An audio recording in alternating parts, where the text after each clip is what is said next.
right? You don't want to throw away your life. Yeah. I just like hyper focus on things. Versus when you're at respawn, you're just kind of going. Like once it gets, maybe there's nerves as you start, but once you get rolling, maybe kind of dissipates, but not necessarily the case in Search and Destroy. Take a look at Gentlemates. Colossus Hardpoint, pretty damn good. 5-0, nearly a plus 100 margin. They can rotate, they can hold, they can do it all. Best hardpoint team in the game, and well, that's been a thing we've seen about Neptune teams for the past 2 years. Yeah, I mean, listen, the start to this series, Colossus is a strong one for Paris, and yeah, right into this map number one. Not a bad map whatsoever for Falcons, but you just saw it there. 5-0, you're beating teams by 100 points. One of the go-tos for our Major 1 champions. Excited to watch this Neptune guy get going, but Envoy, I mean, a lot of talk was about Neptune, especially Sib with the final that he had. I mean, Sib was one of the better final performances we've ever seen. Like, he was incredible. And he's right back to it. 4-0, and I think you said, like, what video came out kind of talking about what the loss they had to Optic in the winners final, right? And like Sib was pissed off. Well, I don't want to play an angry Sib then. Yeah, no, I mean, it was a conversation with the coach, and like just Gotaga was wondering how the guys were doing, how they were feeling, and everyone seemed all right except for Sib. He was just pissed off. Wanted to come out firing in the final, and he did just that. And coming out firing here in map number one. As starts off 5-0, 33 points there on that P1. Oh, it's just a team that makes a whole hell of a lot of sense when you talk about players by position. All kind of had a chip on their shoulder coming into this year, and things have clicked early on. And while they clicked early on this map, nice little 40, basically 0 lead to start through the first point. Now we get to the second, Envoy lurking, Envoy finding kills, still soaking up time inside, will be Envoy. This has been a great opening to the map, and they've still got the back spawns to keep locking it down here. Yeah, you have that extra spawn right behind the hill. So yeah, you have kids back there, but it doesn't matter. Walls blocking it, you get the close spawn, reinforcements are in. So combining these first two hills, and well, Envoy hitting the shots, almost finds the second on the Celium. Great plays from him, but alleviating the pressure from the front should free up the final 20. I'm about to say, if Envoy peels Cell off a heady right there, that would have been pretty nuts. Now, usually a gunfight, we're going to see Cell lose, and he does close it out. What, 5 or so seconds remaining here. The rotation is up. Falcons are set up, and now they need to find some positive momentum here because they only have 2 points on the board. You're averaging 1 point per hard point so far. Not going to win hard points if that is the case. They do. Oh, an early break would be horrible, and they're a risk of 1 now. I mean, that was just a beautiful hard point from Paris, right? You get 1 kill, so you know you have a 4-on-3 on the rotation. They set up a pinch. You had 3 players push through yellow. The last player alive then pitches through blue. And yeah, this could get ugly quick. Again, we talked about them being 5-0 on this map and just dominating teams. There might be another one here. Well, we talk about their margin of victory is around 95. They're up 95 already. I didn't think they'd be up 95 halfway through the third hard point. But here we are. This has been lights out. Now we saw, I mean, this was what I think Koi went up like 100 to 10 yesterday. The exposure started off, and you know they came back and won that, right? So we've seen obviously some big comebacks off of early starts, but this has been terrific from Paris. The next opportunity maybe for a positive spot for Falcons will be here as we get ready for 4 to pop. We'll see if they can transition this scrap time into 4. Yeah, I mean, this just has to be a good hold, but already 2 kills coming in for Neptune and Envoy. You're going to be flying through yellow lobby. As well, just 1 more player there. The close spawns are still here, so you'll reinforce this, but there is immediate pressure. Actually, Celium, he's going to spawn all the way out, relying on his teammates. His teammates are doing a pretty good job, but it's Envoy who's making this scrappy. Yeah, I thought they did a great job until Envoy's 2 popped up, and it made things a little more dicey, but finally starting to rack up some time around the point. Falcons have enjoyed the good spawn throughout this, and with those kills from Pret and Kismet, should be in a position to lock down these final 30. Get you right back into the game. Oh, that's it. I mean, this is the way Colossus is. There's a lot of big swings. I think the good thing is you didn't have a Hellstorm come in to lead to another break at this P4. You were able to deal with that pressure, so yeah, you have another chance. And yeah, you can go on these runs on a map like this. They needed a run, and they got one. Pred's still streaking a little bit here. I mean, really, the whole team at least have some kills chained together now. We'll see if anyone can turn it into potential Hellstorm, maybe to play out at a P3 later in this. Envoy's going to get picked. We get into our second set. The first 2 hard points where we want to see improvements from Falcons because they only scored 2 points throughout that. Already, I think, have done better here. Exton at least able to trade out the kill behind the grenade. So I was going to say allows his teammates to get back into it, but then it's the 2-man game there from Neptune and Sib. Honestly, it's just a flurry of trades. I mean, no one seems to be able to really get the advantage around the point right now. Every time I think somebody gets the one up, that falls apart. Yeah, you really see what Falcons is focusing on. It's just this statue control, but there's always another sub in his face. But there is the teammates of Celium to back him up, so you're starting to earn this time. Now you're only down 40. Envoy's trying to find Jay's just not able to spot him. So now it is a focus on this rotation. Everybody is here for Paris, but there's that first gunfight when Tiz starting to flow. 3 dead, and yeah, there's a big swing. Yeah, I think you feel pretty good if it's a map like Colossus and Neptune is double negative, and you're still, I mean, still holding on to a lead, I guess, if you're Paris, because you got to think Neptune's going to start to come alive. Like, yes, I know you're talking to the Falcons comeback, but Neptune, if you're talking about this particular map, Neptune be the guy that I'm looking at to be like takeover. He hasn't been that at all. So does he start to kick it into gear and they start to run away with the game? But the story right now, the comeback here from Falcons, down 100 basically to kick off the game. Now just down 15. They have hard point control with 40 left. Let's see the comps from Falcons. I have P1, I need a P1. P1 dead. One shot, P1, one shot. P1 dead, P1 dead. What's front? I'm up front now. P1. Yeah, hold on. Let's in front, snake is. Everyone help front. P1. Front, Dead. P1.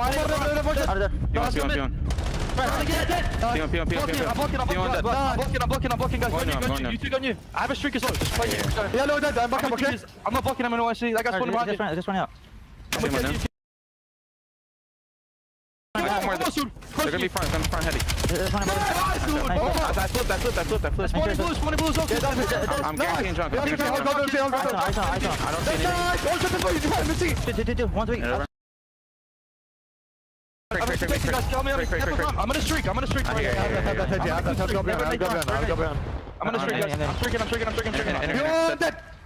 see that.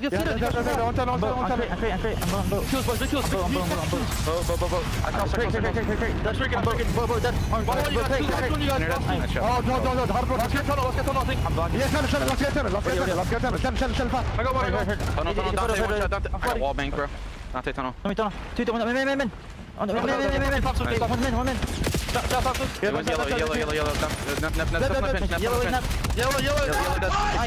Yes, sir. I played it. No. All the mid and back. Trust me. I have P1. I have all P1. I have all P1. They're going out. Yes, I have P1. I have P1. I know I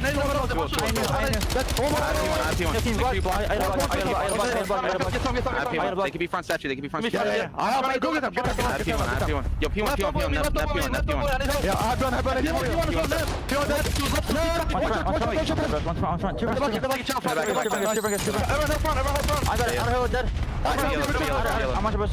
I'm getting P1.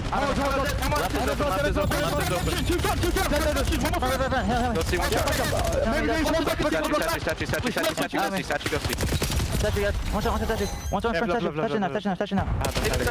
Statue dead. I need ult. Beyond, jump down, Vias. Falcons start slamming. Streak coming in now from Cell. Once down 100, now up 20. Streak is in. Streak not going to connect. So Gentlemates will soak up what there was only about 15-20 seconds remaining on that when this streak came into it. So with this time, still going to be down about 20 points. We get into our third set, and I mean, it's kind of been a game of hot and cold for both teams. I mean, it is wild to think that Gentlemates were up, and then you look at this scoreboard. You just got going if you were Falcons. Everybody was on sprees on these different hills. You had multiple Hellstorms come in, but yeah, was that early deficit just a little bit too much? Compare somehow steal this away, because you are cooking right now if you are Falcons. And it might be Falcons like one of those teams just because like the passion flowing with Exit and Pred, talking about like online match, like they just get so pumped up. Oh, it's awesome. It's just more maybe than another team, at least early in the series, that they're going to be able to catch somebody. But Neptune, who was what, like 8-16 or so, has started to turn it around, started to make some big plays. We'll see if they matter down the stretch. 15 or so left on old. As Gentlemates are pushing through, Fred's going to win one before he is traded out. We'll see what Sib can do from his position, but you can see from his eyes, next hard point ready to go. There are members from Falcons inside. Fred's able to win a gunfight P3 top side. And they get all the kills. Really, as new as about the pop. So look at where you have Gentlemates spawning. That's about as good as it can get. Yeah, I mean, MC's had some big multi-kills these last couple of hills. Locking down P4, then at 3 to clear the P1. Does it again to spawn them out. Now he's locking down this hill. A stat line we are used to seeing from this guy on your screen, and he is beaming. Somebody get me this class as well. You're just trying to fly on in, but it's 5, make it 6 on to Ghosty. Another Hellstorm earned. Cell is disgusting. 35 and 20, and yeah, I think you said it exactly right. Hasn't necessarily been every series where he's been like vintage Cell, but there are moments, and you saw it there. Disgusting work inside the hard point from him. He's leading in time at a minute 40, which you'd love to see from his position on the roster. Getting it done in the slaying as well. That is about as good a stat line as you're going to see from your AR player. Yeah, I take that every map. Yeah. any day of the week, absolutely, but we're not done with this yet. Now, you do have that Hellstorm still if things go bad for Falcons on this cell, but you fight back once again if you are Gentlemates. Trying to find another break there towards this P3, and well, Chiz, that is a big two, because you had tunnel control behind Envoy M Neptune, but he takes it away, so now you have to break this right away if you're Paris. Well, they might get the break pretty early on. We'll see. Fred's still trying to hold. You have numbers, I thought, for a moment, but popping out is Exton, making the flank, popping 3. The route is open, and Exton will make you pay. He's on 38 as well. The frustrations maybe have been in search and destroy, but at respawn, the man can be a demon. Buries Envoy. And with 5 more points, they will close this out. Ghosty's triple trying to give him life, but there's still 1 more man up, and Fred will call game. Down 100 to basically 0 to kick us off, and then they start roaring. Falcons bring it back. Yeah, I mean, we've seen that throughout the year, right? You're going up these... There's been a ton of it. Yeah, a lot of it, but you see it again. I mean, that P4 is the key for Falcons, right? You don't get a streak on Paris off the first 3 hills. I think that helps. But then you can see, I don't know, you got going at that P4. You're able to find 30 to 40 seconds, chain it into a P1. And I don't know, man, something flipped. The guns got hot on the Falcon side. Yeah, no, I just kept thinking, like, I mean, you're Paris, you're up that much with like a slow start from Neptune. As soon as he kicks it into gear, you're going to run away with this. But it was the exact opposite. He did start to improve a bit. I mean, 100% based on how he started. Played about even from there. Led the team in damage, but I mean, you just get a map from Cell and then 4,700 damage out of Exton. I had 72 engagements on the map. He's moving. No, he is moving. I mean, just compare it to Kiz at 29 and 25, right? Yeah, right. 20 more. My guy was challenging everything and play with confidence. You heard in the listening, right? You hear between Pred and Exton, it's like this big brother, little brother thing. I think it is awesome. I know there's a lot of stuff like going on with socials, but I think this is what he needs, right? He needs someone to talk to and give him this confidence for moments like this. No, and I mean, maybe Fred got like some flack for how they were talking about it. I don't know. I thought it was great. Like, play with confidence. Just play with confidence. You can't, I don't know. How would you feel if you had a teammate like you thought was literally nervous in big moments? Like, I would not be okay with that. Like, we gotta fix this. Like, sack up. Play with no fear. Play with no fear. Like, we know what you're capable of. You can be absolutely disgusting. And listen, is it going to answer all of our questions? No, because I think like it's going to be S&D on land that's going to be the question mark 100%, but it doesn't hurt to get things going here. And it's just got to feel good to know your teammates have got your back. And I don't know, I like to see that from Fred. Yeah, I mean, now we see the first Colossus hardpoint loss of the year for Paris. Yeah. Just felt like, yeah, they really couldn't get anything going. This is what I was talking about, like Celium, the back half of the game just had some of these multi-kills. You stop breaks, you kind of flip the map. He was a key to close out map 1. Yeah, and I mean, I didn't see, if you're gonna allow him to sit with like multiple headies to finesse in a hard point, I didn't see if he had a trophy covered or just nothing hit utility-wise, but like he didn't take a stun, he didn't take a nade, he had time to reload and reposition and take those fights kind of one by one. Like, Cell's unkillable from that. Like, no, you get him to statue side and you say, all right, Cell, have fun. Exactly. Like, you have to stop him from getting to that area. It's just, he never really, there might have been one moment he was kind of double shell, but not really. He kind of was really good at finessing back forward, splitting it up to give himself one-on-ones. And I just didn't see if there was a trophy there for coverage or if there was just not really good. One. I assume so, because he didn't get hit by anything, I don't think. So, incredible stuff there. Great job in the hard point from Cell, and well, Exton doing a good job making it easy. And he's gonna be ones that's gonna, you know, Ant calls them like scam routes or something. He'll take some routes, he'll take some flanks that'll flip you, maybe we don't want to, but then sometimes he's gonna catch it perfectly. Like late in the game where there's a comeback opportunity at 3, he takes the route to get in behind, is able to pick off 3, and that kind of sealed it there. Yeah, I mean, every team's got that player, right? And at the same time, as much as it's on him to take that route, you need your teammates to stay alive. 100%. Yeah, so there's a lot of, back and forth, give and go, but it was beautifully displayed right there from Falcons. Yeah, I mean, to me, it's like, it's never really like a scam route. It's like you're on the same page as your teammates. Like if they're if they know you're taking that route, risking that, and they're supposed to stay up on the other side. I mean, it doesn't obviously always work out, but those are definitely the routes and moments that are going to pay off, or maybe screw you for the next hard point. We've seen a lot of that. But all right, one map in. Again, last time these guys faced off before the major, that was the first real like big victory for Falcons. They got that 3-1. You and I had said before that match that we weren't really just had to see them beat big believers in this team because it hadn't beat anybody yet. And that was the one that sort of made us believers. And like Ant said, you know, the losses that they had on land, it was what, Optic and FaZe, like, not bad losses, two of the top 3 finishing teams there. But do we think they're a team that is going to win a tournament? I don't think I'm a believer of that yet, but I think you and I talked about this actually yesterday, like the drive back from work, where you're like, they're going to get hot one weekend and probably make a run into like a top 3. Yeah, no, I think so. I think you see it, right? Just if their respawn is this good, they're able to steal hard points away from the best. Again, it's just a 2-3-5. That is what collapsed at LAN. So yeah, we're going to see how much better they get. Yeah, and I can't be like a hypocrite. You know, if I say what I did yesterday, where I said like, you know, FaZe were that map away, up 5-2 from beating Paris, and like who knows, maybe they win the event. I mean, same thing could be said for Falcons in a way. Like they could have won that map 5 against FaZe, and then who knows, they may be able to run to the final. I don't know if that would have been the case, but they have potential to do it. They were that close to beating FaZe there. The S&D stats for Cell on your screen. Yeah, he's been quite good. And listen, I joked. I'll eat it. I joked at the beginning of the year. Yeah, he came in and kind of got thumped. And I was like, well, it was nice to have Sipadabizi in front of you for 7 years. Could be a little bit different now. But since then, I mean, he's shut me up. He has begun to pick it up. He's got back into his comfort zone. He is one of the greatest, if not, he's in a very short list of ARs. You have a conversation about being the best ever. Like his skill ceiling is ridiculous. Stats team has a stat after him. That's what I was laughing at. Like, the guy. If you have a stat named after you. This is what he does. No, but just great to see him and his impact in Search and Destroy. Now on the other side for Paris, I mean, listen, as well as that event went, as great as those clutches went, you also, right, you have vets on your team. You have to realize, okay, let's not let it come down to that. We still have a lot to improve on when it comes to Search. No, that's why I thought like it was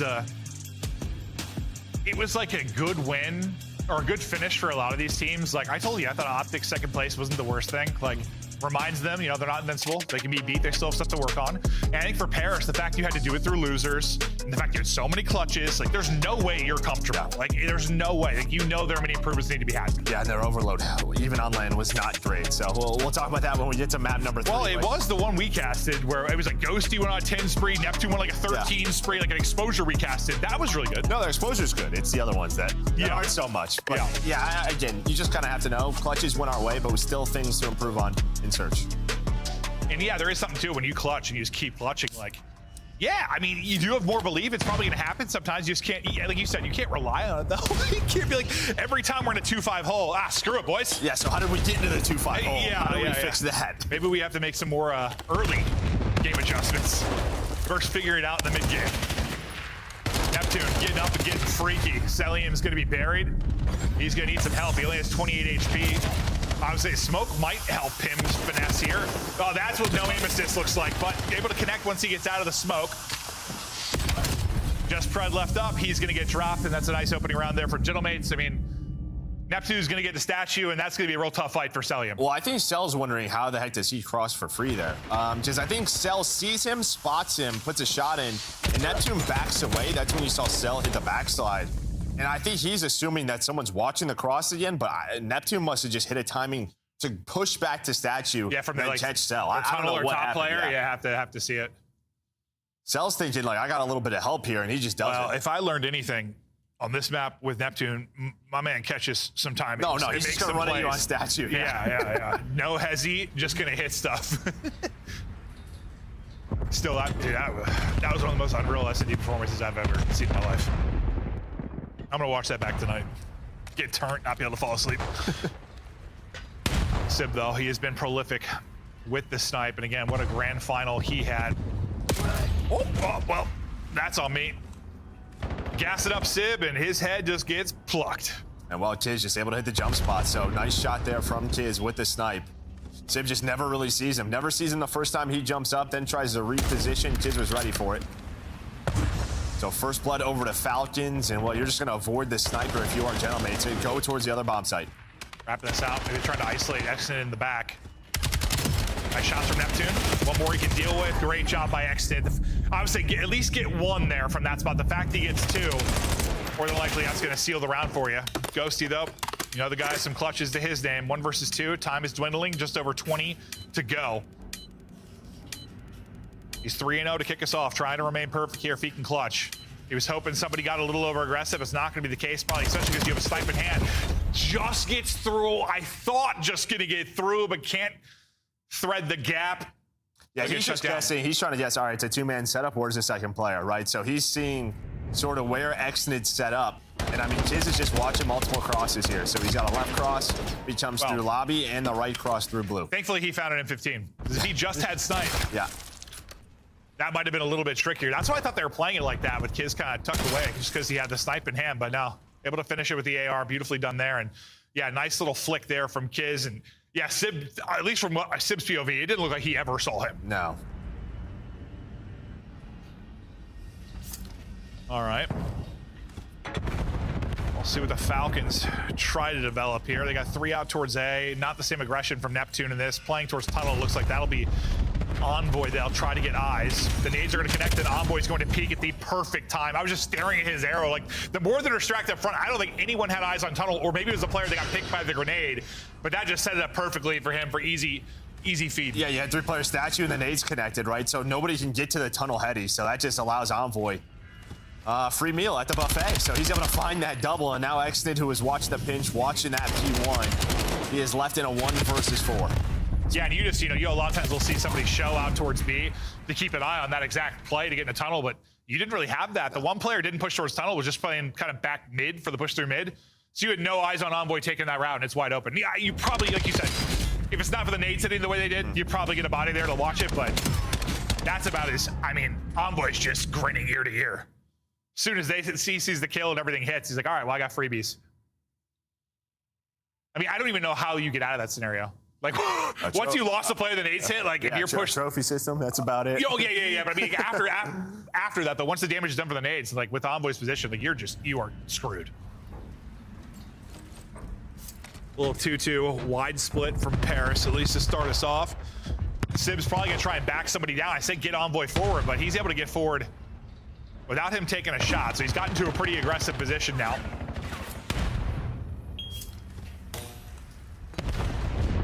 I mean, you have a lot more information on the side of Paris.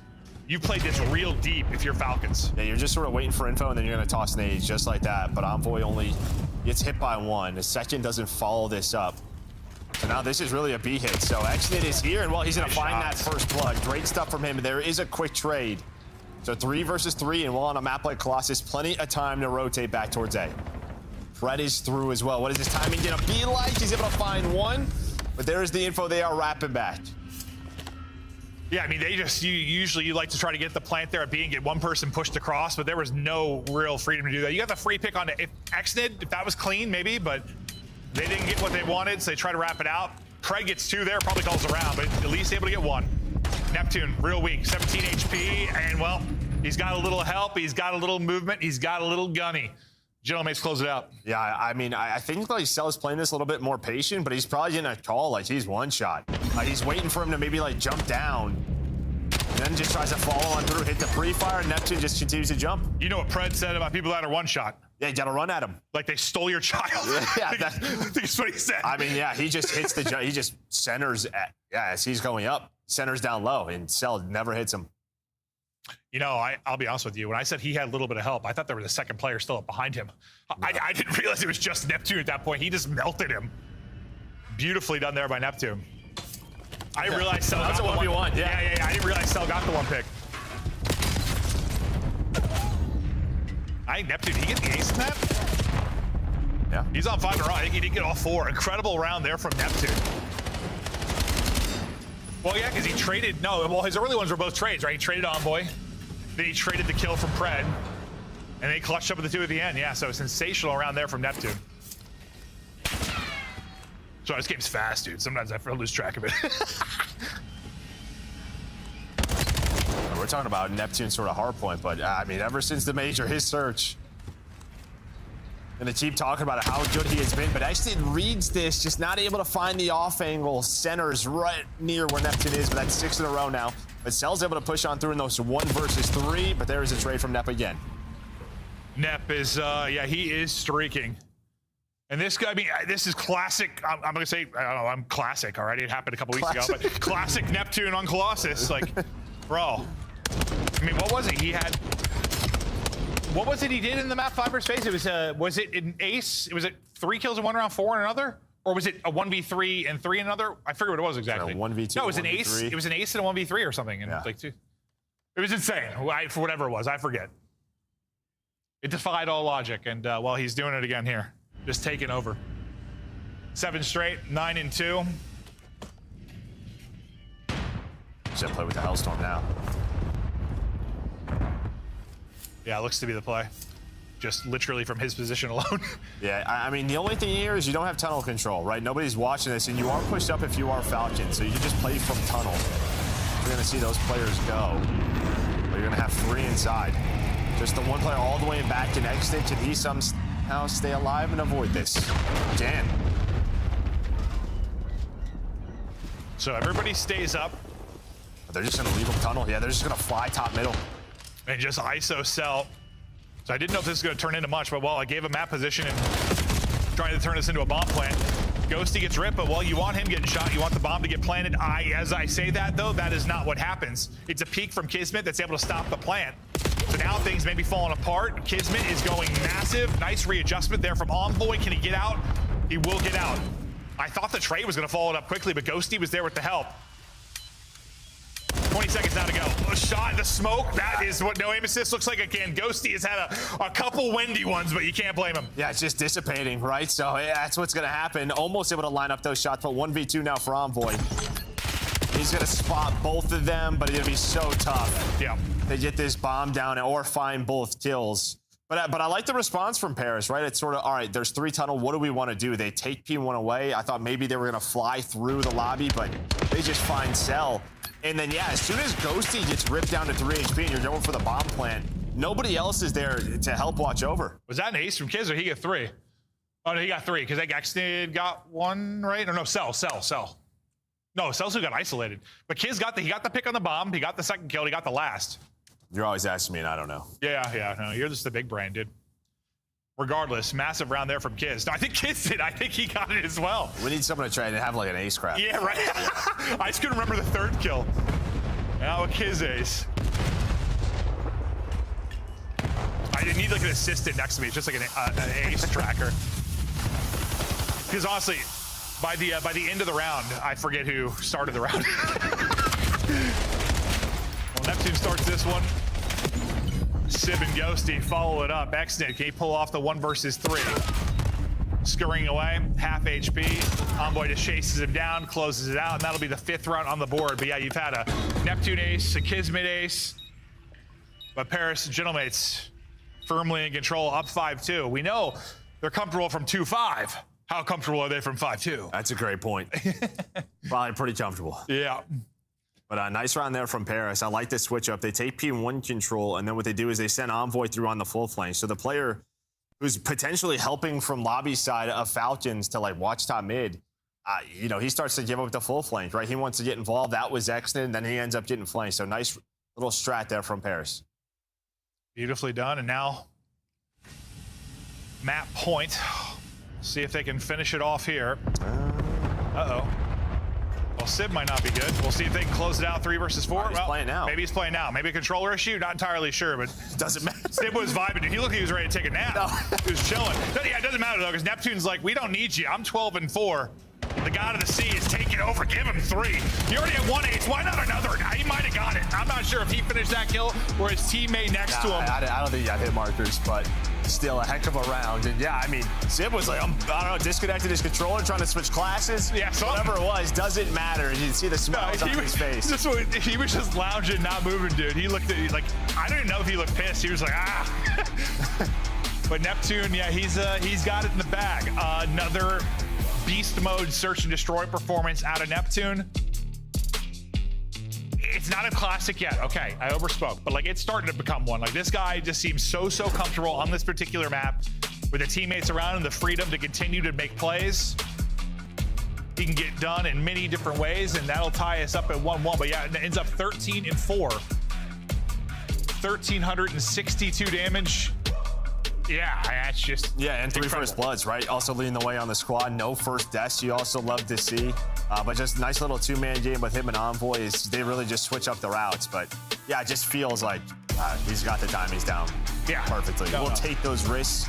Knows what comes with that, and then puts up a double digits again. This is his home. Something is absolutely clicking for him. But the question for you was kind of their overload game. Exposure has been so good, but you need to, obviously, when you have 3 choices, you have to be good at 2 of them.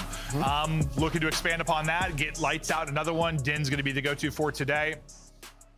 See if they can do it. Yeah, well, I mean, this is, you're the team sort of in the lead. You got to expand that map pool. Yeah, that's basically what you're going to be doing the rest of the year. If you are ahead, expand that map pool, stay ahead. We'll see if we have any changes to the map pool, but for now, we're sticking on the same ones. For those watching, thank you. We're taking a quick break. We'll be back with map 3 after this quick break.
Champs tickets are on sale now. Come see the best teams lock in for this season's grand finale in fabulous Las Vegas. All 4-day passes come with early venue access. Head to phasevegas.com or scan the QR code to get your tickets now. Scuff, official controller of the CDL. Start the season strong with the 2026 Call of Duty League Pack. Grab yourself the CDL operator by scanning the QR code on screen or check it out in the Call of Duty store in-game now. Black Ops 7 returns to the Esports World Cup in Riyadh this summer. Scan the QR code to be notified when tickets go live later this month. Monster Energy, the official energy drink of the CDL.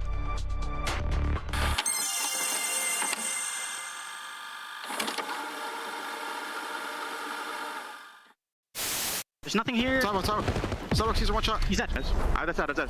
They can go there deep. That's it. Yo, pinch. Nice, let's go. That's above you. He went down. Absolute, my bad. He's 1 shot. You guys got this. You got this. Money for you. Way better. Nice! Let's go. If I lose that, then just take the Porsche away. Alright. Now the car, come on. Yeah. Go to the car. Yeah, we gotta go out. Just don't even shout, man. I'm 1 shot. Nice. Last deep left. That's just don't even shout, then. Look up. Nice. Yo, Byron, Llama 2X was right. You're awful. They sound with a very quick listen in. Last one.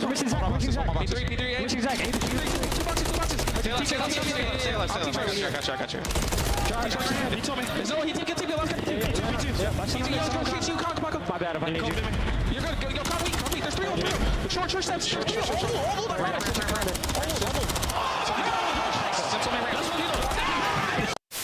Thank you all for tuning in. It's week 2, day 1. We'll be back tomorrow for another round. It's not.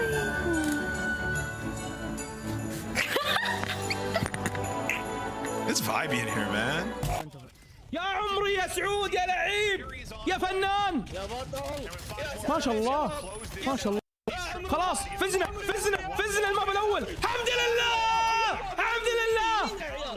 لله نفسيه جميله للفريق والله يا عمري يا عمري ما شاء الله ما شاء الله. Falcons fans getting fired up for the map 1 takeover. Exited in Cell went wild. Unfortunately, all the success they had in map 1 didn't go so well in the search and destroy. Pretty calmly and coolly controlled there by Paris, and now we're tied up 1-1. Yeah, now you get to this sort of den overload, right? Which was like a strength for Falcons. They play in that slow strategy. Teams started to veto it versus them, but Paris, yeah, we talked about it there. Their map pool in overload has not been great, so trying to get better. Yeah, and I don't think we're going to see with the change in spawns and stuff. The park to bus is going to be a little trickier to do. We think. Well, we'll see if that ends up being the case, because I imagine Clay and these Falcons are going to try to do it if they can. But looking at some of the overload metrics here for Gentlemates and Falcons, and what stands out for you, Joe? I mean, yeah, with how good Paris has been on the year, right? You would never really expect the #1 team to be 5-8 in a Game 3 mode. So again, there's just obvious improvements that need to be made here. No, like that's actually kind of insane for like a top team. I mean, typically, at least when we think about years past, like they would dominate the top control. teams, like they would FaZe dominate. for like that stretch, they were so good in control. Before that, I mean, usually like Optic or whatever top like uplink team or one of them, it's kind of weird to see like F5 and that. Usually it's the search, right? Like really good in 1-3-4, and search is what 50 to 70%. And even then, like usually it's around 50. This is not. Yeah, that's below 50%. No. That's wild. So no, that is a glaring enough thing where that is something they have got to figure out. I think if they're going to find continued success, because again, I think you have a better reliance on improving a bit in your Game 3 than you do relying on the 2-5 clutches to always happen for you. But all right, map 3 underway. We'll see if these Paris boys can get something going on an overload that is not exposure. And for Falcons, I mean, this is where, you know, you look to Pred, you look to Kismet to find openings, turn heads, find timings, and just be a pain in the ass. And so far, a good start for them. I mean, you had that Sib nade, but, well, you're talking about subs on one side, it's the subs on the other. Envoy and Neptune going to give them mid-map control. As well, there is one player just, well, that was Cage, just sort of waiting for the push out. Well, just plays that quarter beautifully. Now it is a 3 dead for Gentlemates. Pushing it forward. Falcons looking to get involved. Celium, he needs to win that gunfight. They're probably in a good spot. I don't know how he lost that to Neptune deep with a submachine gun. Still here and fighting around the point, but yeah, as soon as Cell lost that gunfight, things kind of stall out because they're able to really group up around the point and stack it defensively. Yeah, I mean, Paris had to have been weak. I mean, you had no trophies right this early on. That nade from Pred looked like it was going to hit 2, so if one gunfight goes their way, that was a chance. But now on the other side is a counter. All the way pushed up was Envoy. He's able to find one right off a spawn, gets pushed up through B, and that is clean for Paris. That is quick. Yeah, quick and clean. Beautiful stuff there from Paris. They're set this up. Yeah, they're trying to set up the chain together, but, well, you got to win some gunfights usually to get that going. They lose 2, and that'll stall things out here for a moment. Sib tries to take 2 down with him, but at least able to win 1 there in the double chow. Both teams kind of fighting for EMP control for now. Envoy and Kismet probably going to fight over the mid-map pressure. Looks like Kismet's just tucked away on one side of it. Neptune is just laying out everybody around him. That'll be control around the EMP for Paris. Yeah, but watch Envoy. Oh, depending on that timing, right? He was trying to find the opening. And it felt like he did. There were a couple players off spawn that were watching, then gave it up. And then they Pred snapped. So a big pickup, because if he dies, probably another one on the board there for Gentlemates. See if this gets reset or gets touched. So it'll be a touch here from Falcons. Envoy's holding the corner, trying to make sure nobody can get through. I thought Exit had that gunfight win, but instead it turns into a ghosty kill. But that next kill, either team need to get kind of with that point man going forward. They haven't been able to find over this minute or so stretch, so we've kind of been stalled out around the spawn. Paris with the 1-0 lead, I guess feel content kind of to play around this for now. They've got everybody out mid-map. I say somebody better get on EMP. Yeah, it kind of looked like they were just waiting for the reset. Yeah, waiting for them to maybe overchow. But yeah, you had nobody on this side of the map. So a chance here for Falcons to get going and get aggressive. So you're going to find Sib. Everybody else is off a spawn. It's a bit of a wacky moment there for Gentlemates with what they wanted to do and how they wanted to attack. I see, someone's going to grab the EMP. There was a solid 5 seconds there where just nobody scooped the thing. It's going to get picked up now, but like there was a moment where you only had Ghosty deep. And you find a timing where you maybe had like a 4-on-2, but that just falls apart. There was too much hesitation there. I have to watch it back, but I swear they had a moment. They really had a chance to take it with numbers. Yeah, I think they were waiting on Chiz to the middle of the map, and then maybe that's just all it was. It just takes a little bit too long, but it's almost telegraphed. Chiz, though, kind of doing the shots. As soon as he spawns back up, just going to hit the overextend, push on through, is able to find one. Neptune's in the middle of the map, and there we go. You wait for Chiz. Well, it looks like it's going to pay off. So you have EMP possession. You tie the game at 1. All right, there we go. I was frustrated for a second, but it all ended up working out. They took their time. They put it through. Now we gotta head over to where Paris are gonna want the EMP to be. It felt like it was just holding the line for as long as they could over, what, 2 to 3 minutes really after their score. Now, their chance to maybe get one on the board and take advantage here late in this first half. But the ARs are set up and the ARs are firing for Falcons, not letting them get through. Exit trying to get aggressive. They're gonna push this out. Uh-oh, I was saying if Cell falls, this is trouble. Everybody going to drop, and that is a score. That is an easy score. Yeah, as long as the nades don't connect. Oh! Yeah, I lied! Yeah. I'm a dirty, dirty little liar! No, they didn't score! You got it. So I'm not a liar! Yeah, because of the nades. Yeah, and that is the difference with that point. Just a step back. Right? Pushing a step back got very close, but Neptune was still alive, honestly, able to put it in. I thought the timing was so good. I didn't even think the nades were going to hit before. I thought they were going to slip it through right before they actually connected, but ooh, it got sketchy. Thankfully, though, Neptune maybe not a dirty, nasty little liar. 15 seconds to go. They're able to put through one more, up 3-1. I mean, they had to play defense, Parrish, for about 3 straight minutes. But then they get 2 scores in the final 60.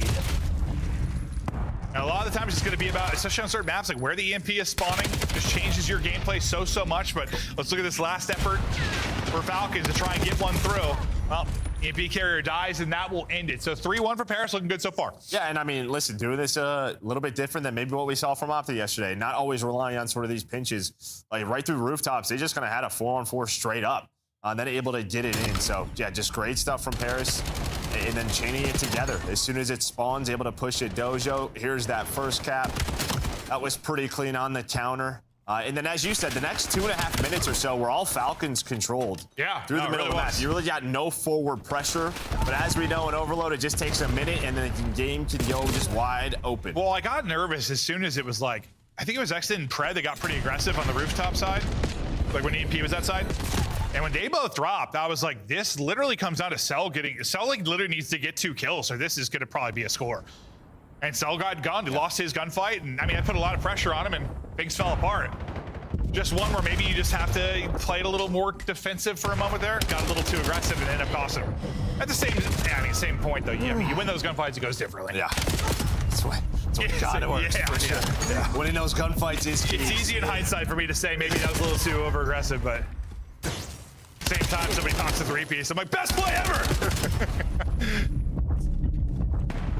I'll take this to a 2-score advantage into the half, and now Paris will need to play a little defense here. Falcons going to struggle to find much success pushing it through this bottom side. They're just going to want to try and get EMP out of here if they can. This is where Gentlemates want to party. This is like when the first half where we saw Falcons kind of pour it on for about 3 minutes. Only led to 1 score, but they had control for so long. We'll see if Gentlemates can be a little more efficient with it. I mean, this could be a bit of a blowout. Yeah, they're going to start to transition this, though. I mean, nades don't connect, so you're going to have multiple players, and you're just going to play the possession game for now. Just reset and find another push. A couple of players off spawn going to come through with nades. So maybe you can make some plays, but so far, nothing to be found. And yeah, Pred finding Envoy, who was kind of just lurking inside of P2, but now it's over to Nep. Say if Exit walks away with 2 there, that stalls things out completely, but you still have numbers here for a moment because Sip's pistol is lethal.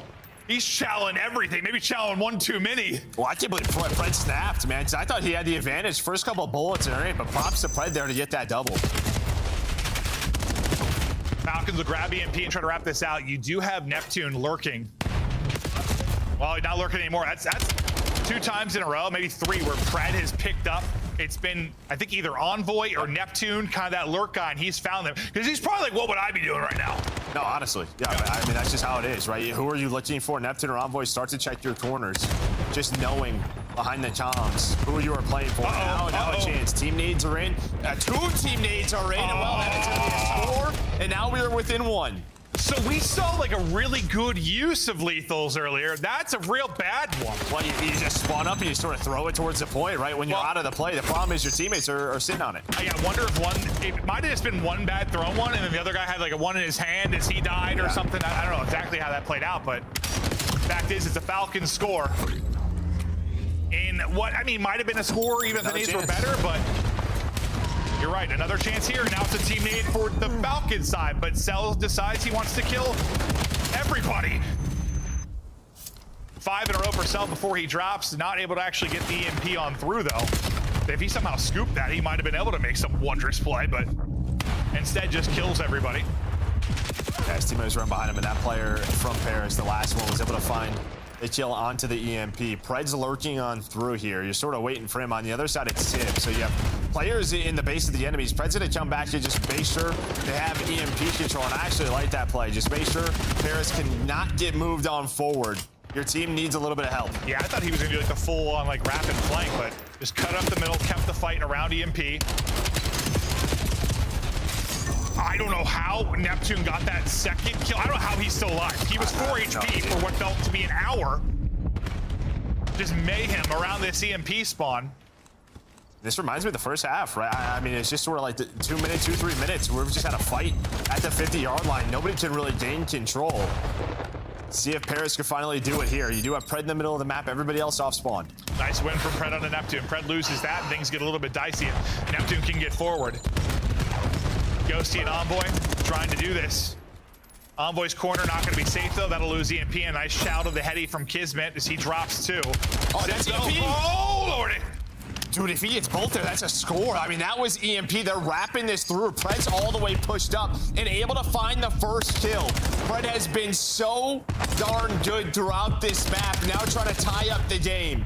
Just one player left, and there we go. We're tied at 3. That went from nearly like picking a pocket for Sib to get a score to a 3-3 tie game. Insane sequence there. Pressure on as we get near the final seconds of this, and then who knows how the hell this will play out. We'll see how teams opt to set up for this. You're gonna go for this. Yeah, I was like, either you don't grab the EMP and you play the 4 versus 4, or you try to grab it and go. Paris want to grab it and go, but at this point, it's probably just die. Die with this thing, get your respawn in, everyone die, and let's set up. Okay, those deaths don't matter, it's fine. Yeah, it's one of those things, you get caught with EMP, or not what you want into the overtime, but here we go. 4 versus 4, no more respawns remaining. I mean, Falcons, they are just pretty much in their base. The problem, though, they're so tucked in now with it resetting. If this is like 10 seconds left, you're just gonna grab EMP if you're Paris, and you win the overtime by having EMP control. So, it's like there's no pressure to Paris. Or sorry, no pressure to Falcons, like they're in a good position, but like same for Paris, like they can just sort of tuck in. They have the EMP advantage, even though they're not touching it right now, they have the actual spawn. Yeah, I mean, they have so much map control. I mean, so much. That's really what it is, 80%. All thing you're worried about is like a bottom route. Yeah, but that's what number 4, Josie's watching. He's watching the full wrap. Really, you're just worried about like sort of some of these nades connecting into these corners onto Neptune and Sib, and that is gonna be the play. Well, Sib's just gonna take the chow. So of course he is. Yeah, no doubt about it. Now it's a massive advantage to Gentlemen. Not only do you have the EMP spawn, but you're also up 4-3 in lives. Kismet's going to jump over ahead, and that should be a freebie. Well, freebie for both players, I guess, ultimately. But you retain numbers. Paris still in control, so all the pressure is a cell next to it. Like, they have to make plays. They have to. I mean, that was a key kill, though, right? Just 4 versus 2, you're probably flying with that EMP. If you are Paris. Instead, 3 versus 2, so still winnable for Falcons. But again, just no map control for the ARs of Exton itself. Big win from Exton. 2 versus 2. And he picked it up. Yeah, he's just gonna He grabbed it. Just play hide and seek. You got 30 seconds to go. It's hide and seek time. They're gonna try to set up this score. Envoy's watching the crosses. So there we go. That's what they're gonna try to do. Beautiful. They want them to chase this. And now it's all down to Cell. Cell spotted him. Ghosty maybe got eyes as well. 20 seconds to go. Cell trying to clutch the 1 versus 2. Oh yeah, get the hell out of there. If he saw him, get the hell out of there. Cell takes damage. He has to find both kills. Because in the 1 versus 1, he loses this. Because Ghosty has EMP. It's not gonna matter. Kind of a wild overtime. That was kind of fun because you got to see, it's like an ever-evolving kind of dynamic in how it works just because of the situation. It changes based on the EMP control, how many you have left up. And that's why, like, at first I was worried when Paris grabbed it. Like, you're taking a risk there, it could get sketchy. But like, in hindsight, like, you still had like 20, 30 seconds. Like, you're either gonna die or you're gonna score. No, I was like 15, but yeah, they 15, had to go. yeah, I was a little nervous. Yeah, but you just send it, and it's like, okay, if we make the play and we score, great. If we don't, we get the reset. And like, even if, you know, Falcons are set up in their base, like, okay, like, we have map control, and you saw how that played out. The biggest play is probably just this Sib Chow onto Pred with a nade in his hand. Like, Pred's thinking he's gonna be able to cook one and just toss it in. Sib picks him, and I mean, that kind of just calls it. No, and honestly, the confidence for Paris as soon as they spawn up again, right in overtime, to just sort of run up the map. I mean, you never really know what Falcons are going to do. They just kind of call that. No, I think they're going to hold that. I think based on how Falcons have played Overload, they were pretty confident Falcons were going to set up in their base internal. Yeah, but they just took roof control, right? That just gives them that massive advantage. Then it just comes down to the nades. And yeah, I mean, it connects, but Sib ends up finding Pred.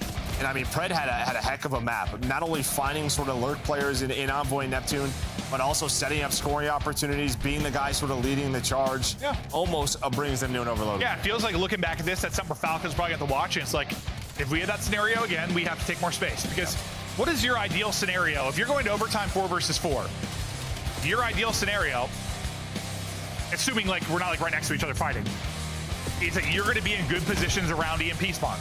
Right? Because that at least in the 4v4, you have the advantage, right? Like you can scoop the EMP worst case and win the game.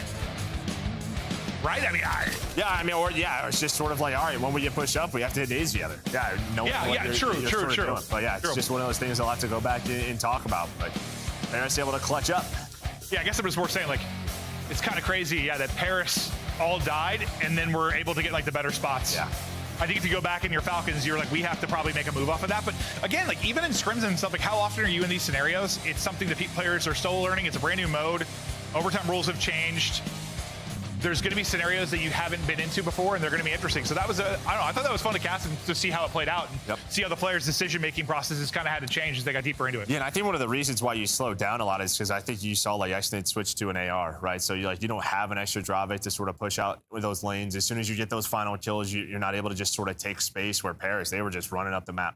Yeah, no, they were playing with aggression, that's for sure. So again, Den won the Paris are trying to get into their bag. Solid win there. Didn't always have possession. They had to weather the storm a bit, but when they had their moments, they took advantage. Yeah, it wasn't great. It wasn't great for either side. It was pretty messy. That's fair. Just mid-map control for like, it felt like 6 minutes there, That's fair. 7 minutes, That's based fair. on what we've seen from some of our more efficient Den teams. Yeah, sure. So a little work to do for both, but listen, this will be a long qualifier. 6 weeks, every team for the first time playing each other once. So they'll all have 11 matches, which will be awesome to see. So it's going to be a long qualifier, a lot of time to kind of test your bag, extend your bag, work on some map and mode combinations that maybe you weren't comfortable on. I mean, that's one way to look at least that's how I feel. Like you can take a little more chances with stuff that you're working on versus when you have, I don't know, like last year, what was it, 5 matches in one of the qualifiers?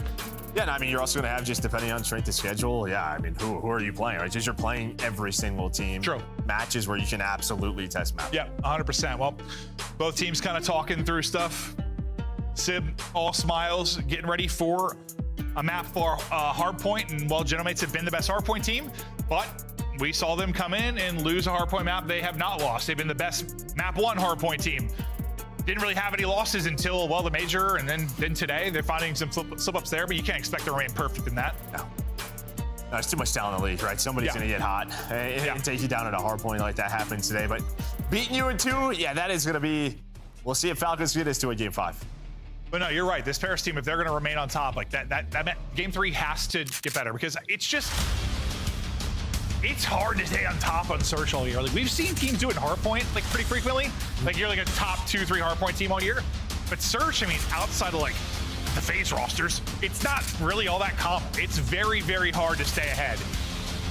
And while it's hard to do that with the comebacks like we talked about, obviously, but it feels like if they're going to be a team that's winning several events this year, Game 3's got to improve. Wasn't the prettiest, but you got a dub there, and that's what matters.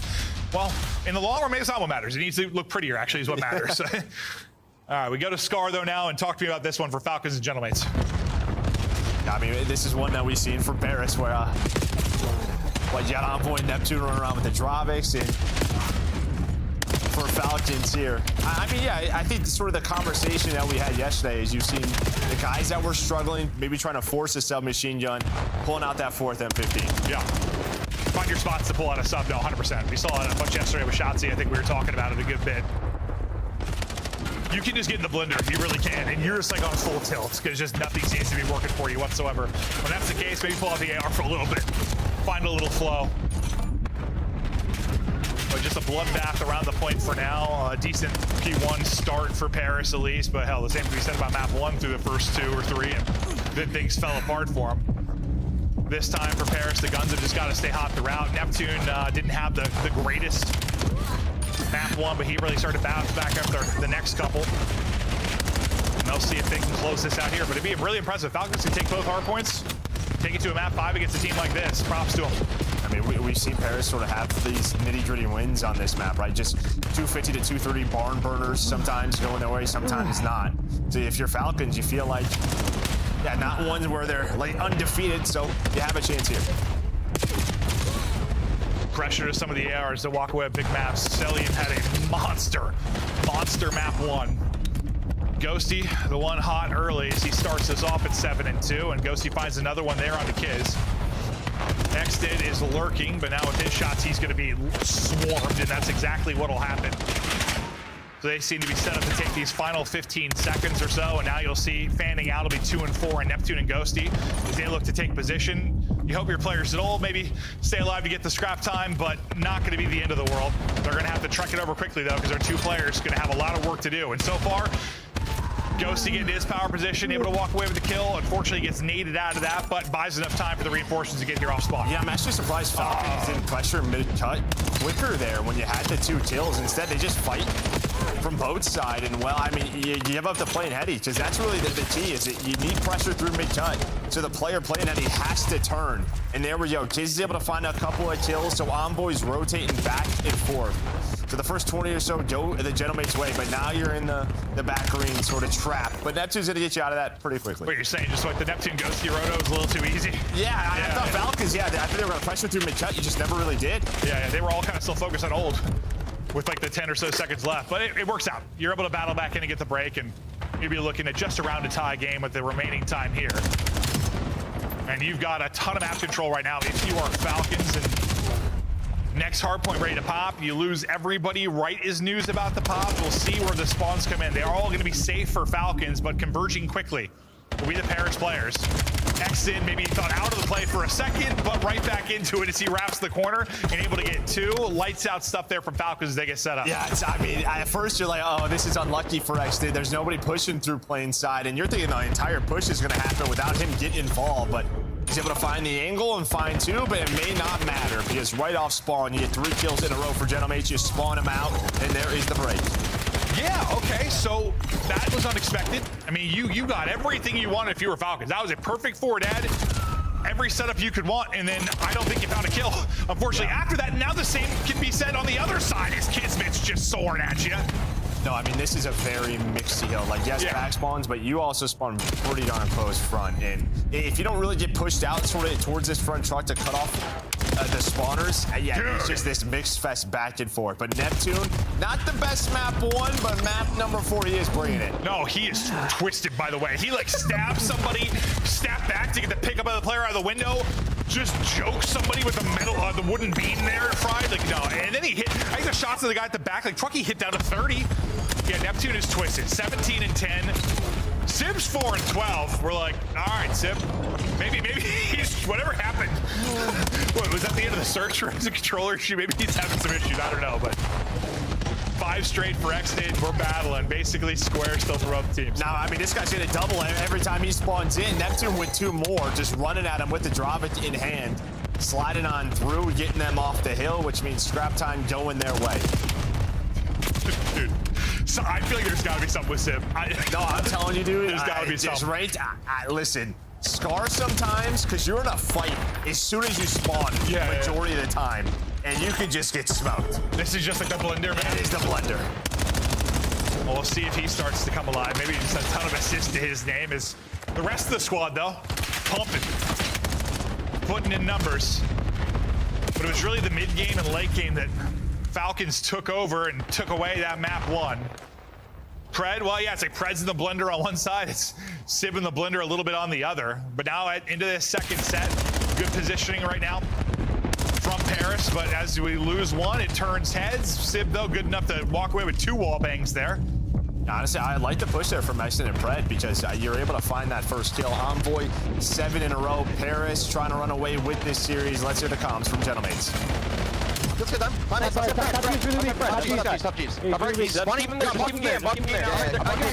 Sorry. One inside G's. I'm going new. Yeah, sorry, Trev. I'm with you. You can just shout for him. Nothing to the pringle. I think top G's are taking. Go. Last two. One guy top off. Go to this guy. Art cell and one guy top granny. Yeah, I went gay. They're both gonna be on Top bar. One shot again. And one stat. Balk stairs. Yo, 2 going stack on fire. I'm about to shoot Loki. Yeah, you can. Kids are twice set. One big back left. There's two. One's our sat still and one single. Alright. Nice, Dan. Play this corner. Alright, yo, one up box stairs and one single time. I'm gonna take it. He's a single tip. Last guy. He's B search, B control. Alright, Josh, send it. There's 20 deep fights. Inner squad. Nice. One shot. I got them. You're good. Every top. I have mid routes. One shot top. They're about set. One more top. He's gonna be top 10. Top cell. Last guy shooting. Just cut to new. One's inner squad. Cut first guy. Exit first guy. Thomas, I said half. Another one here. Back left. One deep left, one new. Just go to new, guys. Top fire. I don't see you got new. Mid cut, bro. Mid cut. The guy knew he's mid cut. You can bump. He's holding mid cut. Well, Sid went from 4-14 to suddenly calling in a hellstorm, so he has definitely turned it around a bit. It was a nice streak from Envoy at the beginning of that. Now they're up, close to 100 again, but we know how delicate that can be. They already threw away a 100-point lead in the map 1, but very different scenario. This is much deeper into the game. They're set up beautifully here at P3. Yeah, and you have another streak as well, right? What they weren't able to do in map 1 was find a couple of hellstorms to maybe break the setups like we just saw from Falcons. And yeah, now you've had it throughout this map, so you're able to break the P2, get yourself on another spree. Envoy has another hellstorm in case there is a run, if you are. And now, I mean, Ghosty's close, 28 and 15 from this guy. Ghosty, a monster one. Damage in, trying to stay up. Needs just one more to earn the streak. I'm not sure it's going to matter, but you're going to have several to work with here. Lurks, finds it. 2 hellstorms in the back pocket now for Paris.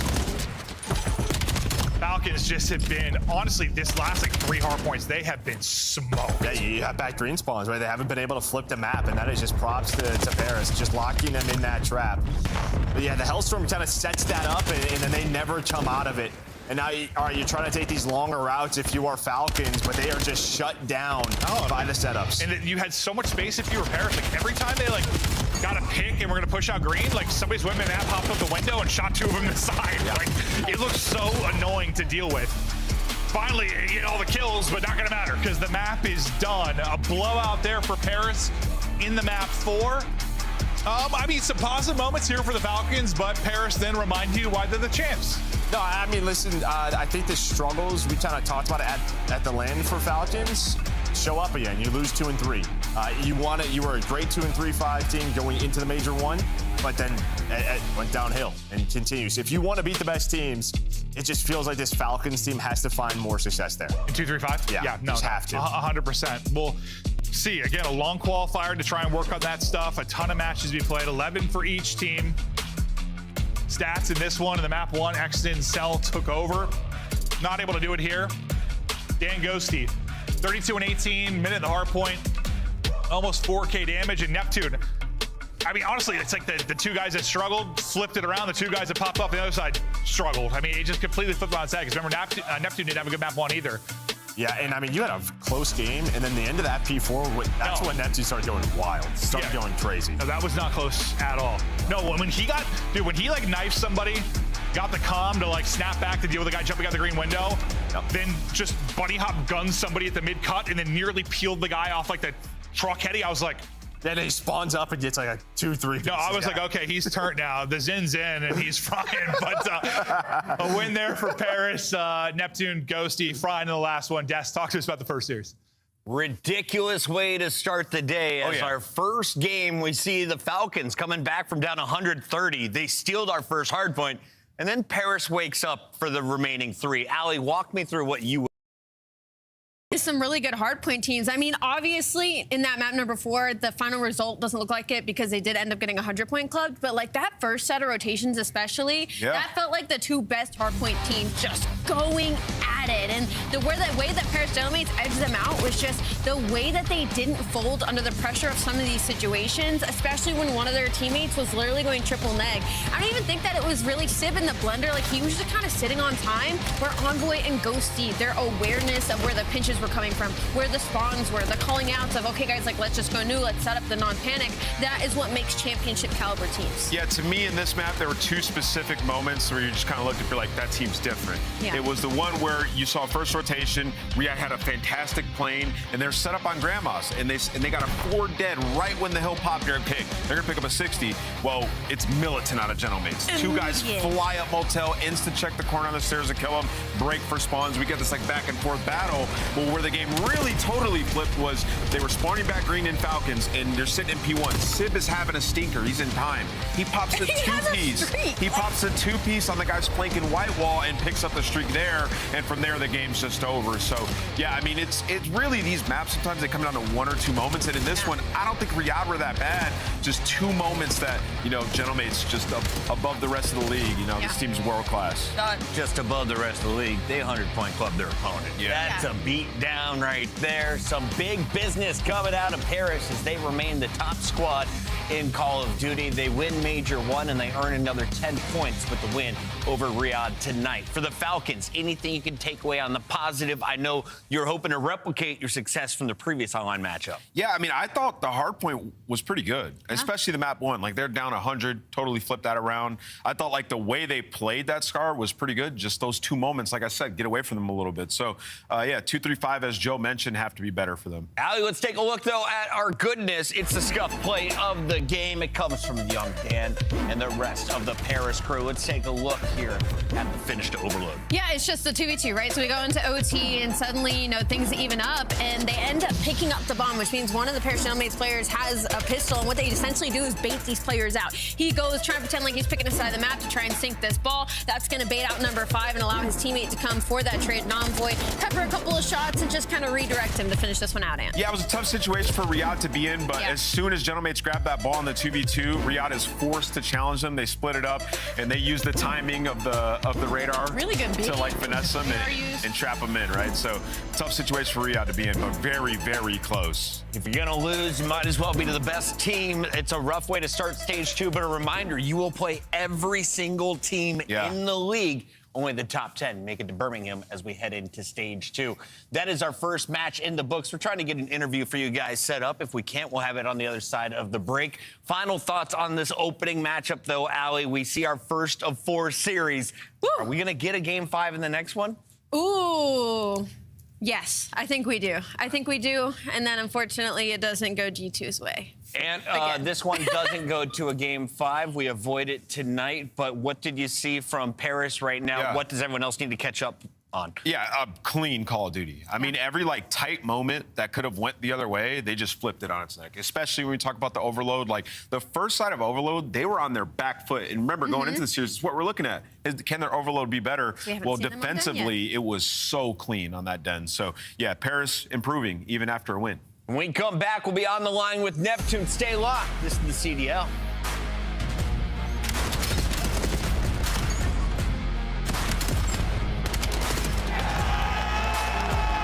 Come on! Let's go, Bert. Let's go, beast. Come on, kid.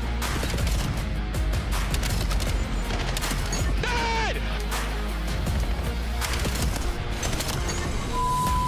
Let's go! You're come on! Breakers! COD Champs tickets are on sale now. Come see the best teams lock in for this season's grand finale in fabulous Las Vegas. All 4-day passes come with early venue access. Head to phasevegas.com or scan the QR code to get your tickets now. Scuff, official controller of the CDL. Start the season strong with the 2026 Call of Duty League Pack. Grab yourself the CDL operator by scanning the QR code on screen or check it out in the Call of Duty store in-game now. Black Ops 7 returns to the Esports World Cup in Riyadh this summer. Scan the QR code to be notified when tickets go live later this month. Monster Energy, the official energy drink of the CDL.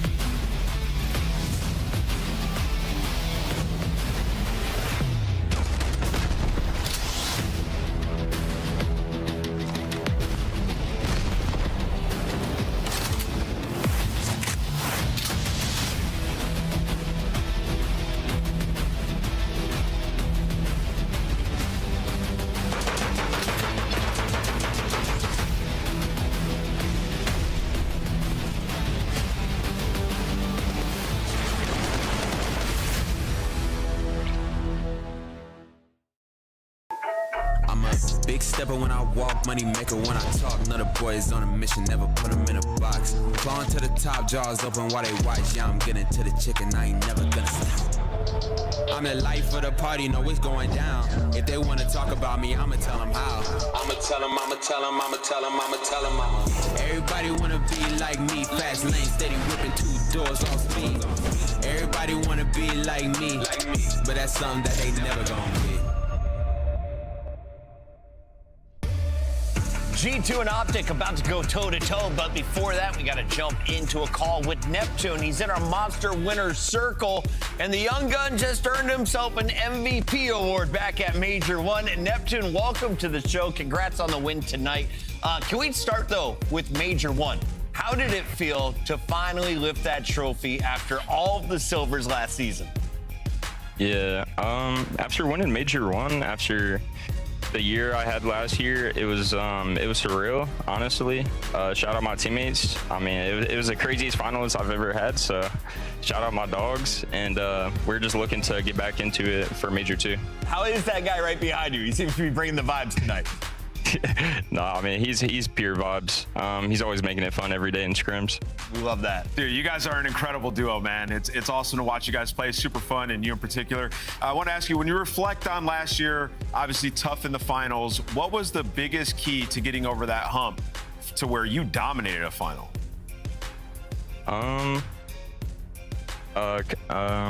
Could you repeat that? Sorry. What was the biggest key for you getting over the hump to winning a final? Obviously, your performance sometimes in finals wasn't as dominant as we saw in that last one. You got over that hump. What do you attribute that to?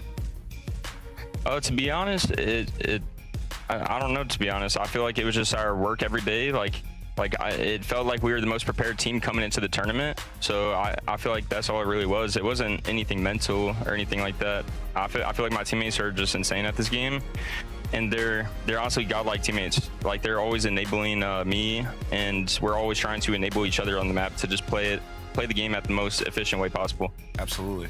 On the back of that, I'm gonna ask a little bit more of a silly question. Throughout the entirety of this series, we saw a lot of team nades, and I mean some serious numbers. How do you guys stay locked in situations like that? During listen, we heard Dan be like, "Yo, sorry, Trav." How do you tell the viewers that you know, and especially in series like this that are pretty high octane, how you just brush that off your shoulder? To be honest, every team I've been a part of, there's always a problem with team nades for some reason. Maybe it's me going too fast, or I don't know. But once Dan apologized, though, I was like, you know what, it's all good, bro. It's fine. It's all good as long as you walk away with the dub. You did it today against the Falcons. We'll let you go celebrate. All right, thank you, guys. That's Neptune and a cameo from Sib. But next, we got to turn our attention to the green wall. Optic was able to finish in second place. They made it to a grand finals, and they were the favorite to win it. Tonight, they take on a top 4 opponent in G2. Let's start with Texas. Yeah, Texas, unbelievable. Best overall team that we have in the game. The search was looking good up until the grand final. I mean, everything was looking good up until the grand final. But we all know how dangerous they are. I mean, they lost in a game 7. They were like 1 round away when you look at the raid, 1 round away when you look at the Scar from it being totally different. So we have full faith in this Optic team. And they played G2 on land, hit them with a 3-0, also playing G2 on their best map in Hardpoint, right? So they're confident in this specific matchup. The biggest thing to look at has just been the SMGs and how they performed online to land. Well, Shotzi figured it out. Allie, there's 3 respawn game modes in every best of 5, and when you win 9 out of 10, you gotta have faith that this is probably the team to win the series, right? Yes, that's actually one of my notes, is that their respawns are unreal right now. 9-4 in Overload, 11-7 in Hardpoint, and even in Search and Destroy. I mean, you have a player in Mercules, he has a 1.53 in S&D right now, and on top of that, if you give them a blood, 80% of the time they're winning the round. So this is not an easy team to go up against. The big surprise of the season for me is the success of G2. I've been a Minnesota hater after last season, or the heartbreaks. They'd always go to a game 5 and fall short. Well, they stopped that. When we saw them on land, this was a squad that caused major upsets on day 1. They go all the way to a championship Sunday, the first of many we expect, hopefully for me. Yeah, I mean, and, you know, a lot of people saying that they're a prime regression candidate, and I just don't know where that's coming from, other if you're going on, like, past performances of the players. But what we've seen so far in this title is these guys have been consistent. They've been a good hardpoint team. They've been figuring out their overload. It's been a lot of one-score games in overload, but they've been figuring it out. And when we got to land, everybody performed, including Skies. You see right here, 4-1 in hardpoint. That's actually tied with Optic in HP at the major. Allie, that number 2 stat there, Kremp, the second best in the league. How is he able to put up these numbers? Because he's Kremp. I mean, he's just a really good SMG. He's really consistent, high engagement SMG, and that also what helps G2 be so. I mean, we talk about Kremp losses.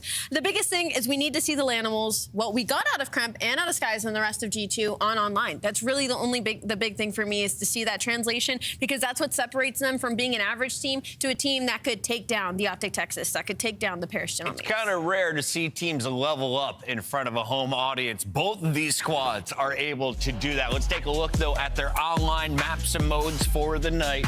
Do we get to that raid, search, and destroy to find out if Optic can seal the deal in a game 5? Yeah, I mean, if we get the G2 from LAN, I don't see why not. The Den they have an advantage on. They've played a decent amount of Scar, and for, you know, Optic, they like Scar as well. They've been playing it more often. So going into this one, I think we do have a game 5 on the horizon. Yesterday, I picked Boston. Optic, I apologize. I wanted a 2-point upset. It didn't happen. Today, I will not doubt you in the Scuff Pick'ems. I have Optic finishing this. They're 9-1 on major lands.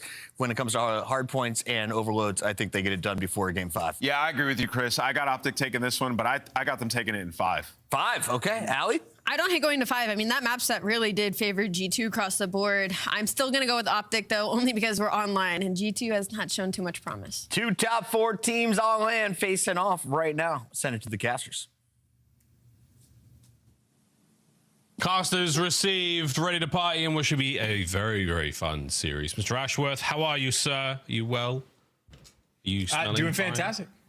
Not me. I hope so. That's really not for me to decide, but it's Valentine's Day, so after matches are done, I will be finding out, Miles. Hey, that's what we like to hear, boys and girls. Well, we do have a good series ahead of us, and a very important one again. The build-up towards the Birmingham Major. We're going to keep banging this drum. We're going to keep beating this dead horse. These matches are incredibly important. Say what you will. Every win counts, and there certainly does count when it comes to the map count. That's going to be something we're going to be looking forward to a little bit later on, I think, throughout this sort of stage. But Charles, how are you feeling about this matchup? Obviously, the desk has weighed in, the fans have weighed in. I don't think G2 are a bad team online. I see this as a strong threat for both squads.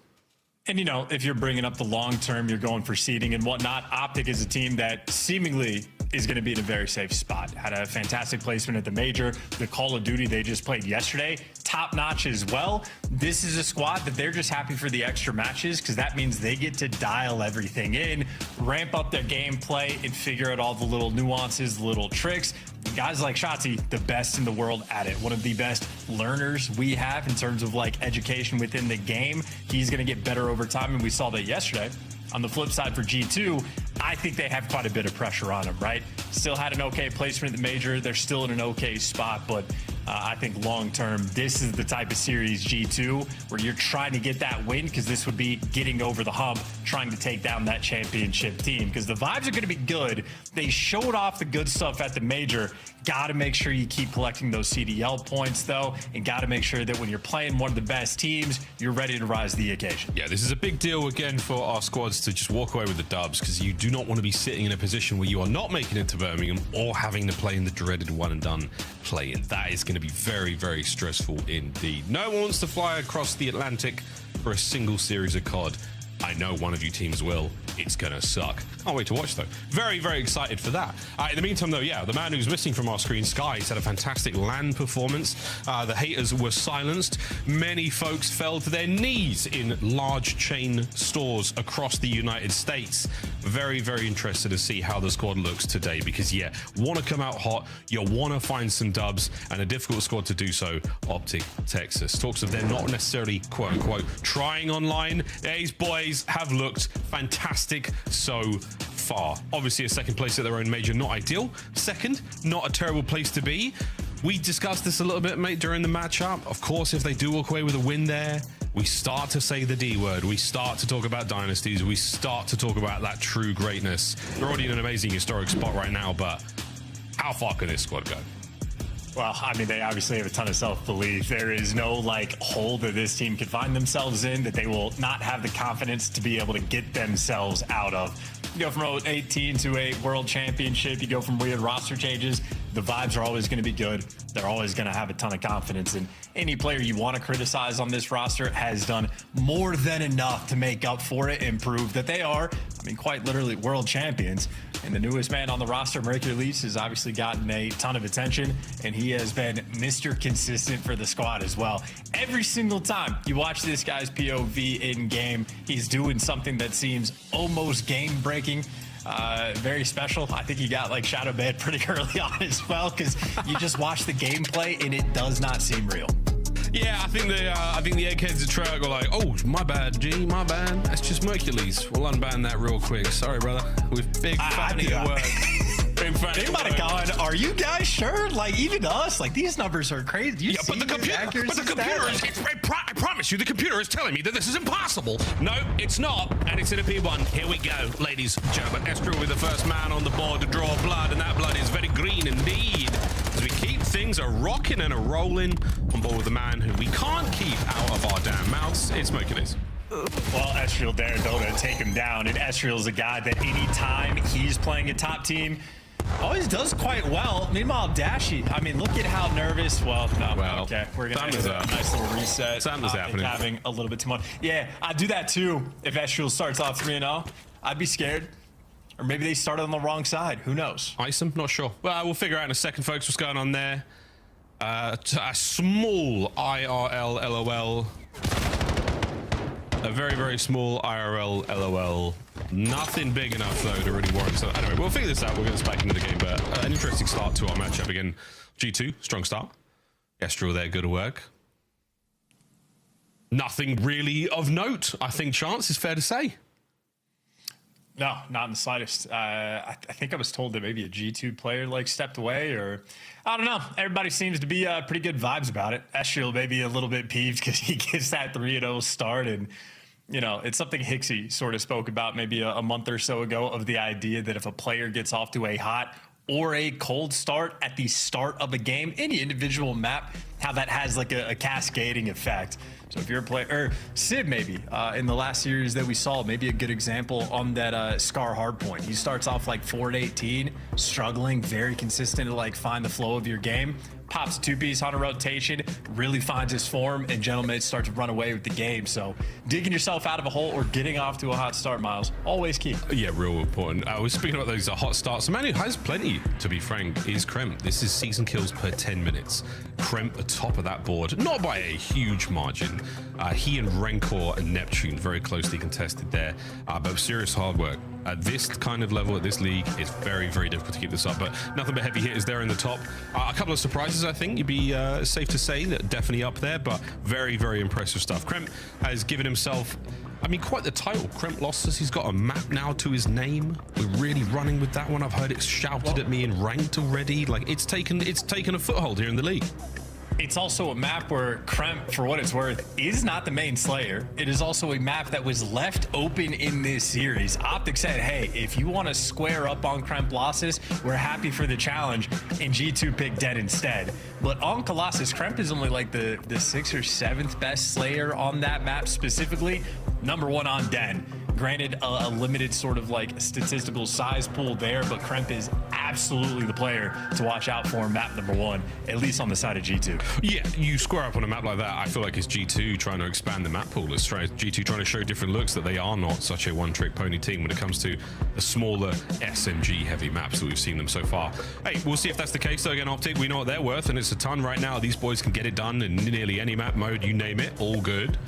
G2, the potential is there. I've been riding the fandom pretty hard so far. But this is how things are looking so far in the run-up to Major 2. This is not a good look for our 2 squads at the very, very bottom. That is it. Only 10 teams, folks, will qualify for Major 2. Those bottom 2, it's going to be bad. And they're not packing bags. Don't renew your passports. Don't even bother. You're not coming. It's going to be a great tournament. Very, very excited to see. And then, of course, it's not just that the bottom 2 teams aren't going to be going to the tournament at all, but then the bottom 4 teams after that are going to be those playing in the play-in for that one-and-done sort of situation. So you're only safe if you're in the top 6. So you're really going to have to set yourself apart. And again, Miles, as you state, the tiebreakers are absolutely going to become a factor. Maybe not for a team like Optic. Again, the expectation is that these guys have been very strong and that they're going to keep that thing going.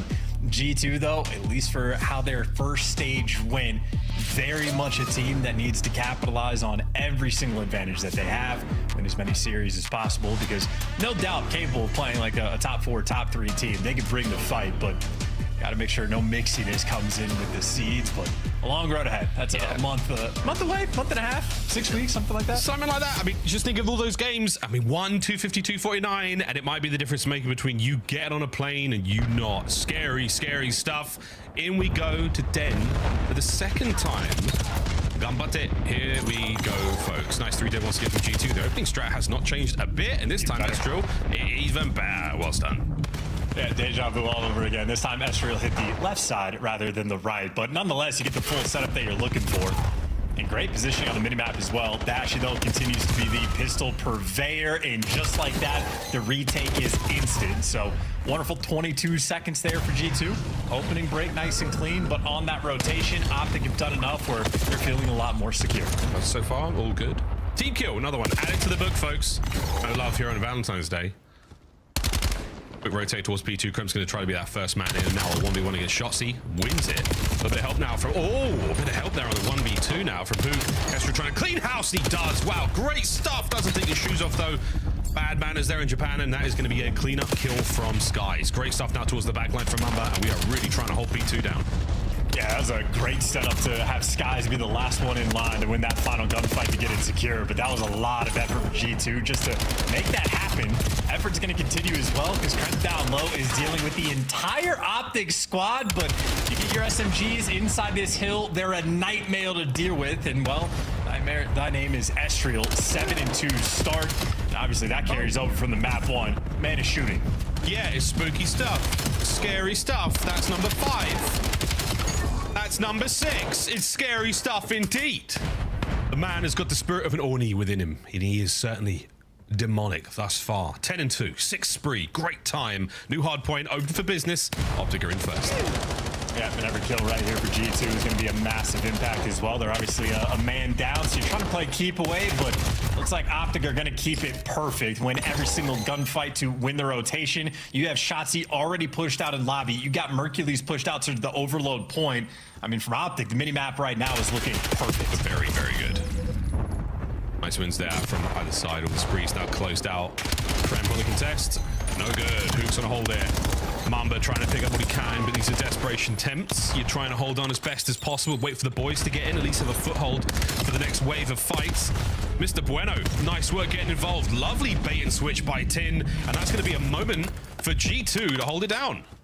And able to flip towards the right side as well, so a fun little moment there. Optic only got the first 20 seconds. The minimap looked great, but the post-execution not quite as tight Still, though, decent scrap time being collected. G2 clearly setting up on the rotation. Got a player over towards mid. Everybody backed up to the backside of Dojo. They're going to be playing heavy for this new time, and Mamba gives you the entries to make it easy. Yeah, I like that. Well, back-to-back hard points now exchanged hands. Both our squads playing tight. Krem now on the rotate towards middle, oscillating between front and side. Good work again with squad. Everyone finding the kills. First wave of Optic players nullified.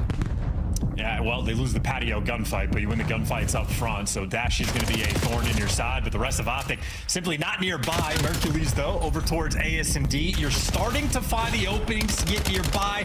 All comes down to Kremp on time. He's surrounded, gives you a kill, but Optic finally get the break. Yeah, they get the break, and Mamba takes a tumble off the map. He doesn't manage to get his guns up, but they're ready now, and that's going to be the flood of Optic players right through the front. Great break, 20 to go. Optic, Texas are in. G2 might chalk this one up, but they've still got to get themselves a cross map as well. Good stuff. Optic with a late break, but G2 still with a lead. Yeah, and you see Estriel also fell off the map, so he wants to make sure Mamba not alone on his date with death down in the depths below. Nonetheless, though, first set of rotation, as you stated, 20-point game. Super solid stuff coming through from G2, and Estriel definitely not a player that can slow it down. We're thinking about long-term spawns, and Shotzi is a demon. He does get cleaned up, and hey, Mamba with the nice response, but either way, that's just a gunfight to get the spawns for new. The time going to be in Optic's hands. But now we're battling for P1. Estriel looking for a couple more kills. Gets one. Doesn't get the couple. That's not a problem. His boys now doing what they can. The pick up from mid is going to be there from Optic. Hooks on the cut. An important position on the way towards P2 and to try to keep the pressure off P1. But G2 doing a lovely job getting time when they are struggling to find the kills for what feels like an eternity. Optic still bringing good heat, but not enough in the objective. Well, 1v1 battle maybe for a little bit of that scrap. And, well, one by Skies or maybe just to kick off those trades. Nonetheless, G2 going to be set up for another P2. This is where Estriel went on the long spree, and it was the best hill G2 had this entire map. They're trying to make a deja vu a second time. It'll be Skies inside the hill. Oh, they've read Hoog. Great timing. Not for Hoog.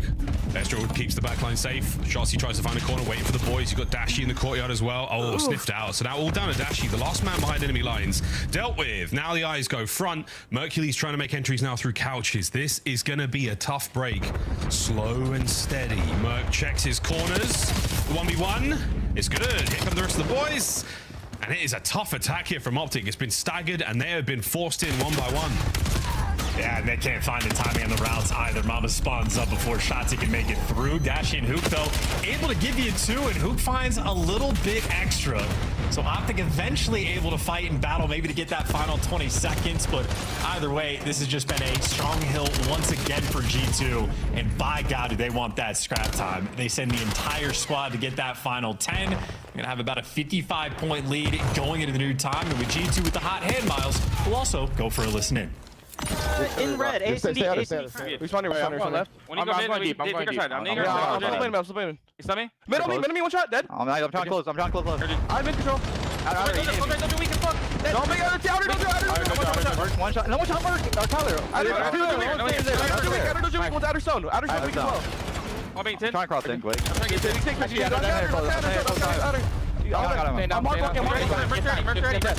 I'm all your middle. Nice. Yeah, I'm already. One shot counter. 2 weak and there's 10 quarters. I'm taking then. They weak their 10 corners. He's stuck. One middle, Shotzi, dead. Nice.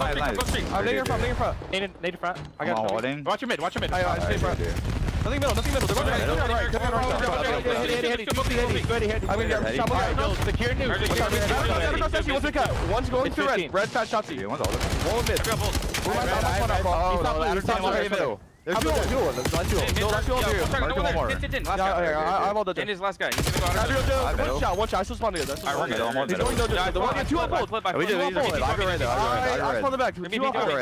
I'm playing safe in the back. Are you ready to go over though? I've seen that for blue. What's up? Last guy Kyler. He can be in there. I'll send back. I'm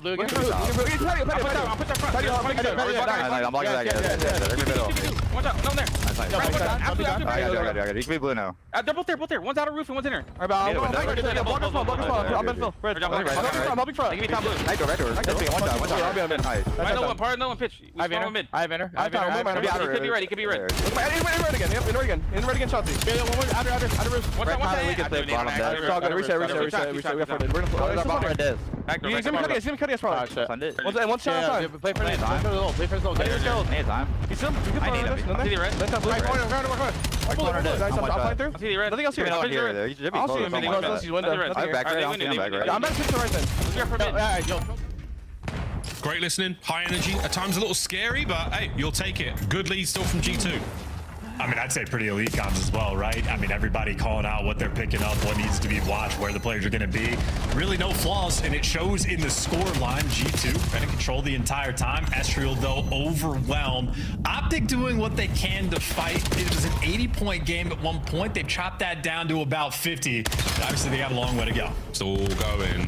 Frem able to get the pressure on the Merc there. No kill just yet, but he's still cooking. Krem bringing it on dead. Here comes Ezra in the quick pick up. Oh, the clean up through front. And what a 3 it is for Justice. 28 and 19. A minute 20, a hard point time, a 20 for the win.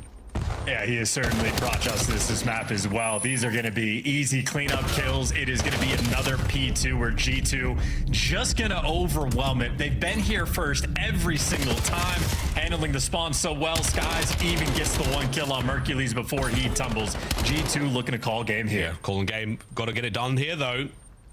On a few moments now for Optic to make their way into the time. Estriel still holding down the side. Oh my good golly, Miss Molly. He is ripped through him. 32 and 19, a final score. For Estriel alone, G2 starting a series hot. And, you know, if we were to do kills per hill there, I think Estriel on P2 specifically maybe got 12 or 13 of his 32 on that hill alone. That is where Minnesota really set themselves apart, and obviously gets the highlight reel best play as well. By God, is that Dravik easy to shoot. Wow, didn't think you were going to say that. Excellent stuff. I'm an AR player, man. I'm an AR player. I played 300 games of Raid. Well, G2, 1-0 right off the rip. Massive work there from Estriel. 13 objective kills, big assists across the board. They suffocated Optic there on Den. Just shy of 10 minutes, and G2 happy with that result indeed. They have absolutely come to play, but as the desk said, this could well go 5. We'll see if that's the case. Well, the first one certainly going the way of the G2 boys. Minnesota walking away with a dub. Big looks across the highlights here. It is going to be an Estriel montage. Yeah, and if you've ever heard the phrase like playing to your competition, it's usually used in a negative fashion, talking about like a top team, how they'll play like down to their opponents. Estriel's a different case where he will play up to the competition in a sense, where if you're going against one of those top dog teams, and for Estriel, it's been this way for a few years now, he will absolutely kick it up a notch. So, I mean, Optic just, you know, getting collected there by Justice the entire map through and through. Both opening breaks he had were perfect. He just always brings his A game. Always a fun player to watch. Yeah, very, very exciting to watch. Electrifying moments there. Optic down, but not out. They showed the goods against Boston yesterday, but today they've got an opportunity now to push the series a little further forward. We're going to get ourselves into search and destroy. Which way are we leaning here, mate? Because again, as far as the game flow is going to show, pretty strong looks. I don't think the lead changed. It didn't. It absolutely did not. Once G2 got going, no looking back all the way to 250. Well, it's the P2s, so Optic do not score in the first P2. On the second P2, they got a measly 9 seconds, and they obviously do not score on the final one. On the flip side for G2, it was a near full 60 the first go around. The second time, they still managed to get about 35 points, and obviously they called game on the final one. So as sort of a battle as it was, every other hill, you're trying to make the impact. You're playing for the early rotations. It was on the second one where G2 set themselves apart, and that's why they're a dangerous 10 team. Again, Kremp losses was left open. Optic veto Blackheart instead.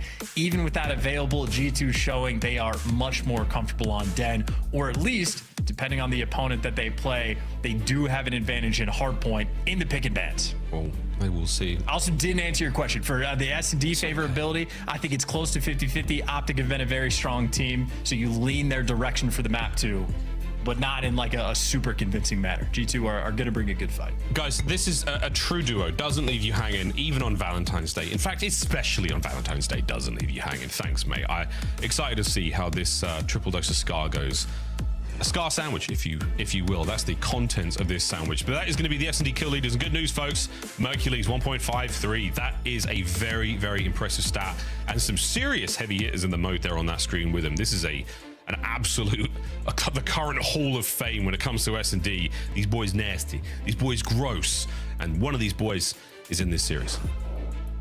No, and that is fantastic news as well. He has been Mr. Consistent for the squad, basically a guarantee on the map to win his ones.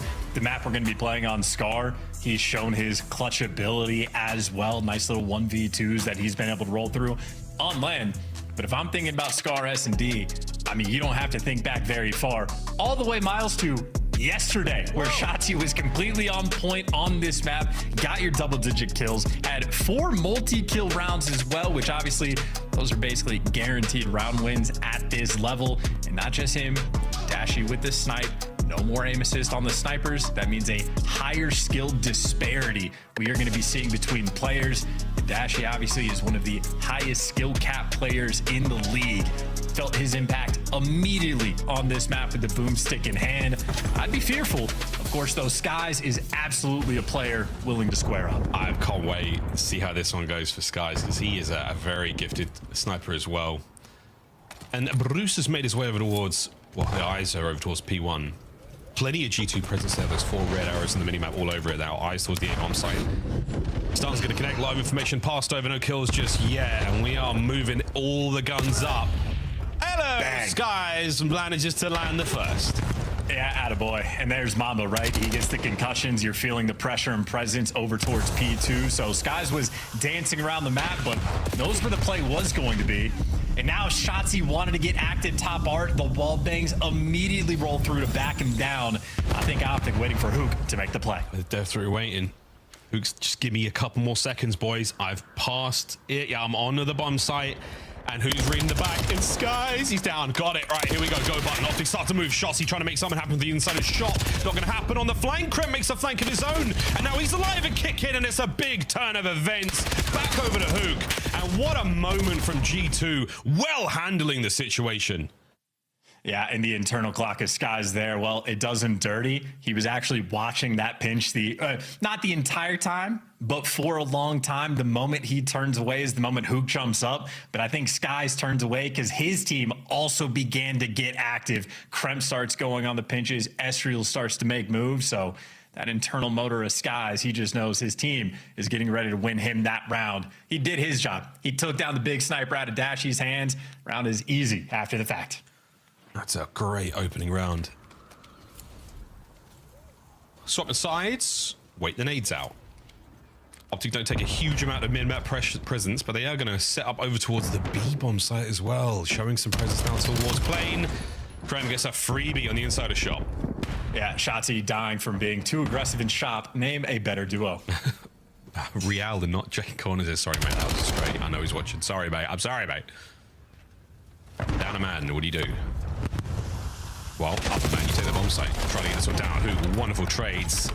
Armor's going to keep things up. Keep everything afloat right now for G2. Minnesota. Dashy surely has that snipe at the ready. And Mamba certainly rolling the dice with his life there. Krem, though. Oh, he finds another. So, Big Bruce left alone. And here we go. Oh, so close. All right, Dashy with a snipe 1v3. He'll be calculated about it. He's going to have to world star at least 2 different players, but this is definitely not a guy we're going to count out.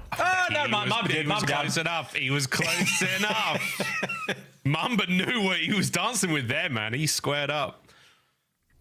I like that. It's the peak he had from top P2 where he never actually shoulders over to peak top green. He just starts going for the wall bangs to just like be a distraction. You don't want to play with that fire. But showing a really good example of what you do to play around a sniper. For all the conversation about how OP they are. I mean, listen, Miles, I snipe every single round we played of S&D. When kids are good and play around it, you're completely ineffective with it. And eventually going to have to put it away. Yeah. If you don't hit, you must acquit. Oh, you know where this one goes, folks. Skies, what an opener. But there is the snipes of the nades. He's connecting. And they took down the only player to kill. Dasher with a sniper, neutralized again. And Shotzzy now overwhelmed and outmatched G2 Minnesota, running them down. as clean as a round could possibly be. A nade from downtown from Caesar B. It blows up Hook. The nuke is gone. And after that, the round is won. And a 6-0 start from Kremp as well. Feeling good. The vibes are flowing. Him and Estriel almost taking turns. But this has been, you know, talk about a classic sort of like Skies round. He gets the snipe battle win there in round 1 against Dashy. And then it's the nades a couple rounds later that are just so difficult to deal with. This is always a man that has him dialed in and even gets the hit marker. Now for number 7, gotta be careful. And yes, overwhelmed everybody on G2 connecting. No way. What an aid over the top. Here comes Hook to try to stop the bleeding, and it's nothing but danger. Kremp 7-0. Hellstorm back pocket. Screw it, front pocket. Don't put it in your back pocket. Own it, son. Damage into the next man as well. Gets a nade on that, but Kremp's having a perfect round of Search and Destroy. A perfect round of Search and Destroy.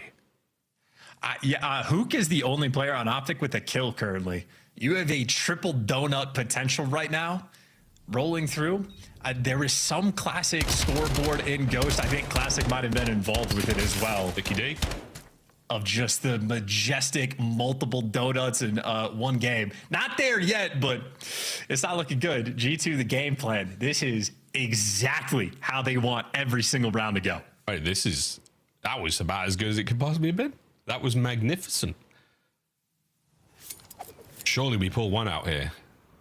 The triple donut is tough. Yeah, call it. Well, you can call it if you want, Crim. You do what you want, mate. At this point in time, heavy hit from Optic now towards A. Roll the dice, get involved. Start winning those trades. That A bomb site, that's very open. That's very exposed. Good luck with this one. Yeah, they're scattering, running for the hills. In a shot, they fly. Shotsy manages to get at least the trade. Mamba finds another. It's 2 for Mamba. Dashi gone. That one basically hit him right in the face. Krem 8 now, technically 9 in a row. The streak doesn't count for that, but this is something, folks. Hook 1v3. I mean, what do you call it? All right, maybe Hook will clutch this. We'll focus. I mean, now he's going against Skies and Krem. 44 seconds to work with. He does have bomb in hand. He does have it. He's worried about them playing close. Yeah, fresh mag and you're in 15. You can make something happen here. That's good damage. That's enough to push him down. Kremp's playing it safe. We are not throwing anything away here, G2. We've got a good record here in the round count. And this is a wonderful attempt from Hook. He's in.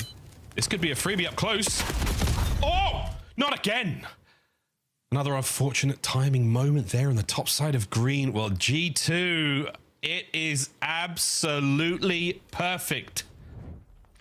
Yes, it is. Skies, by the way, I think he was tracking Hook that entire time, even through shop, at least based on the errors on the minimap. But more importantly, you have Dashi and Mercules, one of the best AR duos in the league, one round away potentially from getting double donutted in. So I don't know what you call this. Is this a super octane if your AR duo both drop a donut in a series? I don't know what the language is. Like, but oh no, we might hear witness history. Not the double octane, sorry LaRue. Strays for days from that guy. Why, it was a box of donuts for a moment, if not for Hook's efforts and shots at least getting one, but not the old double Ds. Not here against G2. And Krem is making a big case for it. No way. Oh, thank the maker. He doesn't get that one. 2v2. Wait. It's not over yet. It's not over yet. It's a 2v2. Listen, Octane gets to remain legendary. The only player that can have the double donut rolling through. Mercules and Dashi also could try to get the ball rolling. Oh. Information there on Mercules, the bomb about to be collected. This has been a super mixy round where Mercules and Dashi have been just posted up in absolute depths, and the COD timing is crazy. Oh, that was good enough. Doesn't check mid. 1v2. Mamba, down and out. And ladies and gentlemen, they are on the board. Yeah, no history here. Mercules also there with some crispy, clean shots on that last gunfight, I believe. So he's starting to wake up just a little bit, and oh yeah, nice easy snap, I suppose, for a player like that, but certainly a difficult gunfight win. Optic Texas finally get on the board. Yeah, we won't be talking about Octane's double Ds for a moment. We can put those in the back pocket and think about them another day. But for now, And we've called in the Hellstorm. We've hit some great snipes. We've done it all. G2 still 1 round away from a 2-0 lead in the series. Wow, what a majestic trophy. That allows you to actually move forward with a little bit of freedom. And it's Mercules with bomb in hand with a Dravik. How about, look at what happens when you're down 5-1. You're digging deep in the strat book. I'll do it myself. A-bomb plant. No one's checking this. Not even a stun. Estro's playing it real slow and safe. Here we go. G2 slight shuffle towards the bomb site now in the attempted retake. And Dashy's hoping for an errant player through the middle of the map. He has been spotted and stunned. Up close and personal now. Here we go. Shotzzy through the smoke. Gets a little bit help there from Hook, though. 30 seconds to go. And a massive advantage right now for Optic. Last man left alive, Kremp. And they got eyes on where he is. Yeah, Dash had him trapped the entire time, so a very active round. Or actually, Kremp slipped the net. Certainly not going to clutch it yet. Mercules will be there for the final kill, but that is a wonderfully orchestrated round coming through from Optic. The smoke certainly helping them out a little bit towards the end. You had a nice sort of bullet time moment as well. Shot 2 at the backside, dodging the sniper bullet because that sniper shot connects. G2 probably win that round, but Optic by a thin margin get that small advantage and turn it into a massacre around that bomb site. Every player getting involved, and Mercules, obviously the player, kicking it up on a 4 spree. Yeah. From 0 to 4 in 2 rounds. Back to square one with the nice nade strats, and it does connect. Mr. Bueno, it's so annoying. It's unbelievable. Aggression now from Optic, though. Shotzzy's in. Miles, what that does is that allows Kremp to just get up to the plane heady straight off the rip. And of course, Shotzzy. Oh my God. He's so close. They've got no idea. They're not accounting for this whatsoever. Oh, he's getting these 2. At least the bomb carrier. Yep, that's annoying. That's annoying! No way, gets another one here. ID's the bomb. Here come the reinforcements. Optic now starting to move forward. Shotzzy, what a round this has been.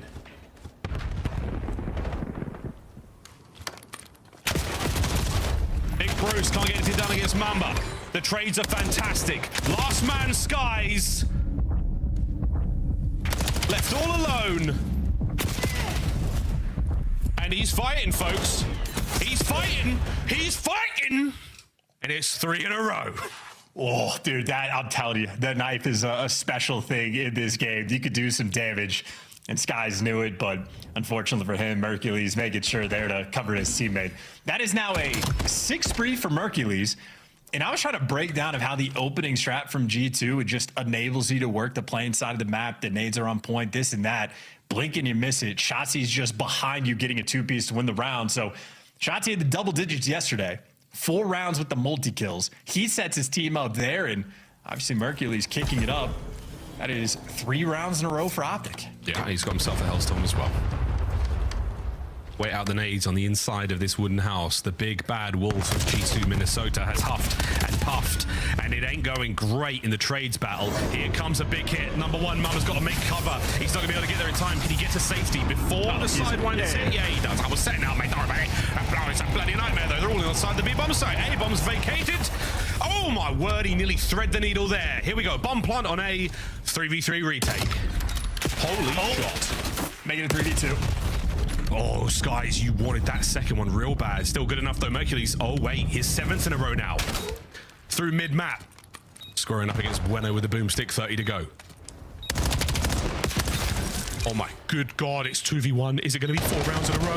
Estro's got to go big, and he doesn't. Up to Texas, 4 in a row. Miles, I was a baseball player. Yeah. We're a superstitious bunch, so we're not going to talk about it. We'll think it, but no one's allowed to say anything. I didn't see anyone shooting bodies. I didn't see anything like that. Okay, that's the rules. Yep, okay. 4 rounds. Skies hits a great shot in that round. Is a great strat. Use the Hellstorm, get the bomb down. Wow, clean and efficient there out of Optic in this perfectly normal S&D. Perfectly normal. Nothing crazy to see here on the nice 8 spree we have seen from Mason Ramsey. Attacking around now for G2 Minnesota. I think nades over towards B don't connect this time. But Optic still take the position nonetheless. Yeah, this guy's making sure not a single Shotzi pinch will be rolling through this round. It is a default push over towards A. Right now, the primary defender. Dashy back down from up top, and this will be a free bomb plant. Everybody's alive. Yeah, it's a straight up 4v4 through the cover of smoke. We're going to get away from this one. Here comes Optic on the shuffle through mid-map. They've got shots in the skies, suppressed at the very least. Hook might be going on the worldwide flank. And in the meantime, it's 2 up, 1 down on the retake again from Optic. Mercules under the coverage of Dashy Sniper, looking to get his 9th in a row. Over the top he goes. The damage is outstanding, but it's not enough for the kill. A 1v1. A 1v1 and G2. Keep it together when it mattered most. 6-4 the final score. What a game of Scar that was. Yeah, and how about Caesar? Skies Bueno there to call game. Taken down for the 5-1, handling those pinch plays perfectly. The shots getting rung out towards the middle of the map, but he makes the right call to help his team when they needed it. Everybody there for G2 getting involved. They got scary. You go 5-0, the other team wins 4 rounds in a row. Mercules is on like an 8 spree. It starts to feel a little bit terrifying, but they take care of business, and Kremp absolutely does that map as well. 12 kills, but maybe more importantly, just the first bloods for G2. Very on point, able to get, 6 of the rounds they won. They're able to get 6 first bloods as well in neutralizing so many of those strats from Optic. I mean, maybe Shotzi had that one cheeky pinch of, I don't know how he's behind the entire team, but he does that sometimes. But for the most part, the nade's on point. Handle the counter snipe there, taking down Dashy, and you slowed down Mercules enough to get the advantage. You did your job. Just enough. I need a break after that one. That was a great game of Scar. We stay on Scar, folks, over the edited break to play Overload. We're very, very excited to see how this one goes. 2-0, G2 Minnesota. Can they close out on Overload? We'll find out after this.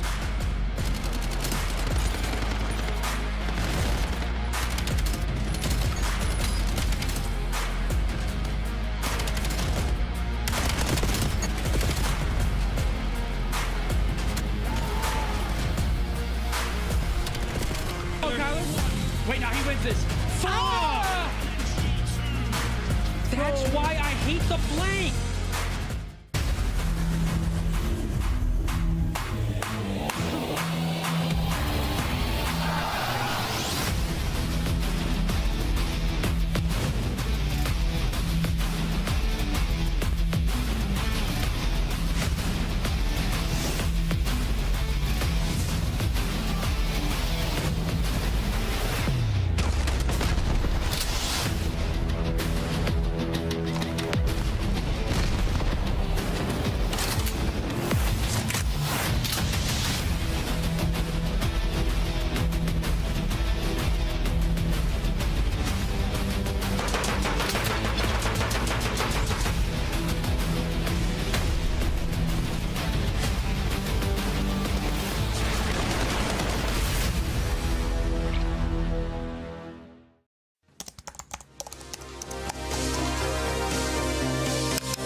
He's getting caught. 9 seconds to go. Just has to stay alive. Can he get back to it? I don't know. He's so close. He might have it. He might have this. Oh, with .1, Scrap gets it done. Do you play for the win here if you're G2, or do you play for rotation? You look at the minimap, and yep, they're going to make their way into P1. Kremp over the top only finds 1, and Boston have to sprint. Wait a minute, but they find 2 kills, make it 3. It's a 1v1 and toward the time. Purr's the last man standing. Don't want to contest Mamba, just value your life. But Kremp able to find 1 Mamba a second. You got to stay in the hard point if you're Boston. Contest there for Mamba can't get the win. 245 to 248. A moment of breath here for G2 to get back together. Kremp finds 1. Estra with the team kill. He's just on his snoop. Oh! He's able to find 2, but not the Oh my god. What a match. Yeah, that was a good match. What a bang out, bro. So many pivots at the end of that game, man. Holy that was nuts. What do you think of my shirt today? It is a choice. It's a choice. Listen, guys, I put this shirt on. I felt pretty sexy, to be honest. Yeah, I looked in the mirror and thought, God damn. And then I got into the green room and everyone said, your shirt's too tight. You look like an idiot. And I was like, it's just a little too small, but it works. Insight's not going to see it.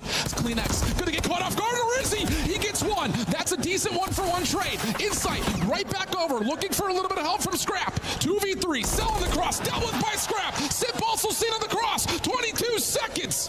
Draza trying to work this with Scrap able to turn this down to a 2v1. Just down to Sip. Not gonna happen. Shut your mouth. Toronto in the grand finals here at home.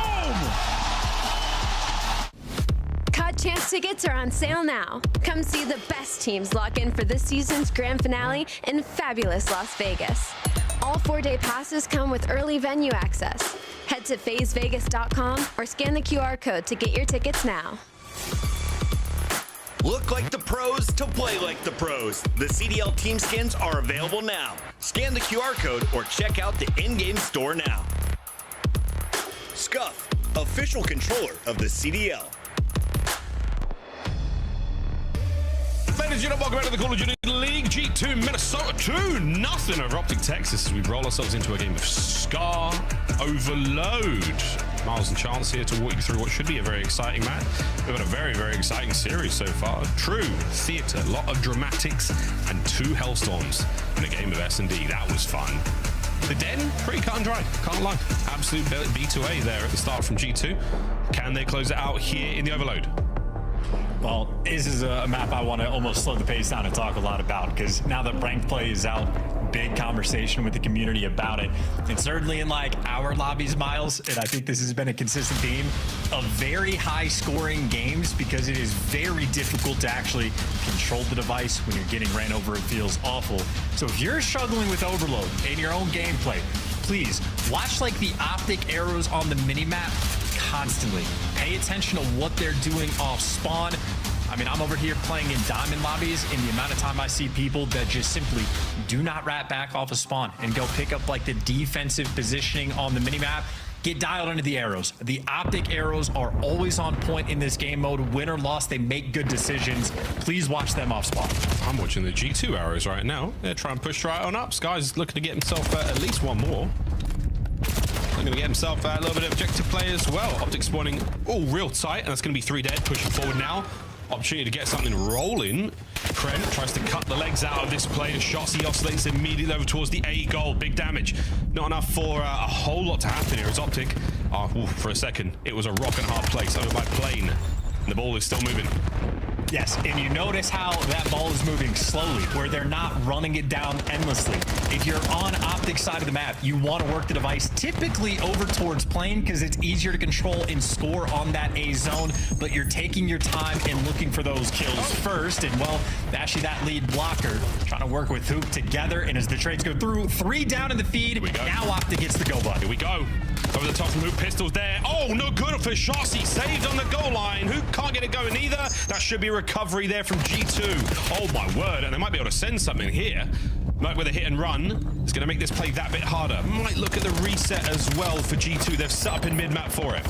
Oh no. And well, G2 wants to do the opposite thing, right? They're trying to bring this Vice through the P2 side of the map, and that's why they're running it Shotzi. Easier for them to score on the B zone side of things. Of course, though, Hook hits the nade, overwhelms you.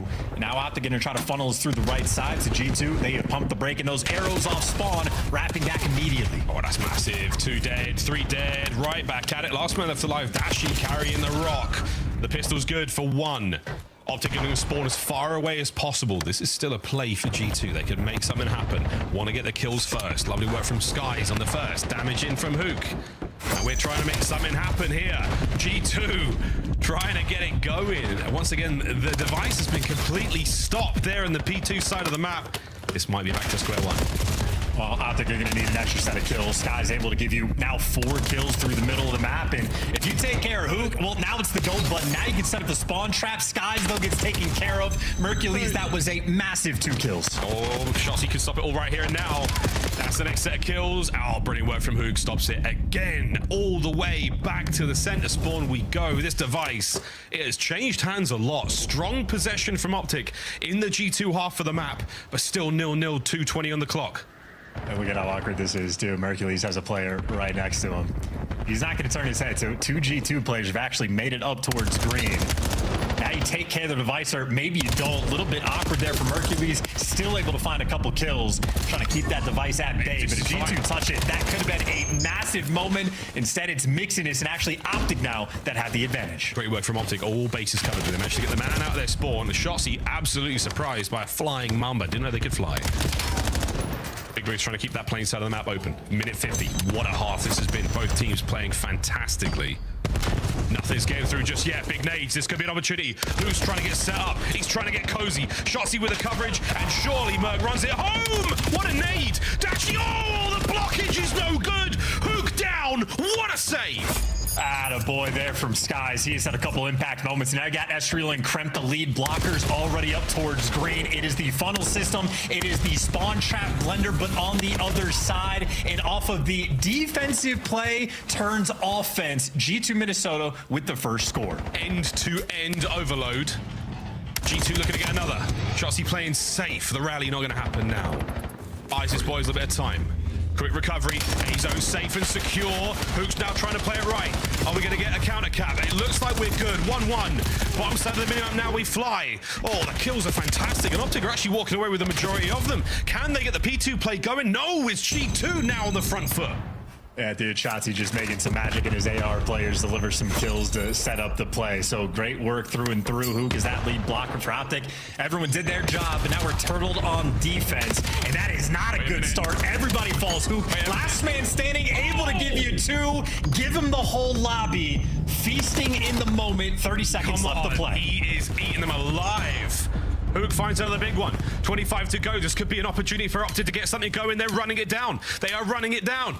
Dashy's still trying to keep a hold of this, pushing it forward. There's a man on the flank. Mamba is Hook. Have they counted this man? They have. They've counted him, but it stopped the play. Gets a big kill. Guns front. Kyler Garland is still shooting rockets right now. No one going for the OT just yet. We should see the whistle blow. Oh, that's a cap. No, G2 are on. Chance. It's not over yet. Well, they got the 4 down, but now you actually lose a man with the pistols. Got Mamba there for 2. The device running through mid, and they got the clearance kills until number 7 pierced it.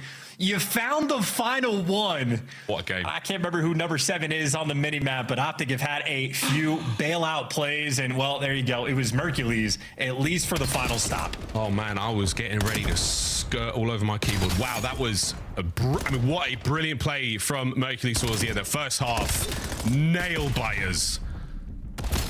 Counter caps on counter caps, no rallies to be found. An unbelievable nade from Skies. Crazy wins, and then that spree from Hook. He saved the day. Miles, the decision making, by the way, like the route that Shotzzy takes when he spawns up P2 straight through mid, that's like wrapping back is important, but after the score already happens, that's when you want to take the space. So he takes that lane, finds himself on like the deep open field. This again, high level overload being played. Everybody, myself included, needs to study up. This is brilliant, yeah. Fantastic work, man. Both squads looking strong. Second half, nothing of major note going into this one.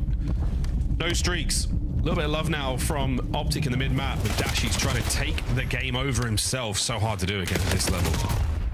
Shotzzy no good there as Estriel and Mamba find their respective kills. A man now makes his way inside top blue. Krem. Oh, baby, that's a big win. This opportunity now. The damage has been dealt. Hook's trying to find another miracle play. Another miracle save, and it's Shotzzy and Dashy. They get it done. Optic can breathe a sigh of relief and run forward. And look, every single lane getting pierced. Who goes to the plane heady? You got Mercules towards P2, Shotzzy over towards mid, and Dashy waiting for the comms or waiting for an opening. They're going to slow force it over towards P2. Hook loses the top side for Optic. Now it's a ton of pressure. A lot of pressure on. Slowing it down just a smidge. Another 3 dead. Oh, Mercs have been tagged. If they get killing him, that's fantastic. Shotzzy with a big block. A big block. Now towards the B goal. Here we go. Portal's wide open, boys. Shotzzy fighting in. Last man left alive, Mamba. The pinch is there. Someone surely gets it home. A big kill. Can Hook save it? Damage dealt. He's been suppressed. It's not going in. It's not been stopped. It's been run forward now by G2. What a moment. Optic Texas. Let's go for a listen in. Top broken, top broken and top. P5, Mamba. He's going low plane, it looks like. He's low plane, or top plane. Stay alive on the right. Nice, on our point. He's rebel. He's go for ball. Their shop? Our shop? Our shop, I think. I'm under it for a second. Yeah, our shop. Our shop. There's 2 in our spawn. He might get it. He's gotta go. Another one in our spawn, guys. Play ball. Play ball. I don't know. Wait, get out. One point. Yeah, I can run out left. What's playing now? We're left right now. We're missing. One guy's on point. Dead. All right, another one. Be cut. All right, I got the first. We're top again. He jumped on versus Jet. All right, last guy. I didn't touch him, Mamba. He's going to 18. Yeah, he got Where's he going? Where's he going? 18 gens. He's still gens. You ran B cut. Be cut. Another one be cut. One's pinching right wall. Wait, 2 be cut. Yeah, try to get ball. White wall, cramp. Where's the gen? Back up. I get ball. Stay out. I'm out. I agree, be cut. I need people up. Do that. Nice. I got one. Behind it. Nice. Three. Looking for Mamba. Block right. I can get ball. They're gonna be big shot. They're gonna be shot on you. What? Weak. Mamba. Close under. He's dead. We're back. He cut. Overload point, let's get deep left. Overload point, one shot, one nice. Are we spawning them? Could spawn P2 maybe. Could spawn P2. Yeah, I think they did spawn P2. We gotta grab And G2 are starting to lose their grip. G2 starting to lose hand on the game chance. Oh, well, who just lost the handle on the old Javik there. Didn't mean to pull out the pistol. This might be a G2 score. Mercury's last man in line. Well, and his teammates spawned right on top of him. So they'll spawn force out just yet. Back to a 50-50 standoff. But for Optic, this amount of time on the clock, this is a massive advantage. Holding on, looking for another cat, possibly. Oh, wait, my Maestro will get theirs. A single man to deal with here on the defense. And Hook's found himself in another corner. 30-18. What a map. 31 he is having so far. Single man there on the objective is going to be down. The EMP drop. G2 just on the outskirts there of blue. And Hook once again rocking his way through these players. Shots onto the second man as well. Possession Optic. Here we go. Yeah, no, this should be game. A minute left. They got the possession, and they got G2 trapped inside of their spawn. You play for kills, you play for trades, and you just buy as much time as possible. And Optic should have already done enough for the win. Yeah, it should be at 45 on the clock. It would be a miraculous turn of events. No one's saying anything just yet. Shotzzy's 5th in a row. Bit of a slowdown there by P2, and that's good stuff from Hoog once again. Big Bruce picks up here, so that should be it. Final 30 seconds. Optic, what an unbelievable game of Overload this was. That first half, legendary saves from both squads. And Hoog has simply taken over the mode. 36 and counting. Brilliant work from Optic. They survive. No sweep here. We're going into another scar. We're going into a hard point. Ice cold in the second half. Yeah, and teachable moments as well, right? Like that listening, a thing of beauty. If you don't already know, the device spawns, at least on Scar, it's middle, pop, bottom. So from middle, then it jumps over to plane, then it goes to P2. You heard Shotzzy like yelling at his teammates to block the right spawn. Typically, 2 out of 3 times, you want to spawn trap people in that deep right corner. You want to work up through the red side of the map, but Optic, very heads up. They know that after the score, the device is resetting up towards plane. Shotzzy wants that spawn block to force him over towards red. And of course, it's not like he needed to comment. His teammates were already there, but very controlled about when you're going for spawn traps, which type you actually want this set up. Because again, Miles, our rank played teammates don't do that. It's chaos, man. They don't manage nothing. Please, everybody, study up. It's really fun, especially when you get a 4-stack going. The mode is lit. It's lit. It was. And this map was fantastic. Optic, what a brilliant turnaround in the second half. All theirs. Don't know what they said going to the locker room halfway there, but these saves, Skies with the nays over the top, brilliant stuff. The 1v1 wins were all good as well. And a couple of moments in G2, I mean, the fumble on the roof, of blue. God, could have been a lead change there. And how far a trophy goes. You see Mercury's managed to stagger that one across while stunned. That trophy certainly helps out as well, though. Keeping those players alive keeps your blockers up, keeps the runner going. Huge moments there from Optic. It really is the little things that they are doing right. And it helps you get like 2 headshots on the way out there from Hoog with a pistol on the transition away. So sensational stuff from Optic. They stay alive. We go to another hard point. We stay on Scar. Yeah, and again, that like sort of chain capture moment, or I don't know if we have terminology for it yet, but you know, you might fight for 3 minutes to get that initial score, and then Optic again just respond off of the reset of the device and get a second score in a matter of 15 seconds. Moments like that are devastating, and again, it's very difficult to actually do. I think not pros, but I think most ordinary players are lost. You get the score, you have to reposition. Oh God, where's the device going now? Where are my players on the map? That's why watching the arrows matters so much, that these guys are taking routes 10 second advance. The moment they die, they know where they're going off of respawn, any of the 3 lanes being covered. It's fun when you get it, but when you turn into, you know, the monstrosity, the chaos of just running it down, it can still be fun, but very different than what the pros play. Very different. I mean, that's why we call them pros. They really know what they're doing. Our ranked play teammates, not as much, but it is fun. Well, we got to a hard point now where things are going to be very, very different. We're going to stay on Scar once again. And that raid game 5, is it looking that bit more attractive? Is it looking that bit more possible? We will see. Well, the reverse sweep is now on the cards. We are not going to see a clean sweep there. G2 started this series very, very strong indeed. And by all accounts, that was an unbelievable game of Overload to win for Optic. G2 will see what they got now if they can keep it all going. Again, a very, very formidable squad. They have shown us more than enough goods. Both Estriel and Mamba, fantastic looks on Den. They certainly know what they're doing. They were looking great form. Estriel in particular, Chance, I mean, what? The king of the hill, without a shadow of a doubt, winning endless gunfights with 16 kills, I think it was, from objective.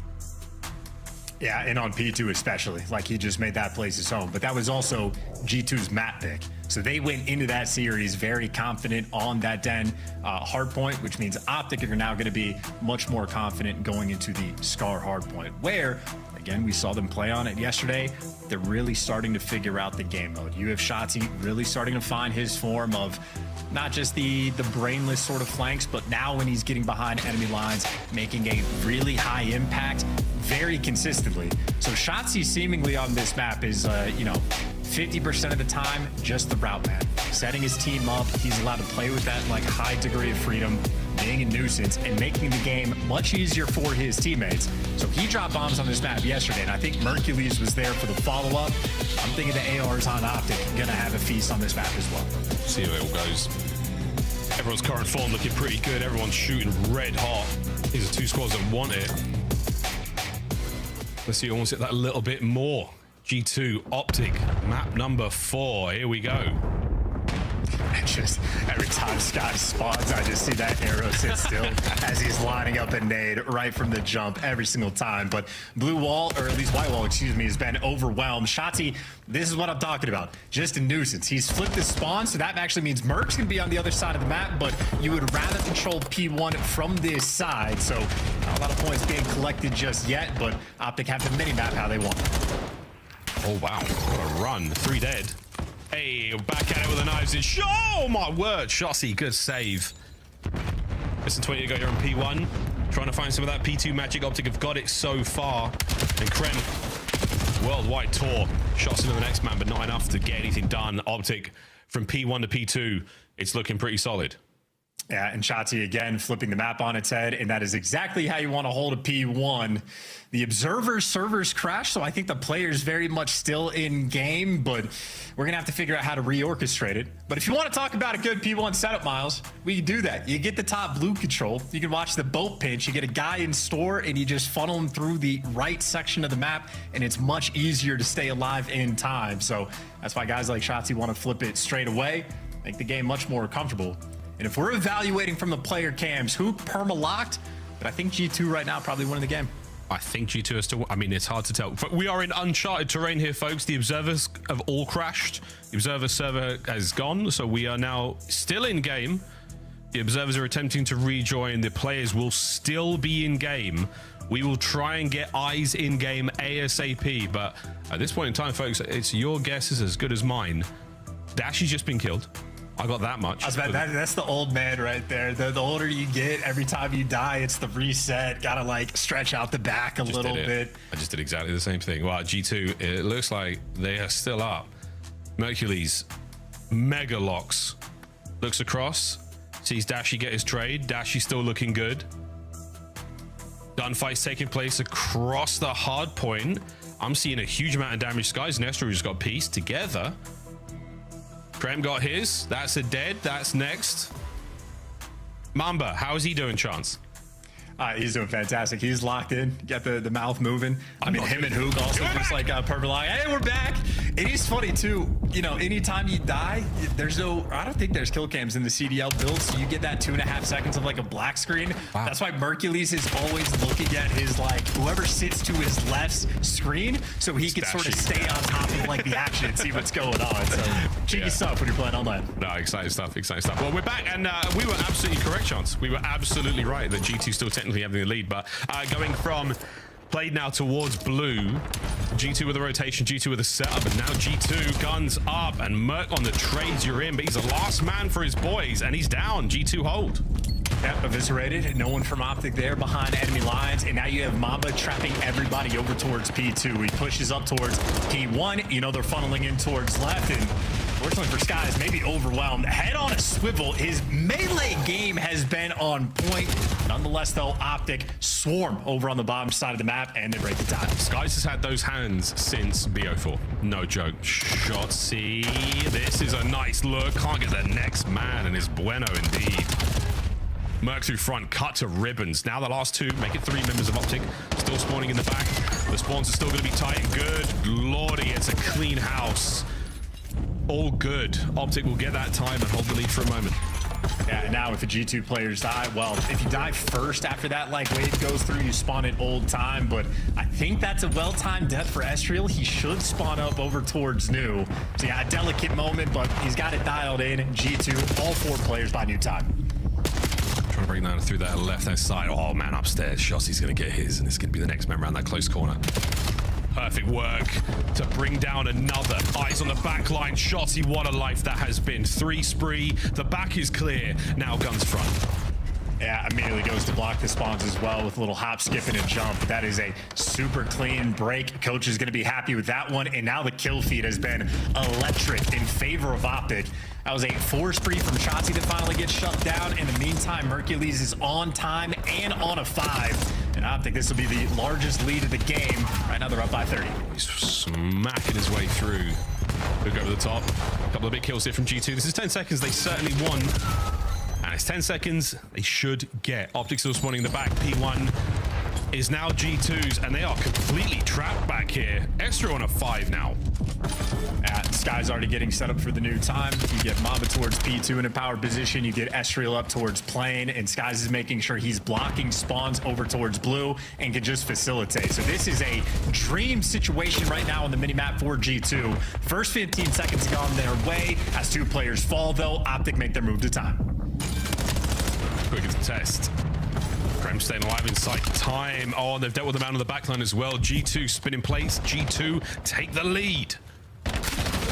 Just a comfortable setup as well. You see how much emphasis is being put on like that, you know, top side pinch as well. Optic keep going that direction. More kills going in favor of G2, and this is just a funnel system. Once you get a guy like Mamba up towards P2, can come out all the crosses through the middle of the map. I mean, it's just an easy setup. Finally, Hook actually gets the guy on time, but Estriel fills in a matter of seconds. I mean, they went from what, maybe down 20, 30 seconds at the end of the P5. That is a flawless P1. And well, now we square up for war on the new hill. Here we go, Optic. They're flying on through. They're getting a lot of kills. They've won the battle. The opening salvo goes their way. Guns at the ready. Dashy pressing forward. Shots into Krem. Still holding on to time. Merc's doing it alone right now. Hook doubles back, trying to get himself involved. Skies peels him. Skies finds another peel. And now Mamba on the flank. He could go huge as well. G2, what a break. They are in. Yeah, you need a trophy though, man. These concussions, these nades have been raining down. And there, yeah, Skies, of course, it's Skies able to get an extra one. So you start to hold off right.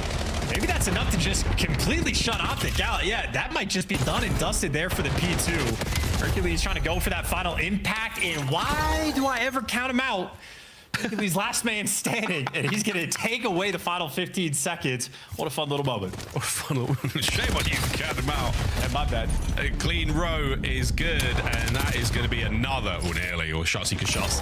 And the single man from G2. Oh, but that man is gone. It is Hook winning a massive gunfight. opening up now both lanes of attack. The mid-cut's wide open, back plane set. Shotzi's finding his. Mid-cut safe now. Dashy's on that. And we're looking at another lead change now for Optic. Yeah, I mean, this hill right now, it's the battle. Whoever gets to plane heady first just wins. You can do it from either side, but G2 lost that control, and now you're fighting quite literally an uphill battle. It's a double kill with the nade, but one was on the teammates, and again, if you don't have plane heady, you are never going to get the time. This is it, Merc living in this spot. That trophy is going to do God's work for him.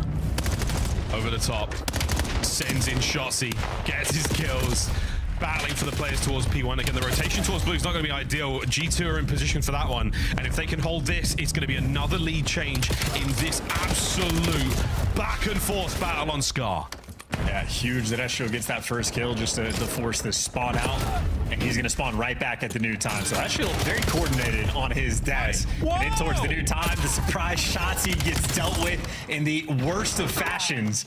Yep. Right now, Mercules just trying to play keep away. And Mercules is playing keep away. He's once again the last man alive by time. And he gives you 3. And that's enough for the Optic break. Kremp doing everything he can for the spawns. And it's Mercules on time with a Dravik. Quite literally, Mr. Do-It-All. I mean, that was a very intimate kill. We saw it now. It is Mercules locking it down alone, holding on time. Luke and Dashi make sure the outside is secure. The perimeter has not been breached, boys. That will be that. Send the rest of them forward. Shotzi watching the spawners in the back. But G2, it was not strong enough there on blue. I mean, dude, you just do everything right, and then Mercules just pops takeover. There's nothing you can really do about it. Great news for G2. Continuing to play very heads-up Call of Duty. You deal with Dashi in the spawn, and you got a nice spread for this rotation. P5, though, it can be tricky to lock down, and Optic, they are prowling. Dealt with, though, in the middle of the map. Mamba able to give you 2. It is a clean shutdown. Number 4 turns to go and block the spawns. Minnesota, nice in control. We lose Dashi for a second. Guess 1. Another 3 dead. Now Hook. He's managed to sneak his way through the trenches now. He's running up that hill. But there's one problem, and that's going to be Krem. Middle of the map's going to be Mercules now trying to break that wide open. Still, numbers on time for G2. Trophies in play as well. And we are ripping. Oh my, from the inside of time. What a massive set of kills from Kremp and Skies. Yeah, Shotzi nearly found this sort of hero bailout play, but it gets dealt with. The timing not quite there. And now it's just the funnel system. Yep, you get the early rotation to P5, you kill that first push, and then everything after the fact is that much easier. G2 off of this hill, more than likely gonna take the lead. And this game, right, literally, could come down to a P1. Make no mistake, you can get 40 seconds on this hill. This is, and both teams have shown the prowess. G2 with a wonderful P1 in the second set, and now in the third and final. Here comes Krem. Big bada boom with the Hellstorm. He's going to try and catch a few players out. They've managed to get inside a shop. It's a team kill. Mercules now leaves at a wide open hard point. Now it goes to Optic. Yeah, all that you want on the blue side of the map, and you do not get it. The team kill going to take that one away, and that means G2 going to have to force it through the front. Try and get it done. Krem under the coverage of Estriel gets on the inside. On the contest. No one there to help out, though. Still remains in Optic's hands. It's 20 for the win. And there's a tight setup as well. Yeah, Optic with a 3 down. That's going to be devastating. That's all 4, and they know the spawns. They might have just called game. It's big days now from Merc. This is going to slow 2 players down. He might get both. No, it's going to be the man on the pinch as well. Hook's going to go big. He's going to get the damage in the next. The contest is there for a second. Wait, it's an open hard point with 5 seconds to win. And Optic are out. G2 stay alive. Yeah, foot race to the new time. You got the cutoff kills as well. You got number 4, Kremp, pushed out down low. You're worried about the Hook, and I think they might have lost track of him. Now it's split spawns rolling through, and you lost track of Hook, and you're gonna lose the game. Hook there to call it, and Optic forcing the map 5. Map 5, raid. Here we go. The desk wasn't wrong. This ain't over, and that man on your screen, bottom left, he had some moments on that map. Wow, what a game of Scar. We've been treated to 3 outstanding maps. Now we get one more. Game 5, Optic G2. I'm having a great time. Yeah, and listen, I mean, Optic fans, obviously, they've been watching the series the entire time. Now it's time for the G2 fans to actually tune in. They already know it's a game 5. They never care about the first 4 maps. It doesn't matter what direction it goes. It is always a map 5 with this team. So welcome, Minnesota fans, to the stream. So we're going to be kicking off there, but as far as the Scar hardpoint goes, gotta tip it to Mercules. 32 kills, 11 assists, the damage fantastic, the hill time there, but it is the 14 objective kills in the 4-piece he popped on a P4. Too many 4s for me. Gotta hope FaZe is bouncing back. Without a shadow of a doubt, though, 3 outstanding games of Scar. S&D, Overload, Hardpoint. Look at that one, folks. The double helix, that's some good DNA. That's a pedigree, man. That was a nice game. Exciting stuff as we now dive into a game 5, the final map here in the series. It's anyone's game. That 6-4 Scar had it all on Raid. We go back to Old Faithful. We've been doing it for a very, very long time now. New looks here in Black Ops 7. Can't wait to see how this one goes down. Will it be a reverse sweep or will it be a game 5 clutch? We will find out, folks, not too soon. We'll go to a quick commercial break on the other side of this one. The exciting conclusion to this unbelievable series. G2 Minnesota, Optic Texas, game 5 when we return.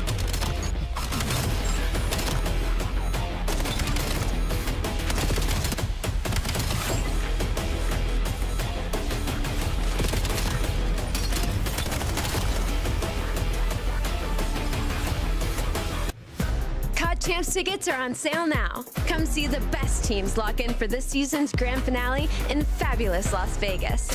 All 4-day passes come with early venue access.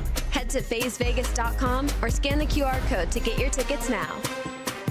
Scuff, official controller of the CDL.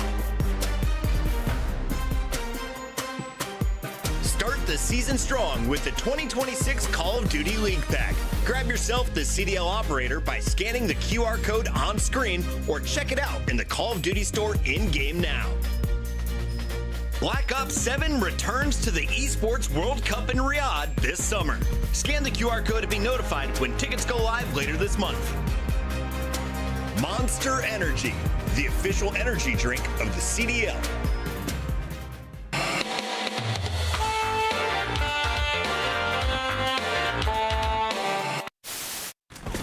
Backside. Help me. What's Riley? Yeah, two backside. One shot. Nice! Let's go, baby. Come on. Did I get an ace 5-5? Hey. Oh my God, here we go.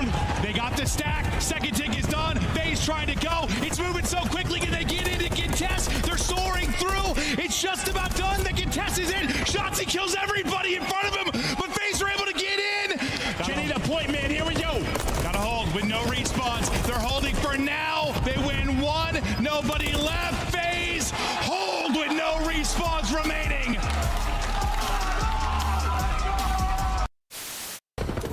All right. Well, I look at it. It's Gary. Actually, that's well. Talk about things that are easy to do. If you're having the knife holding, that's unstoppable. My barber insisted that I try out the look, and ever since I've been feeling pretty good. We've been playing pretty good, so I feel like I kind of got to keep it. It might be a full goatee. You never really know. Keep your barber, my guy. LA looks good on you. So we're gonna be really good. I like your trophies. Which one's your favorite? Yeah. Honestly, I don't know. This one seems like insane. Look at this one too. Like, this is crazy. Like the golden nut, baby. The diamond nut. Excuse me. You know what I'm saying? How could I not be like? How could I not feel like I'm not gonna lose? You know what I'm saying? Like, come on. Yeah, and that's what I was gonna ask you. Is like, Sib, you're coming into a winning culture. These guys won champs. We obviously.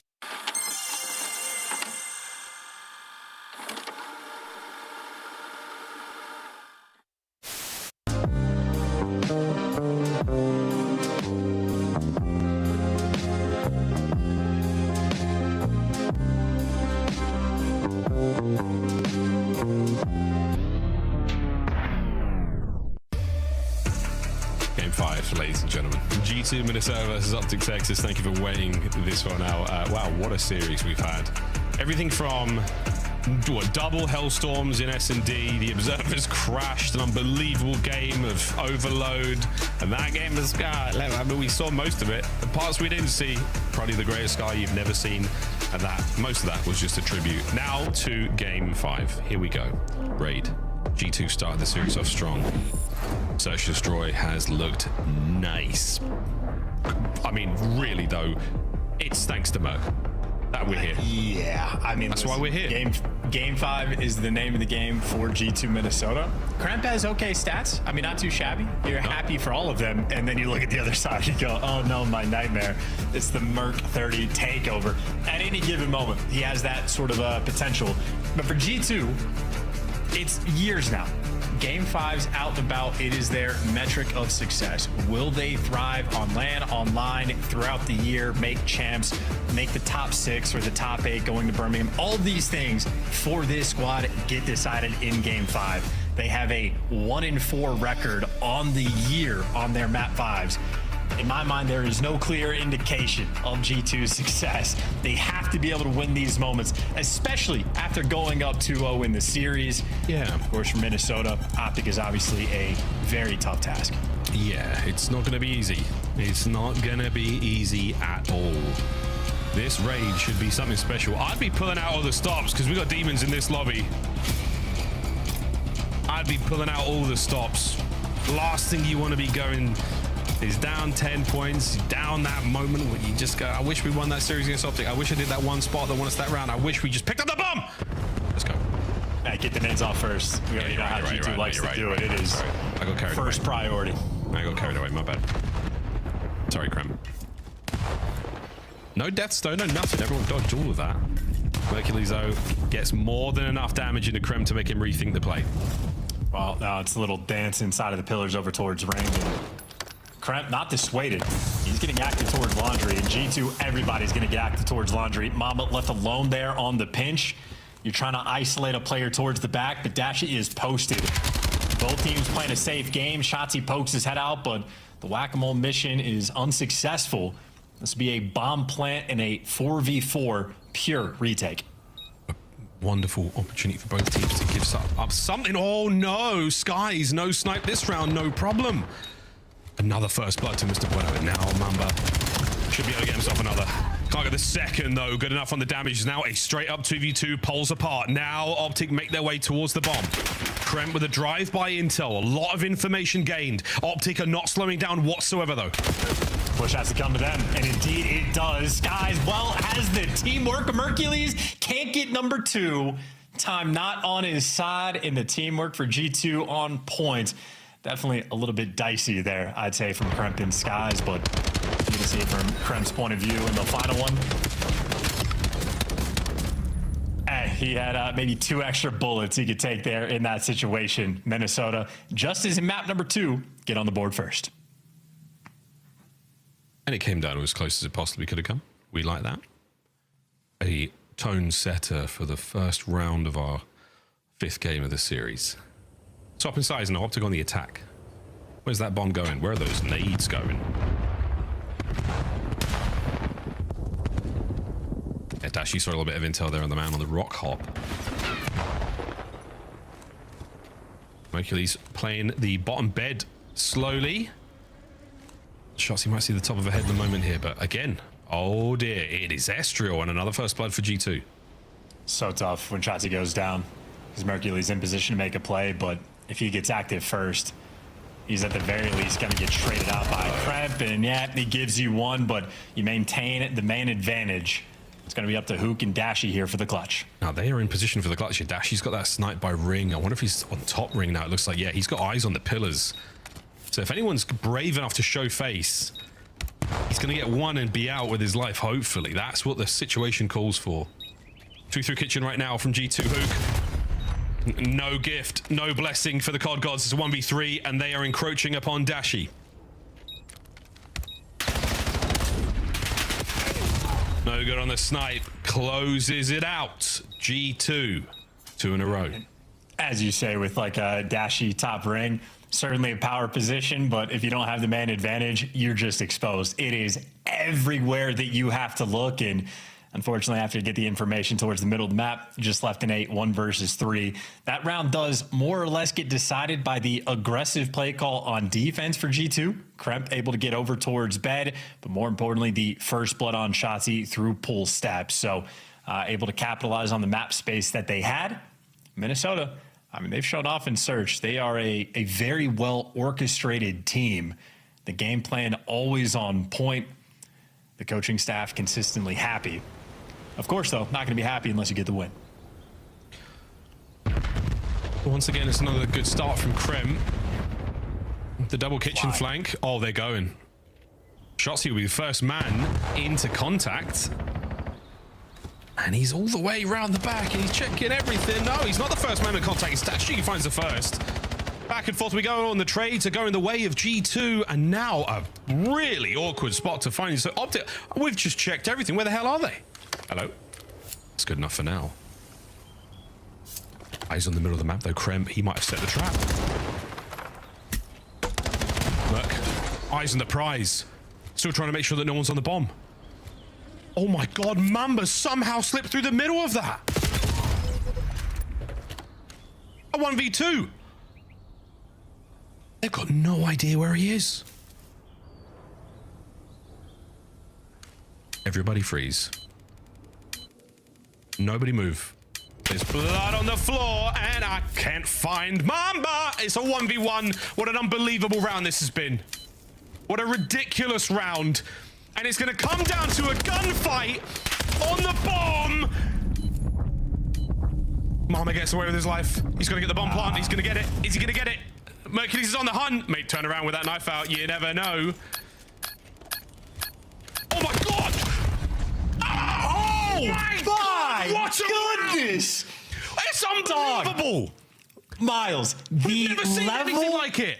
Dude, Call of Duty timing for every single kill that Mamba just got. If you watch the minimap from start to finish, Shotzzy slips the net. Mamba gets crazy timing to pick him up when he gets to like the back garage area. He gets crazy timing for Hook to give up the top art door. And then obviously in the end, he messes up the timing to not be planting the bomb. But if he plants the bomb, he dies and loses the round. The fact that he missed it saves him. That is the luckiest man alive. Ever, all time. You didn't say a thing to that. I can tell you were gobsmacked. Another start now. Another first blood for G2. And an aggressive round from Optic. They have managed to quell the push. No damage from Shotzzy once again. The luckiest man alive, looking to get himself another one. That Mamba magic. He's down and out. Mercury tags him back now. Enough of that bullish. As Optic get themselves on the board. That most frustrating round of Search and Destroy we've ever seen in our entire lives. We'll be talking about it until the day we all die. I mean, that's legit. You know, you have these moments. I mean, this round's great. Good job, Optic. But you have those moments where COD timing, and you want to put that in the dictionary of like next to the definition of COD timing. Look at this moment. That was multiple examples. Rapid fire. That is unbelievable. Great round from Optic, though. You know, nice little bounce back. But my dude, play the lottery. Get out there. If I'm Looney, going over to Mamba, pulling away from the setup, take a trip down to the gas station, pick some numbers real quick, move on back. Yep. You can finish the series later. Yep. 3-1. What a map. Big Bruce. Oh, he didn't see that. Oh, Kremp did, and he ran. Yeah, they don't want to deal with that at all. I'm out. Let's go. Oh, Hook says, okay, I saw the next guy. And the trades are fantastic. You go back to B, why not? You've made enough noise. G2, though, they're calling the play. They are, they're thinking about it. Yeah, we're going back to B. Dashy is waiting.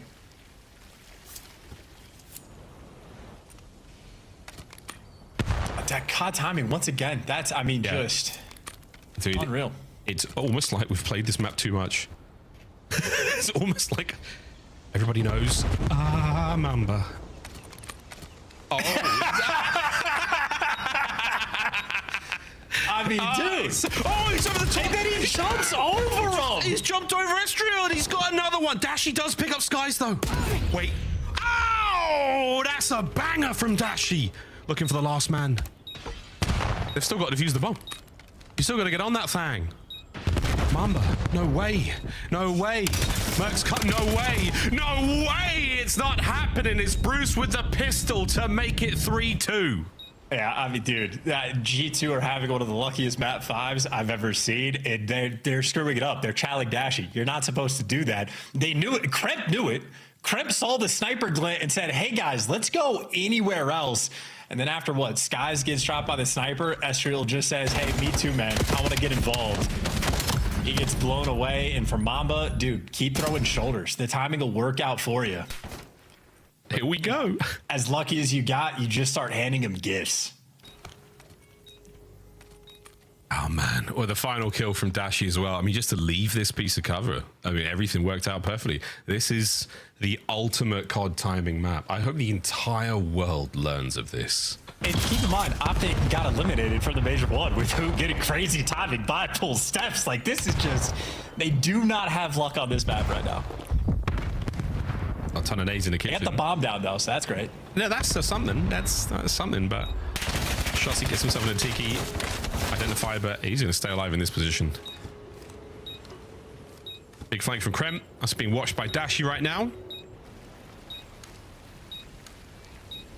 Eyes are on. Not yet.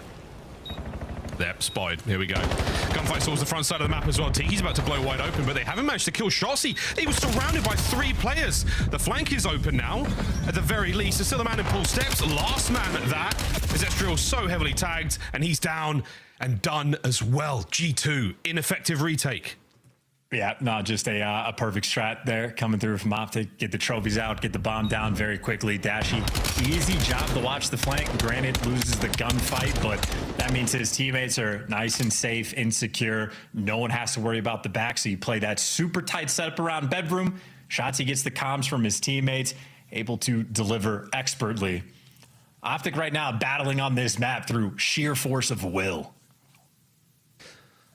So the COD gods fell asleep at the wheel during this one. 2-2, G2 off split. A lot of noise being made in mid-map, and Krem's like, I don't care, man, I'm getting a kill here. Oh, the nade lands as well. It doesn't do any damage, but it manages to slip past the trophy, and then, yep, that's a lot of noise. And a lot of noise for a guy that's not dead yet. A lot of noise for a guy that hasn't gone down, and Estriel might be looking at another kill here. Dashi, perfect timing to just cover his teammate's flank. That was beautiful stuff. But no, it's over the top. It's G2 right into the fight. Skies, they somehow walk away with a win, and it's a 3v1. This is for a lead-changing game 5 for G2. Yeah, massive teamwork rolling through. I think every single kill they just got in that round also had an assist attached to it. Teamwork on point, doubled up through the middle of the map. Kremp able to get the first blood, but just the call to make sure everybody gets involved, right? You know, Shotzi's back laundry. It's not the overcommitment from Estriel just blindly chasing out, waits for his teammates to sort of engage and get into better position, and then you hit that go button. So calculated and good comms rolling through for Minnesota. Able to stabilize, stop the bleeding just a little bit. Optic building a little bit of that momentum. Now they're back on the attack, and they'll be spreading the map as G2 gonna dominate the middle. Ooh, Dashi, not gonna see anyone just yet, and it's a G2 dominated mid-map, but also desperate to try to find these kills. Catch that, Krem. Oh, it's a sweet one from Krem. Dashi doesn't catch anyone with a sniper on the way out either, so now it's anyone's guess as to where the bomb is going, though. G2 are not giving up anything. Hook, oh my good God, nearly saw that. Catches nothing but trouble from Mamba. Oh, wow. G2. You put it all on the Dashi. And it's a snipe off in back laundry. Let them step aside, folks. Let them have it. Match point G2. A 1-4 record in game 5s on the year. This is what they're looking to make amends for, and Kremp was the player highlighted at the start of it. He has been the shining light, if there was any, for this team in the game 5s, and he has had a very strong performance. A handful of first bloods. He has already collected 9-4 at this point in time. G2, they can taste it. A single round away.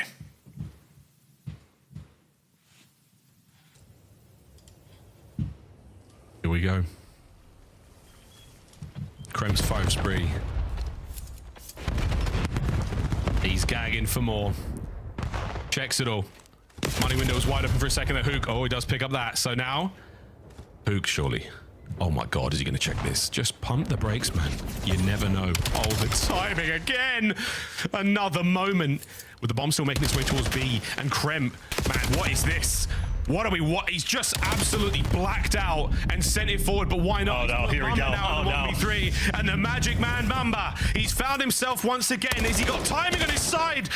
He's got to find the gunny now, and he better hurry up. There's a man behind him. He just doesn't know. This is guesswork on where Dashi is, so He has a lifeline, but not a lot of hope. 40 seconds, though.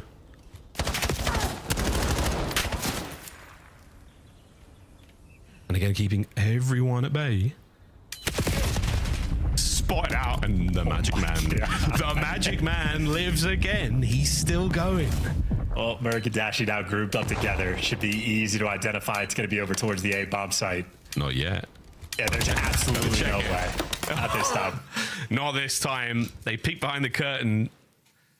They expose the magician's secret. This time, no. 5-4. And great work out of Mercules as well, because for a significant portion of that 2v1, Dashi wasn't quite there for the support or like a quick and easy trade. So Merc has to know that and play a different sort of game. Can't overcommit to anything. Can't throw away your life. Just play that sort of balance game over towards Ring and make sure you keep the information active, because then after that, Dashi plays it off it super well. Traps the guy after he comes outside of money, but they stayed on top of the information game. Optic is still alive, and that trophy helping him out. G2 the deep spread. Old Faithful. Aren't they from on the A-bomb site there by Shotzi? And a straight up 4v4 retake opportunity. Skies with the snipe. And again, lovely diligent play, just making sure that all bases are covered. Now, Krem through the back line. He's got one man to deal with. He's got one man to sniff out, and he's been sniffed out and traded 3v3. Well, flank dealt with. All guns forward now from Optic. 22 seconds. It's an easy game. Dashi's got to find this. Massive damage in the Bueno. There's the trades. All down to Mamba. Mamba versus Mercules and Dashi again. Mamba. Oh, the fadeaway might have just sealed it. It's a round 11. It's around 11. The final moment, the final round of this unbelievable series. I'll tell you about you, but doing this full time since like 2018. This has been one of the most ridiculous series I've ever been a part of. Hit the gong, Miles. Hit it. Oh, it's not me. Damn, I was hoping for that timing. Sorry, that it's clean. not me. I tried. It's not me. It's like, yeah, I know. I tried. No, I've got loads of weird noises, but I don't have the gong. I was like, maybe I was 10 seconds in advance. Maybe. Okay. Damn it. God, I'll get better next time. Keen. It's okay, you're keen. Here we go, folks. You know what that means. Gongs out, dongs out, round 11. What mania will we see in this matchup? Well, it's done. Fast retake. Mercury's in position for it. Gets traded out immediately now on the man on the stairs. Heavily damaged. Trades once again. It's all down to Skies. And he's nowhere to be found. It's a 1v2. Through the smoke. Dashi knows, no. Yeah, Dashi saw him. Absolutely. He saw him. He one-wayed him all the way. But it might not matter. Big Bruce with a gun. Skies has got to stay alive. Plant that bomb. B-bomb's all yours now, Mr. Bueno. Against his former teammates in a 1v2. And 3 and 7 as well. But what a way he could call game here. If he wins this, I'll call my daughter Caesar Skies Bueno and ruin her life early on. He's trying. The damage is there. And Optic have completed the reverse sweep. They have survived everything that the COD gods could possibly throw against them. The universe was willing G2 to victory there. But some curses are simply too tough to break. That loss must feel unbelievable. Also, thanks, boys. I don't have to call it Caesar's Guys, but I appreciate you. That'd have been tough. There's no workarounds for that one, but no. I mean, typical out of Optic. Just the series, right? Got taken to task on the Den. It seemed like G2 just had the perfect strats there for this Scar. Able to counter everything Optic was able to successfully do yesterday.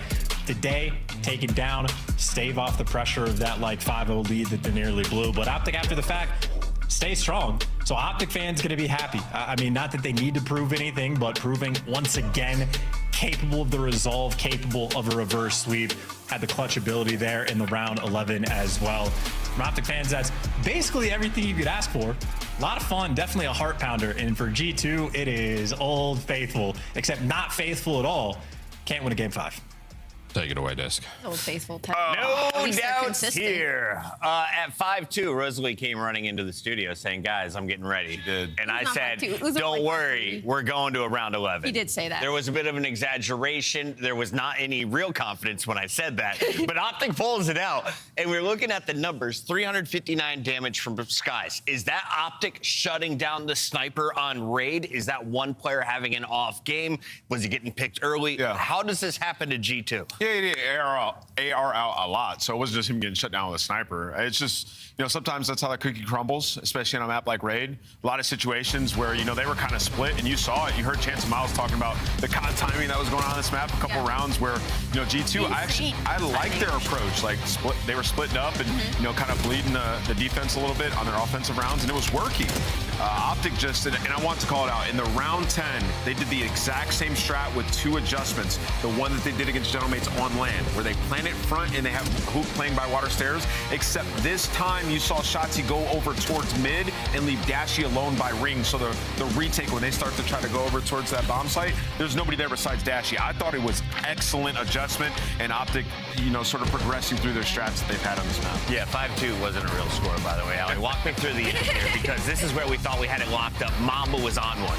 Honestly, I think it was the back-to-back after Texas got the attacking rounds, and they kind of just took advantage of the fact that G2 Minnesota was allowing the plant to go down. And respectfully, G2 is the 11th retake team in the league, bottom 2. When that bomb goes down, you can basically sign the round away. And unfortunately, once Optic Texas figured that out, I mean, they just started 5-stacking sites, and at that point, the smoke goes down, that clock starts running, and G2 Minnesota, you saw a player go through the back 2, try to hit a pinch for this huge retake, but we're not checking the deep back. We're not taking the long routes. Losing is learning. Optic just taught the rest of the league. You lose, make a small adjustment, and it all works out. And one more question here. I wanted you to be prepared for the explanation of what G2 did to turn around their game 5s, because they were 1-4 coming into this. Yep. They are now 1-5 after being on game point. What is happening? Yeah, I mean, well, that one's a bit different, right? It's not like the C9 problem where they just have no ice. The Optics had some really good plays. Like, in that one, they know when Optic gets that bomb down that there's going to be a guy or pushed up by water, and they tried to actively play for the guy towards water, except this time, Shotzi was bottom mid. So to me, that's just better adjustments on the side of Optic than it is a G2 collapse. Ali, Optic is now 3-0 against Minnesota, and you were smiling during that answer because she loves numbers, and the stats don't lie in this one. There is no ice in Minnesota when it comes to the game 5s as of right now. I don't think it was Optic, that bad. though, clutching up when it matters most. We have your scuff play of the game. Let's take a look at this one, Ali. It's 3 games in a row. It's 3 games. It's a reverse sweep, right? You go back to this overload, and I mean, this was just dominant from the side of Optic Texas after this 1-1. They took control of this P2 side and just kind of put them in this spawn bladder. And some of the kills that they were getting on the side from Hook, I mean, they just couldn't find this guy. Usually it's Shotzi getting lost, but Hook was causing some issues, and it was just kind of a steamroll when it came to the respawn. Yeah, and then we get to this one where G2 had control. 2 massive opportunities that kind of get thrown away. They had Grandma's control fully. Mercules gets in through bottom door and just pops 3 with an SMG. We didn't see it on the podcast review, but on the minimap, he was just going crazy. And then later in that Scar, you saw a streak gets caught in from Kremp, and he kills Estrio, who would have flipped the spawns to put Optic in back green. So just the small mistakes, again, costing another team. And what was such a good performance by G2, ultimately, you lose in a game 5, round 11. It's got to feel great to clutch up on Raid if you are an Optic member tonight. Devastation in Minnesota. But right now we focus on the wins. In the winner's circle, we have the one and only Mercules. Mercules, welcome to the show, man. And Mason, I was excited to chat with you because I had such a great time with your parents down in Texas. What was it like having them at their first event? Yeah, it was really fun, you know, for them to be there in person and support. That was their first event, and yeah, they had a great time. Mercules, I was just talking about a little bit. That Scar, man, the hard point, it was wild. And there's a moment where you get into bottom Grandma's and you just go crazy. Can you walk me through that play if you remember it at all? Because that turned the whole game around for y'all. Yeah. Wait, was that when I broke through front or top? I think you went. You were in the hill. I don't know if you went from top or front. We saw the mini map. Yeah, you're going crazy though. Yeah, I'm pretty sure I went top. Kremp pulled his knife out. He had me one shot and pulled his knife out on accident, so I got a freebie there, and then it just spiraled. Man, you were going crazy, though. That was a huge moment. Merc, talk to me about where Optic kind of is right now, because coming off of, I mean, second placing, obviously you want to have those search and destroys back versus Genomates, but across the board, you guys still one of the best teams at the game. What is your focus as a team right now in this split? Yeah, I would honestly say our S&D, because, you know, we lost 3 in the finals, and our respawn has always been pretty strong. So I think if we can iron out our S&D, we'll be good for Major 2. And if you could credit one player for the clutch on Raid, who turned the game around for you guys? I think all of us. There's not one player. It did look like a squad effort. Congrats on the win. Big clutch. Thank you, Bucket. Optic gets the dub tonight. They stay perfect, and we see them at the top of the leaderboard as of now. When we come back, though, we still have 2 more matches to go. It's a Super Saturday. Lock in.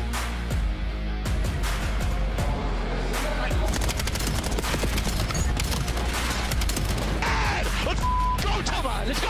Let's go!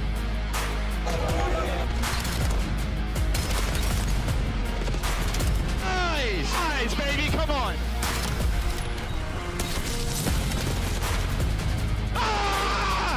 Oh my God, you breakers! You COD Champs tickets are on sale now. Come see the best teams lock in for this season's grand finale in fabulous Las Vegas. All 4-day passes come with early venue access. Head to FazeVegas.com or scan the QR code to get your tickets now. Look like the pros to play like the pros. The CDL team skins are available now. Scan the QR code or check out the in-game store now. Scuff, official controller of the CDL.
Big surprise on the opening day of Stage 2 as both these squads got wiped. It was 3-0-3-0, and not the way we planned. Let's start here with FaZe because they were top 3 squad. They bombed out at the chance to get into the grand finals. We expect them to bounce back online. What happened yesterday? Vamos. That's what happened yesterday. I mean, Miami Heretics, they were already considered a very well-rounded team. It was just a matter of time before they got a big win like that. So I don't think this is necessarily anything bad about FaZe Vegas. It was a very close series, but Miami Heretics were just a better team on that day. Different story if this round 11 goes to FaZe. Yeah, I mean, potentially. They got whooped on the map 1. I will say they played a triple dose of Scar. Simp also had like his worst performance of the year. Yeah. Right.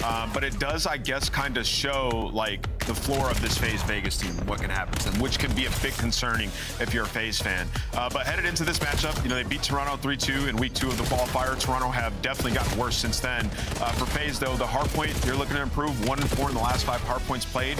Now, a lot of those are against good teams because they went far in the tournament. But yes, if their hardpoint does improve and gets on par with their surge, then they're a championship contender again. Look, it's kind of the same story as last year. When FaZe was having their struggles, it was in hardpoint and it was in the fundamentals. They're still a top 5 break team right now. It's just they're kind of starting themselves on the back foot. So just go back to the basics a little bit. You have the engagement and the slaying power, and let it come to you naturally if you're FaZe Vegas. We haven't seen like all of FaZe frying at the same time. No. We've seen that with Genomates. We've seen that with Optic. We haven't seen that with FaZe. And even at the tournament, it felt like this like battle of like, can we just all play well at the same time? And like first day, the ARs weren't playing well. Then Draza started to turn it around, and then it was 0-4 who started to take a dip in performance. So I think they're just trying to still figure each other out, and they'll get there. On the other side of this fight, we have Toronto Koi, and Toronto, of course, has been under the microscope. We saw them bomb out of major number 1. Joe Deceive saying this is an unacceptable performance, one of the worst I've seen. Then we see them play yesterday, and no one really has a great day. Joe didn't have good numbers. Real had a bit of a bounce back when I didn't expect it, but overall, the whole team struggles to the point where Insight quits out before we can see his numbers in Game 3, Alex. I don't think I've ever seen that either, especially from a player like Insight. Usually Toronto Koi is the team that we've always known to be pretty cool-headed, pretty cool, calm, and collected, and that even when they aren't getting the numbers, the fundamentals is what made them such a dangerous squad. And now it kind of feels like we're watching that fall apart a little bit. You got the role change with Clinax on AR, and then you bring in Real, and Real's not putting up the numbers maybe that you expected, and the chemistry is just not going off the way that you expected. So Toronto Koi's in a really weird position right now. When we were watching yesterday, every time you go to Real, like indecision, like he looks super uncomfortable, as does Insight and Kleenex as well. Like this team is clearly not gelling at this point. I mean, this is the biggest losing streak Toronto has ever had in CDL history at 6. Something's going wrong in that camp. Where I want to give Toronto credit is they were one of the first organizations that brought in like mental coaches, physical coaches. I think if you're looking at an org to turn things around, they can give these players the support. I agree. But ultimately, this is on the 4 players in the starting lineup. Today, you got to shake off the funk. You got to take a map early against FaZe. Let's see where they could do it, Ali. As we take a look at the numbers statistically, where does Koi have the best chance knowing that FaZe beat him in a Game 5 last time? I don't know, because I'm looking at that black card as map number 1, and that's already kind of a tough draw. Koi is map 1 Demons, and I don't like black heart for them at all. Looking later on into the series, I don't mind the Scars. I think the Den's going to be the biggest focus for me to see if they can try to steal an overload, because that's looking like their strongest game mode right now. Yeah, I mean, I just think, it's hard to pick Koi because the search is the worst in the league. It's been so bad. Like getting cooked on it too. Their tape looks terrible, always split. So for them, until that gets better, I can't say they have an advantage in the series. Today, it's always been the higher seed that wins the game. FaZe is the higher seed on our overall season standings. Today, I have them winning this one. Wouldn't be surprised if we see another Game 5. Yeah, I got FaZe taking this one as well. If Simp plays like he does yesterday, I think it goes to 5, but FaZe will still win. Simp cleans it up. I'm also going to go with FaZe Vegas. I think Koi might be on a certain kind of watch. 4 pink choices. It's Valentine's Day. They got to be in there. Right? You both get 3-0 bopped. It wasn't easy to watch. I think on one side for FaZe, yeah. I mean, I was kind of roasting Sim because it's one of the few times that I felt like I could. Like, he had a really bad series. He did. We don't see that very often. I mean, honestly, 3 of them did. Abuza was the only player positive. Everybody else was around 0.8. And honestly, it was the same on the other side. It was Kleenex, Toby. He had a good, solid series.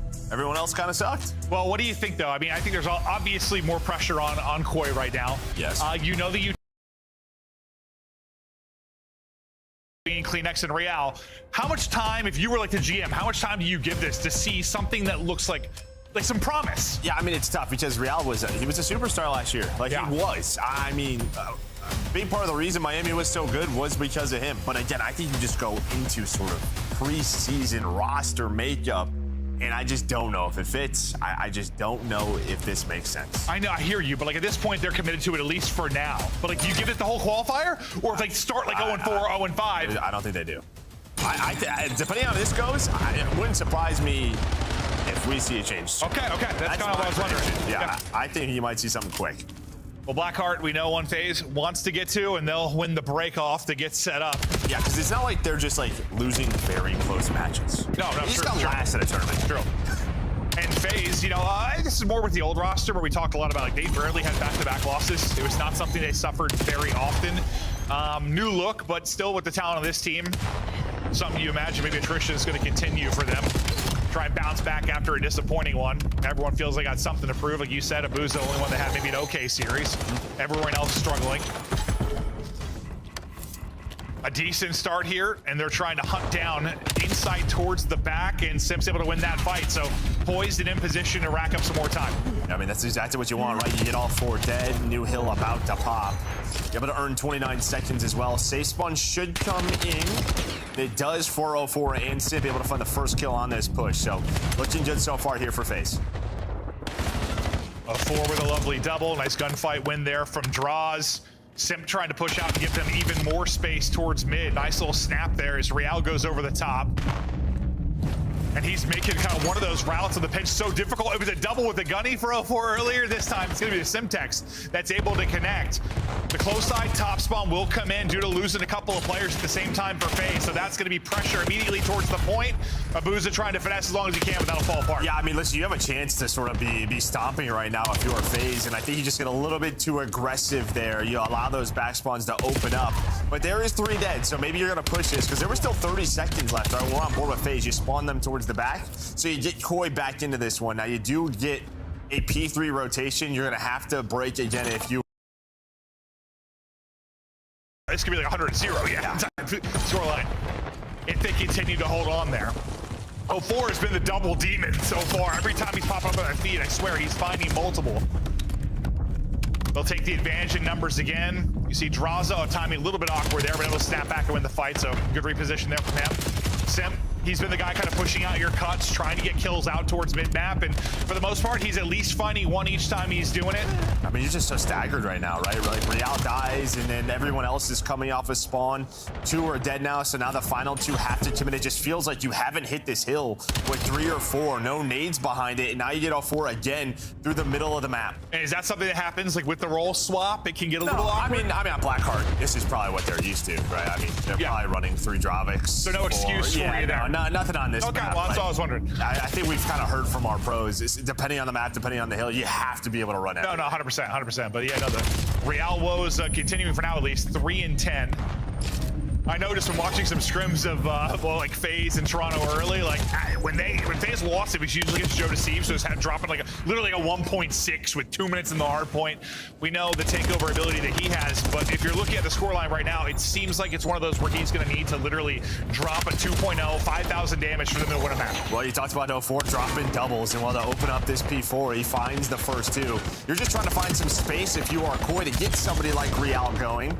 But it just feels like you haven't been able to find that quite yet. But you have controlled this hill, still only down 50. Kleenex starting to slay. I think 10 of his 14 are doubles. No, really go 4. Like, it's actually been insane.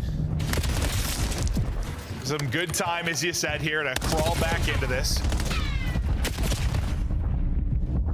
FaZe with their players spawning out, they're going to set up and try to get in position for next. Cutting it up through mid-map quickly is going to be Joe Deceives, who's going to try and find a gap in that setup. He's able to win a big gunfight onto Abuza. That'll be the first domino. They find all the kills at the perfect time as news about the pop, and that'll be all FaZe spawning out.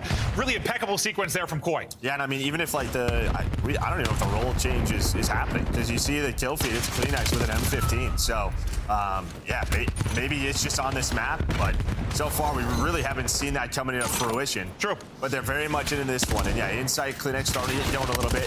But here comes a push towards this P5. It's Koi only down 15. Wow, it really feels like every early lead we've had has just not really mattered a whole lot. Over the course like today and well, a bit of yesterday, like you go up 60 to 100 and then the map starts. It's kind of what it has felt like. But finally, some positive time here for FaZe. 04 picking it up on one side, Sim putting it on the other. Sim still sitting in time to soak up the time. Around this moment, last time is where Koi were able to find all the kills. Make that transition a little bit easier, but getting in behind enemy lines, that's going to be 04, who took the long route all the way around. They're going to pick that up and slam him. A nice double there from Joe Deceives. Real is going to fall off the map at the same time. And it's so funny because last time we casted FaZe here, that was what cost him. I mean, that was a bit at the major, right? Like, I think Sipped off the map like 3 times. They were having a lot of trouble. It did happen on P1. I mean, just, you hit that wall bounce. But a heads-up play there from 04. Adios. That is 2 deaths in a row. I think my man is just in a mental blender. Yeah, he's very thirsty. Yeah, true. Yeah, just loves swimming. Big fan of it. But, yeah, I mean, 04, he sets up that pinch to give them P2 spawn. So you have a real chance here to put 2 together. And while you're forcing Koi to break again, 7 in a row now for Sip, he's leading the way with 20. Yeah, I kind of, listen, I was roasting him a little bit yesterday because he had a bad series. I kind of thought he might come in today pissed off because he doesn't have a whole lot of those. Expected to see a fired up Simp, and he is rolling, lead back up to 80. FaZe, let's hear their communication. Team tell me. We don't me. I'm just on the back line. I'm gonna flank me. I'm gonna get mid. Yeah, so nice. Come back. Back I didn't hit him. Other tractor. Go weak. Weak. He's like this. I gotta get left. One shot. He's left. Short. That's you twice. One on the back. Hey, we're in double right. Visible, okay? Yeah. He kills right. One could be long on me. I don't see him long. Deep right. Take down. Blue deep right, yeah. I'm in. Come along, Jordan. He's in. Blue. One time weak. Look at back door. Go right out front. Yeah. Nice. I'm in over you. I have your front. I have your front. Yeah, I'm They give me double. I'm coming. That's fine. I'm winning speed you. Top dead. Off far. Jamie far. One shot. Get along. I'm back. Tell him P4. Back up. I'm going super low. Keep on. Make it fire. Back to the action. 04 and Simp getting it done. Lead still right around 80 as we went into it. Joe Deceives trying to go Hercules mode, but I mean, everybody struggling a bit. Yes, you're floating about even, but Real's double negative. You're down 70. Been a lot of staggered pushes like you've talked about.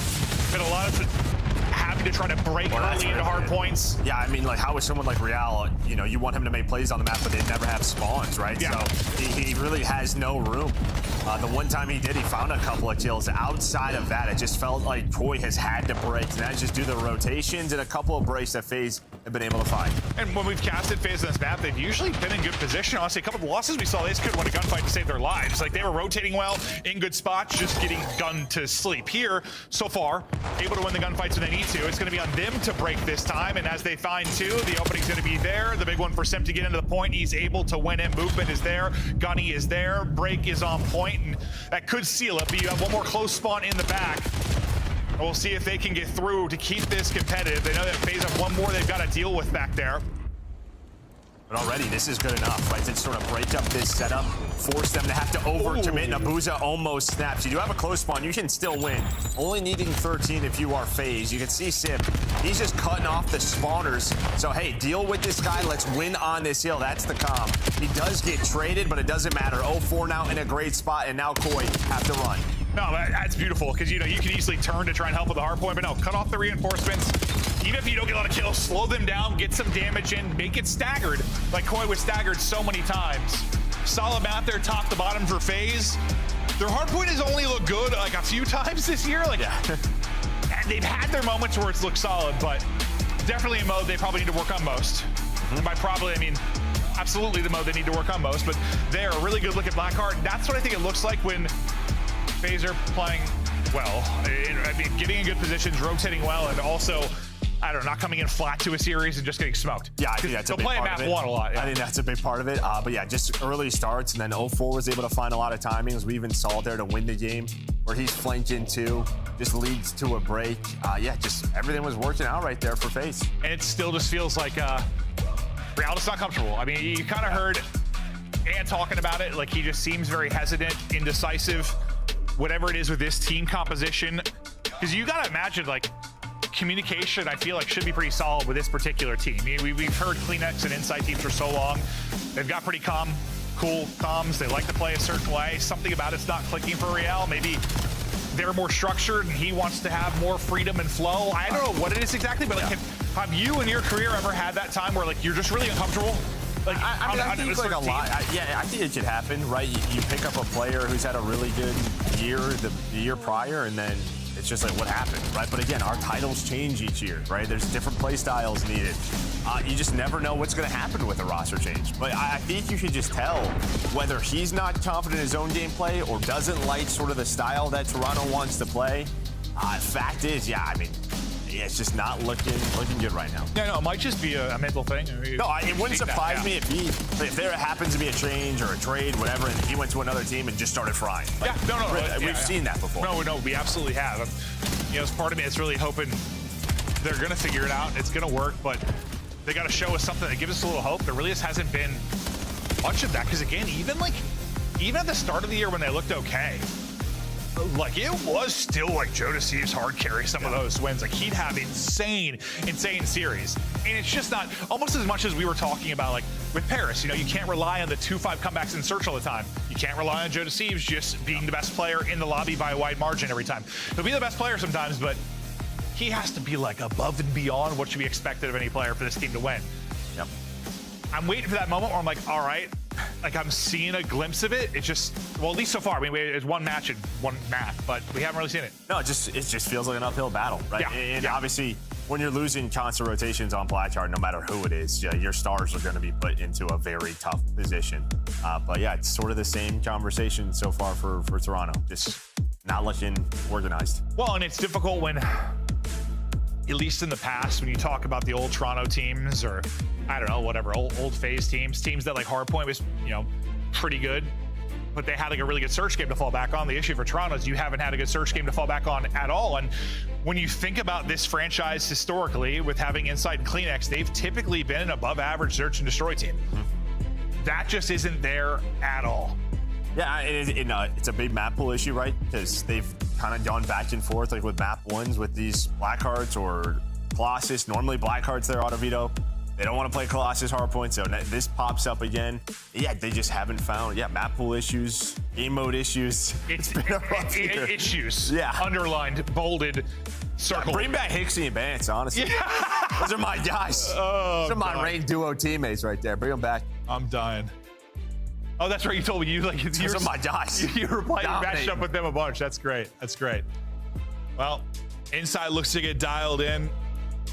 The whole team really looking to get dialed in. It's just one of those things, you feel like you're spiraling, and maybe you do make a little bit of a change. You know, you're hoping you're improving, but then you get to that first match yesterday and you just get blown out, and it's like, oh shit, well, back to the drawing board. I mean, any former player, ex-pro can talk about it. There's just nothing worse when you're trying to figure out issues. Maybe you have a good day of scrims, then you like spawn up map one and you just start losing in a series, and you're just like, here we go. Shit, here we go. Yeah. It just feels like no matter what, sometimes nothing's working.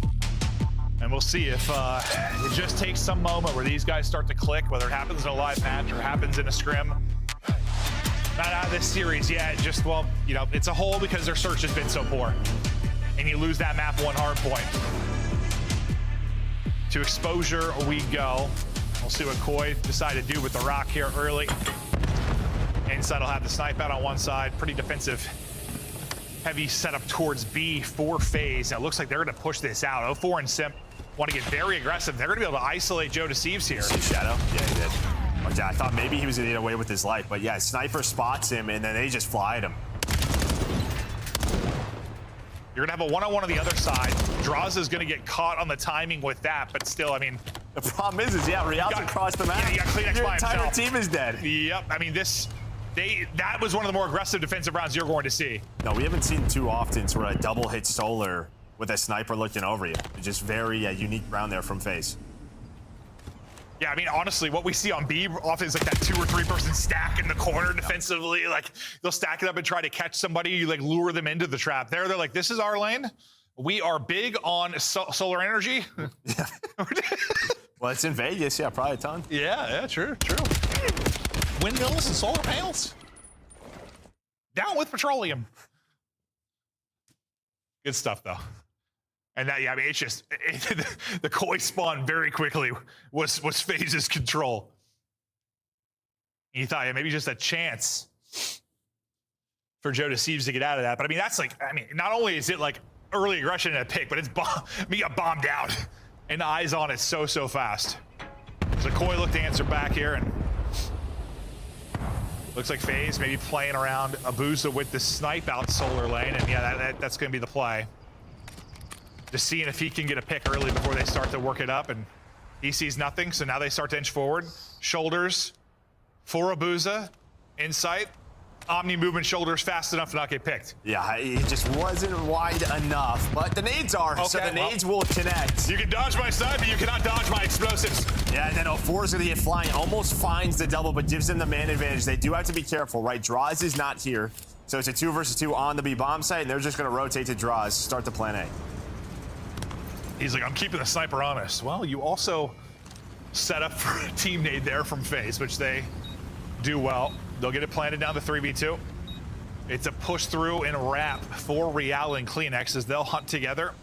It's just taking a while already. Yeah, I mean, by the time they're going to be engaging, we're going to have, what, 25 seconds left? If not less. Real spotted, takes a bullet. Engagement's really about to go down now-ish, and there's 20 seconds remaining. I mean, good luck. Good luck. Yeah, it just takes way too long.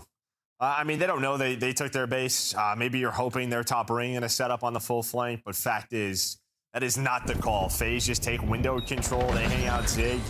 And well, that is set up just to sort of the lurk play by Draws. A nice job by FaZe not to get caught when they're rotating through. All right, well, they'll take the round there, and now we'll see. Well, FaZe got real aggressive out towards Solar, the first defense. We'll see what they try to do this time, but honestly, just that first sign of pressure is going to keep, I feel like, Koi honest to some degree. Yep. And yeah, now there'll be nobody. And for Koi, look, Koi like, all right. In case they call it again, we'll send 3 people there, but pretty much the opposite type of setup for FaZe.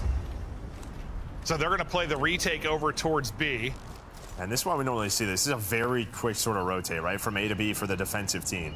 Easier bomb to retake, but it's on Abuza and Draza going all the way through. Insight's playing back there, but he's going to get hunted down. Another retake that's going to take a bit of time because you're waiting on the players on the flank. Insight, good job not getting picked and just getting back to his team. So you're able to group up and kind of take this in a 4 versus 4. Granted, we are spread. Draza just gets 2. They get locked in. Joe DeCeves, last guy up. He got the plan in, but he's been tagged up. Good luck finessing that. Not going to happen. They get pinched out. It's like, I said I thought it was good insight, got the info and got away with his life, but you kind of said, yes, you back up to your team, but now you're just going to kind of get pinched and trapped in. Yeah, I mean, that's it, right? You don't go forward. So you have to somehow take the 3-on-2 towards Plat or take the 2-on. You have to start moving one direction, and you see what happens if you don't. But the fact that Draza just gets, I have to watch that again. Yeah, the fact that he just gets 2, like, is someone looking the wrong way? Like, how does he just get 2? I thought Insight was going to get isolated and picked, so I was like, all right, good job just getting out of there, calm to your team, get set up, and I don't know if, like, heads were just wiggling and awkward timing, but I did not expect Draws to just rip 2, and then, it was probably a team shot, but you've only got 3 kills through 3 rounds if you are Koi. Their S&D woes continue. Well, we're going to have a square up here. Can Simp walk away with 2? Not going to happen, but you had 3v2 here, so the final trade will go the way of FaZe, and then as Abuza gets another one, suddenly he's Insight by himself. Yeah, Kleenex just gets caught, right? He's just so far away from Insight, but Insight with a chance to clutch here, just sort of lurking. And you feel pretty good at the beginning of that. If you're Koi, you go 2 for 2 with a man down. Like you said, Kleenex expect. I mean, this reminds me, well, the search we had earlier where like, Optic had like 3 people on a goose early, but they started to bring it back and almost had an insane comeback. And we'll see if Koi can maybe. Optic and Koi not really in the same conversation right now, though, with regards to gameplay ability. No, not whatsoever. Not based on what we're seeing. And yeah, I just, you should see it. You can see how disconnected the team is. Like, you're watching it live. And that's really how I felt. I think that is the #1 word I'd use with Koi. That's the #1 word I would have used with Thieves. Just very disconnected, not on the same page, and whether that's a pacing issue, a communication issue, it's like hard to watch almost. You just want to say, like, it can't be that hard to get on the same page, but it can be. No, it is. Yeah, it can be, especially depending on titles. 5 in a row for Abuza, 4 in a row for Draws. The Insight Kleenex duo, one of our longest standing duos on a 0-8. Go to Siebes, you might have to do it all, sir. And again, FaZe, they sort of get the info. All 4 are going to be together. Abuza's the 1 player out, but he's going to get spotted by Insight, so it's another retake. But FaZe are going to be here quickly. Real just sort of lurking, doing what he does best, able to find that first blood. Can he close out this round? Real gets 1 damage into another, but suddenly we're in a 2 versus 2. Draws' streak is still going. Kleenex is going to get gunned. Simp has the sub at close range, and Kleenex a little bit windy. Well, it's all, again, you're just disconnected. You're nowhere near Insight, so he's going to have to play a clutch. Draza and Sim trying to hunt him down, and so far they can't find him. So nice movement so far here from Insight, a chance to clutch. He's got to check though, and he's going to get spotted on the check. Is this something where, like, you know, we've talked about the fact that he doesn't always play that way, but it can play similar like Jetpack COD. Like, it's very fast, you can rotate very fast, you can trade very fast. Is this something where, like, Koi are trying to play to, like, traditional of Search and Destroy? Like, spread it out? Yeah, probably. And, like, you just can't on this title. Yeah, I think in some rounds. I might be making stuff up, but, I'm trying to think of, like, what. No, it's very similar. Yeah, I mean, I've been saying it's pretty much a Jetpack COD all year. It is, especially in Search and Destroy on these maps. And, like, you're just trying to play it like traditional Search, where you just need to be able to group up quicker, be able to guarantee trades faster, just fly together more. Like, even sometimes in Jetpack COD, it's like the wrong call is okay if you're doing it together type thing. They're just not doing anything together. Yeah. 5-0 now for FaZe. 7-1 for Draws. His spree still going. Hellstorm, so. Hellstorm going to be in. Well, that's not, that helps. Helps. 4 going to get picked. They're going to live, though. The guy's a mid-connector. That's the key. You have 2 inside a mid-connector. Stuns and nades are probably Here we go. Nope. Real is gone. And Sim pushes forward on the comm to take out Joe Deceives. 3v2. And you might have a little double gooser for Insight and Kleenex. Yeah, a little double Dunkin' Donut here. It's funny. It's the second time today we've talked about double donut, which I guess in Canada it'd probably be double Timmy's, huh? Yeah, double Timmy's. Kleenex. Good damage in. But he gets hit down to 11 HP and has to back down. 30 seconds to go. Kleenex is on the board. Can Insight get one? He does get one! They're coming alive! Draza, though, can still clutch and call game. And he might. I like that. You just hop on it right away if you are Insight. You didn't really see him, so there we go. Insight with the vet play, and we are on the board. Yeah, no, you're right. Jaws just didn't get. I think he's smiling. He's like, my bad. I didn't think he got the time to get through. It's a 50-50. Yeah. That is a bomb site where you just get popped up. You can kind of just get snaked, and yeah, you lose. Oh my God, I'm not used to having a ring on my finger. I like the Aura ring. I just clapped and I broke my other pinky. Ow! How do people clap with rings? Guy's fired up. Oh! I was trying to clap for them. They got a round, Joe, and Insight Cleus both got kills. Honestly, this is similar to that optic. Search now, Corey is going to rip off a bunch. Okay. Unfortunately, they don't have Hercules. He went on like 9 straight, so that was kind of the difference. But hold up now. Nope, Kleenex is swarmed, and again, no one there for a trade. The one guy that might have, I think, took damage and backed up. Real gets his kill. Can he stay alive? I think the answer is a very swift and resounding no. And again, he's pushed up, and then you just have Insight, Joe Deceives, elsewhere on the map. And map's over. Adios. I don't even know what just happened. I have no idea. How did he just blow up? Was it a grenade? Did someone just toss a nade over the top of the map? I thought he got sniped. I have no idea. Was it a nade? I thought he got sniped. I'm not sure. Maybe it was a nade. The body just ragdolled. No, honestly, 100 yards. Yeah, no, it was just, it looks so funny. He's like, okay, well, that one's done. So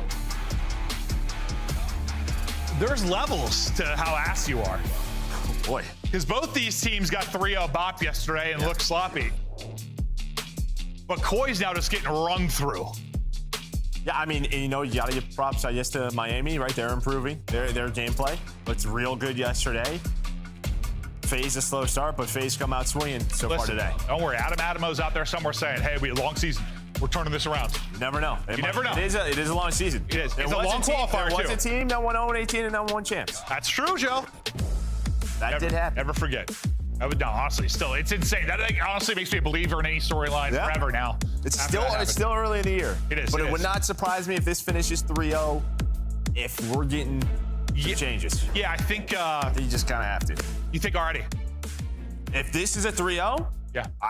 Dude, you can see it. No, I'm with you. If it is this obvious to you and me, we are dumb, right?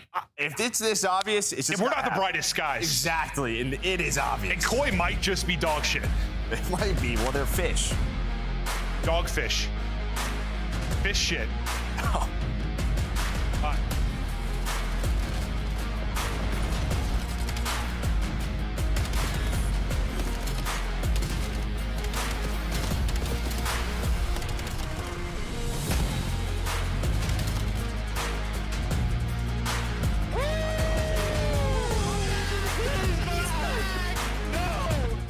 Oh, great. This again.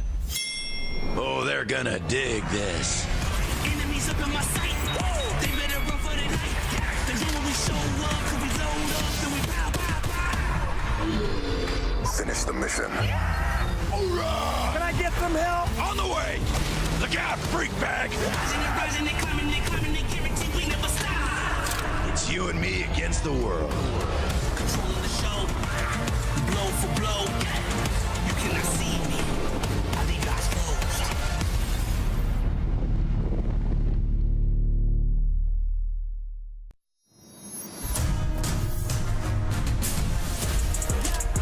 Yeah, locked in, clocked in, working all day. Tunnel vision like a water slide, but I ain't here to play. Locked in, clocked in, working all night. Bring them in out all till the sun's up high. Yeah, you know the vibes when I ring the bell. Is somebody gonna buy it? Is somebody gotta sell? Locked in, clocked in, show them what I got. Hit the ground running if you ready or not.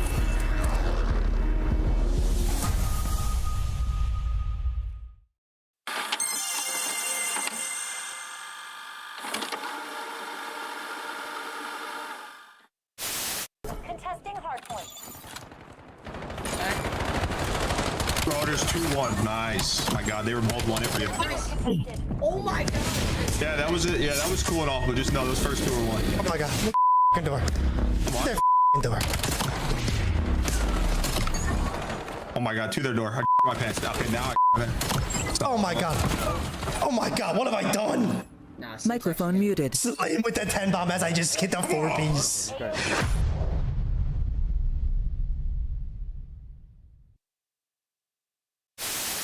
Do you think you could beat Kenny in a dance-off? Yeah. Oh, he's lying. Wait, did I? Really? Yeah. In my head, I'm thinking he's unstable on his feet. He's lying. No, this is broken because I'm dead ass not lying. I could smoke him. I'm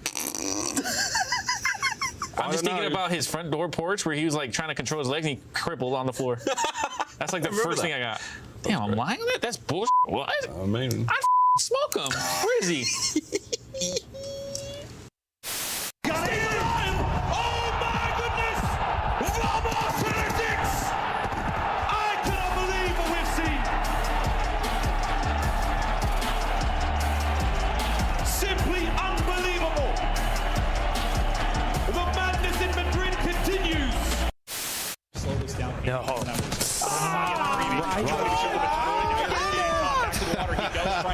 Oh my gosh, here it comes out this map. Get out of there. Come on, Ant. Where you at, Ant? Too late. Yep, now hand activates. Oh, I love it. Just over 20 seconds to go. Where you at, Ant? David Behind Jin, him. they isolate him. Yeah, get him. Take it on shot.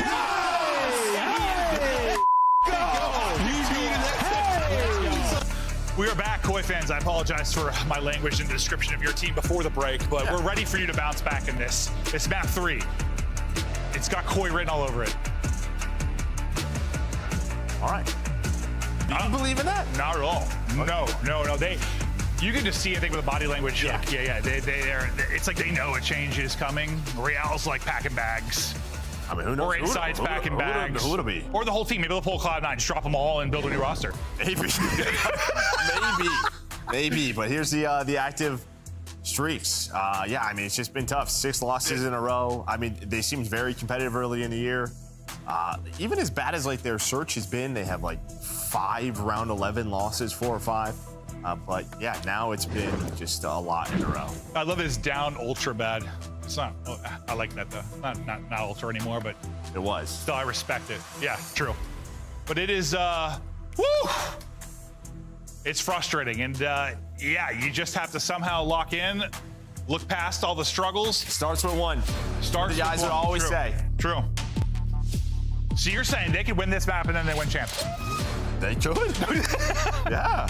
Who knows? No, you're right. But didn't overload. It's going to be tough to do at FaZe. Overload a strong suit. I mean, they've been great on Din. They had that one insane loss, like up 3 over G2, where they threw that away. Thought about parking the bus, didn't park the bus, but they got revenge, obviously, on this map later in the tournament against G2. But this can be a very good one for them. There have been some changes, though, to the goalpost. Some changes to the spawns, and it's been awesome to watch teams got to get stuff figured out and dialed in. I mean, this has been the strongest overload for Toronto as well, like 4-2 on the year, so one of their go-tos. Well, pretty much their go-to when it comes to this game mode. So yeah, I mean, yeah, can it start here? We're pulling for it, Joe. I am.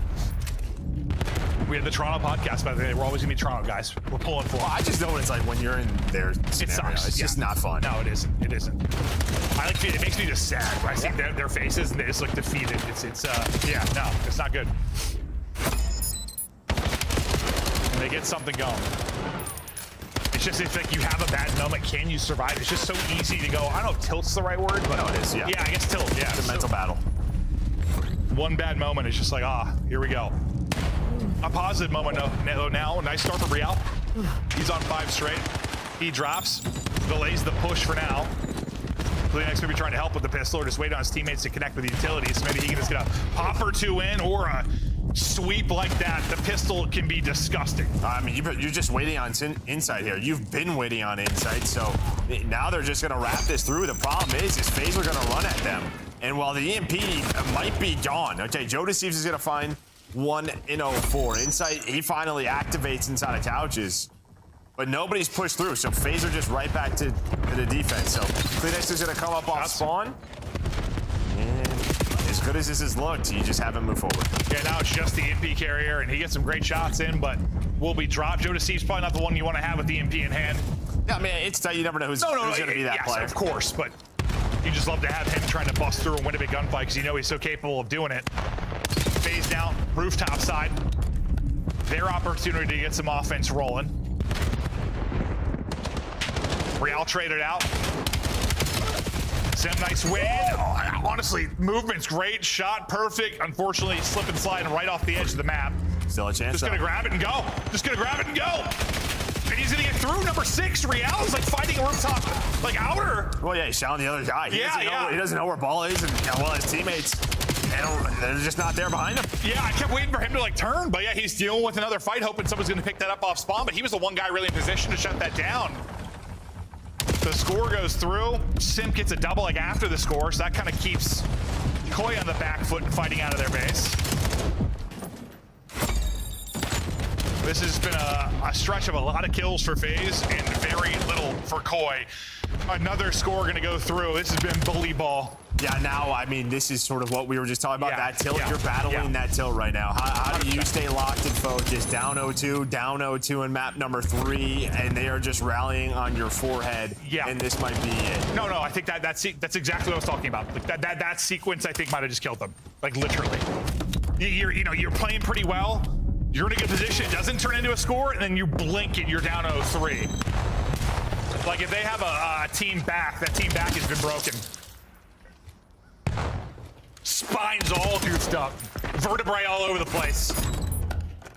Yeah, and I mean, ice might be broken on Valentine's Day, but not this way. That's a good point, Joe. There are good ways to go about it. And that's with love. Holy hell, what are we gonna do with you? I don't know. I'm just trying to have a little fun. I like that because honestly, positive. Koi's gameplay makes me want to cry. So I'm thankful for you to helping me reestablish myself as a professional. Through your great commentary. We got another chance here. Can they get anything? Anything successful forward? Maybe an opening? No opening. Oh, 4 close to the door. Kleenex has gotten 2 though, so Kleenex is going to get 3. It's all going to be on 4. He's trying to scoop this and get out. Not going to happen. So there, Koi finally able to punch one through. Kleenex massive there. He goes on 4 in a row. He gets 3 in the back line. Yeah, but here's kind of look at those newer spawns, right? Just already look at where Simp is. EMP spawns on that side of the map. A big first kill though by Joe. Plays it very patient. Yeah, Simp's like thinking he's tucked in that corner. He's not. Whole gun, he's sticking out. Real's on a flank here. If you can get a boost, there's a chance to cut this down to 1. Nice shot for Real. Got the info. Staying up, trying to help with shots through on the cross. Can he get a double? Not going to happen. He gets stun hits him as soon as he goes to Chow. Draza, a team kill. 1-on-1.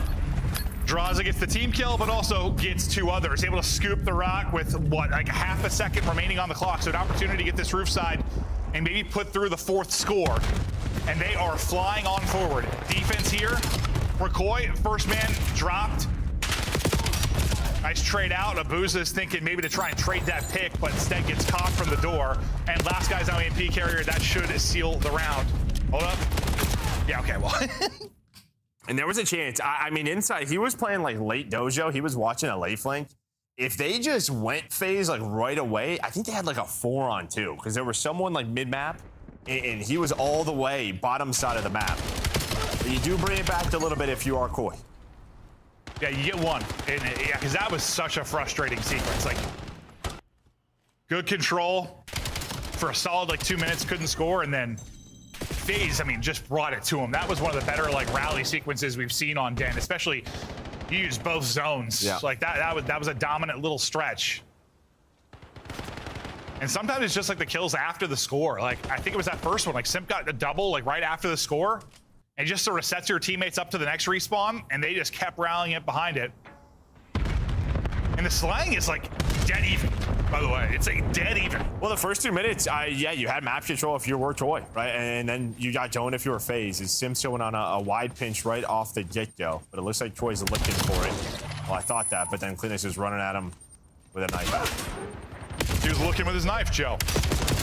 Sim will get picked up, though, so nice kill from Kleenex, or sorry, Joe Seems to make sure he doesn't find any more freedom. Absolute beams there from Abuza. Sets up Draza to then get forward with his multi. And now you brought the pressure forward. Unfortunately, you have to pick left or right there for the first gunfight. Draza's going to guess wrong. The rest of his teammates trying to open a wall or open a crack in this defensive line. But I think they're going to pause up for a second to wait for some teammates to come off spawn. Yeah, at this point, you're waiting for them to run at you and then play off of those kills, and that's what they're doing so far. Just EMP possession. Can someone find an opening through couches or hole? As well, Sim just locked in this down. Now you'd see Draza 04 starting to fly. And as he goes, Sim should fly forward. Unfortunately, Draza gets caught, and so does Sim. So, falls apart, but then they're weak, and Abuza's gonna get 2. The score and a 6 spree. I didn't see that happening after everybody dropped. You're just looking at the kill feed like this is dumb, but that was like a 1 pop for both players with pistol. No, they were both weak. You got shots in on the crossfire, and just another dagger. That stinks. You did almost enough. You did 99%. Abuza just makes the play, and he continues his hot hand in this map. 3 minutes to go, down 3. Obviously not an ideal situation, especially with what's a bottom side spawn currently. Streak gonna come in from Abuza. He's gonna be able to call out 2 players kind of pushing through, and that's gonna be Draza that's gonna look to deal with that. Draza gets 1, then drops. Insight able to get 2. 1-on-1 on the other side of this is gonna be 04 trying to get it done. We hop to it late. Just kind of see the awkward chest bump and hip fires. He can't connect. I mean, that was a one. Joe one's a 1-on-2, right? He gets the EMP carry, then wins the second one. You still had insight in the base, and he's trying to get it through. Real should see where these phase spawns are, and there we go. Okay. So now it's down to 2. Much more manageable now. 2.5 to go, down 2. Kleenex starting to saw through him. I thought he was off the map, but just able to stay on by the hair on his chinny chin chin. Oh. Okay, got some help. For a second, I was like, he lost him. I thought he finished the kill and absolutely didn't. This has been an incredible stretch from Koi. They'll get another score on through. Suddenly, from 1-4 to 3-4. And this is like the stretch he had from FaZe. Just lights out gameplay there from Koi. And good resilience considering what we were worried about early. Yeah, and I mean, listen, sometimes when you're making that push and it's not clean, 2 or 3 of you guys die like we saw from Real's point of view, yeah, it's honestly a good thing because your teammates spawn up your base and then they get to roofs before FaZe do, right? So you can set up 2 caps in a row. That's exactly what happened. EMP down mid, getting forward is that number 4 and Sim. CleanX wins it, Inside wins it, massive gunfight wins because both those gunfights go the way of FaZe. And I mean, that's a scoring opportunity for sure. Right now they can isolate EMP carrier, and that's what they're trying to do. Stiff out 04. He's trying to back up to his teammates for now. I think some good utility use keeps them at bay and actually turns into a Simpo 4 kill. So like you talked about, trying to kind of bait them out, make them get aggressive, and the timing of it could not have been worse for Koi. A score here would feel like a dagger. I thought it was going to be a crazy pistol play. Again, that might get it done, but enough defense from Koi. Yeah, just too many players in position there for Toronto. And now with a minute left, they're going to take this roof side. You have number 8 in CleanX trying to find an opening, and he does. So everybody's going to be kind of looking for him. Flying on through, though, is the rest of Koi, and they get nothing. One guy left. Insight traded out. In between enemy lines will be at number 3 that we'll hop to. That'll be 04. He's just kind of watching the troops rally across. He's the lead blocker. He's like, come on, boys, get to me. Can he get one or can he distract for a couple of seconds? He buy enough time. I think he might not have Draza sliding in through, and that may have been the dagger. Another moment where it's so close, it just goes to FaZe. Yeah, and Abuza, he pushed through couches, so he had a crossfire. I think the second player there would have stopped him, but Abuza just gets shots in. Immediately gets taken down after, but that turns the heads of Koi, allows them to go up 2, and there we go. FaZe with a 3-0, a response that they needed after their showing yesterday. 100%. I mean, one of these teams needed to respond. One team did. One team has not won a map in their first 2 series. That may have been the final time we see this Koi roster, or we could be completely wrong. Maybe they're going to give them more time, but you can see, I mean, they're pissed. I mean, Insight kind of quit out of the game yesterday. 2 people out of their seats instantly. Everything feels broken. The only map where it felt like they had some good moments was that map 3. That was competitive. There were some really solid moments, but like, you get blown out map 1. Map 2 was awful.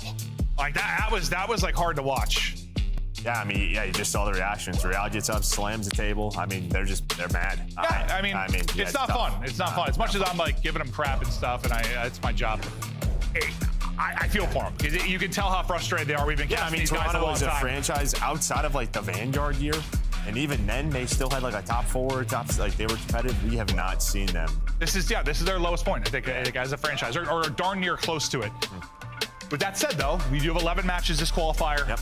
Starting 0-2, not the end of the world. There is time to bounce back. It feels almost maybe worse than it is just because how it looks right now. Yeah, it's been going for a while. There's no way, it's 6, 7 losses in a row? Yeah. Like they were competitive throughout the start of the year. And now it just hasn't. I'm way too old for that. Sorry, and give it to Chris. And bye. What are we doing? You're fired. We're doing. He said 6, 7. It's it. officially 7 losses in a row. 7 was the record for Koi, or 6 was the record for Koi, and now it's 7. Boom. Nailed it.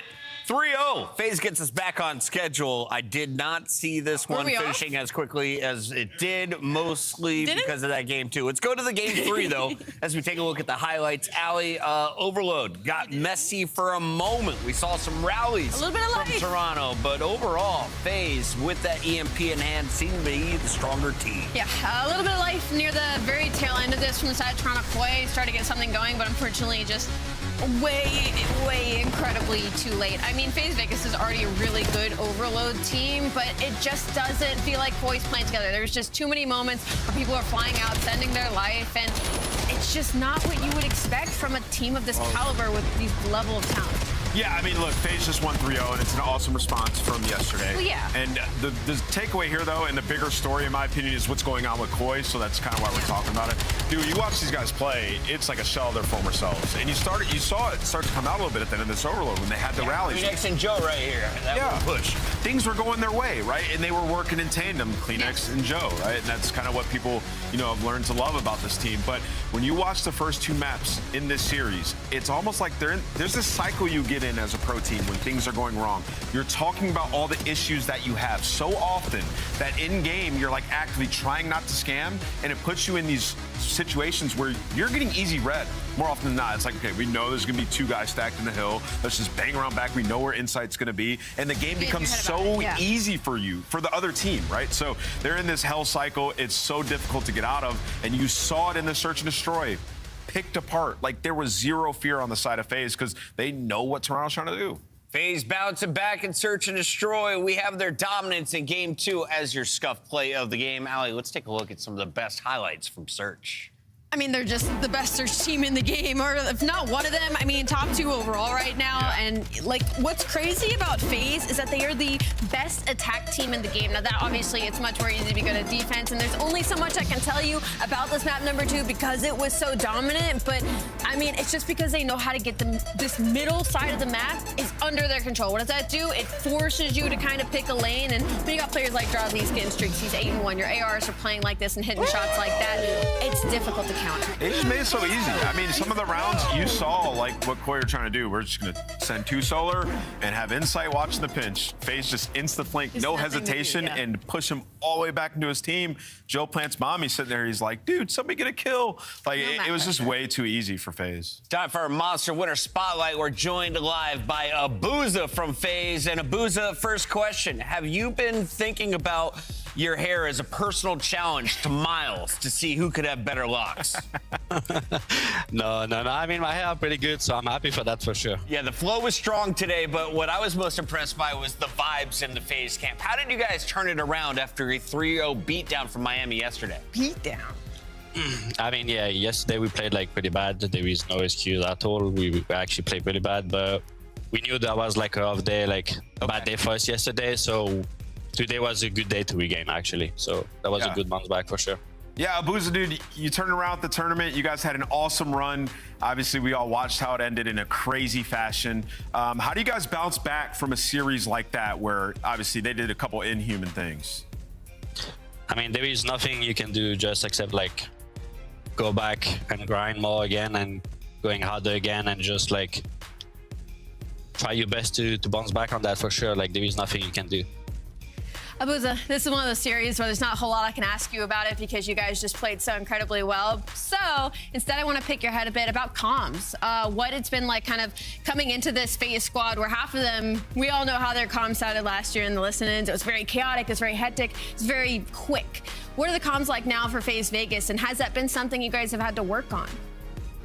I think like we have like good comms. Sometimes like it's like a lot of energy, but we still understand each other. So I think our comms is really good, to be honest. Nice. Last question for you. I know you've been in the U.S. playing in the COD League for a while. It's Valentine's Day. What do Belgians do on February 14th? I mean, nothing special, to be honest. Like, you know, like buy a gift for your girlfriend, like flower, that's it. There is nothing else you can do, to be honest. There we go. Live up to the standard. Well, Abuza, congratulations, setting the standard 3-0. We look forward to another series from you next week. Thank you, guys. Have a good one. FaZe is done for the weekend, but we are not. We've got 2 more matches to go. Actually, 1 more when we come back. Woo, it's been a busy day. 1 more when we return. It's Vancouver. They got some points on land. Can they do it online? We find out next.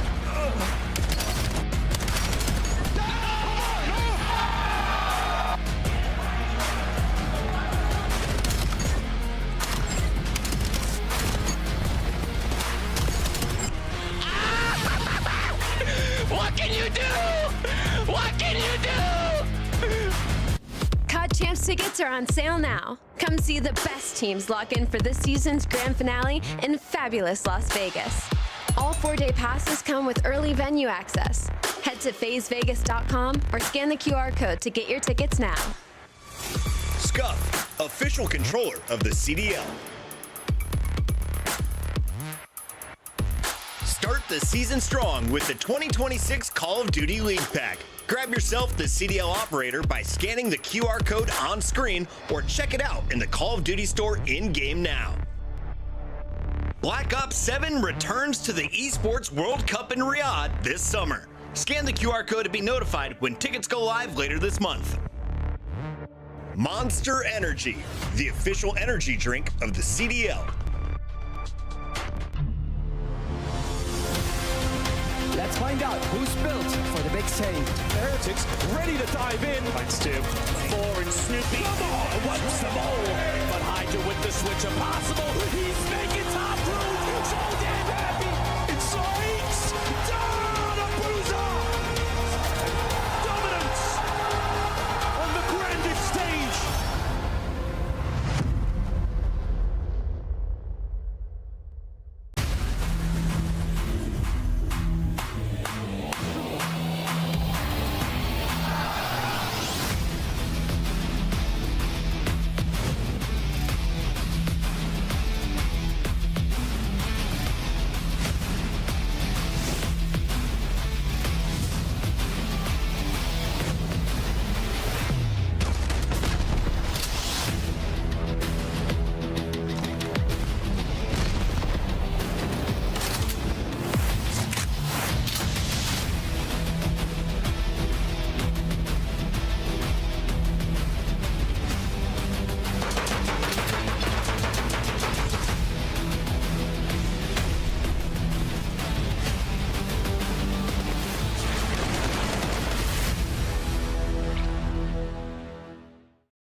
Damn.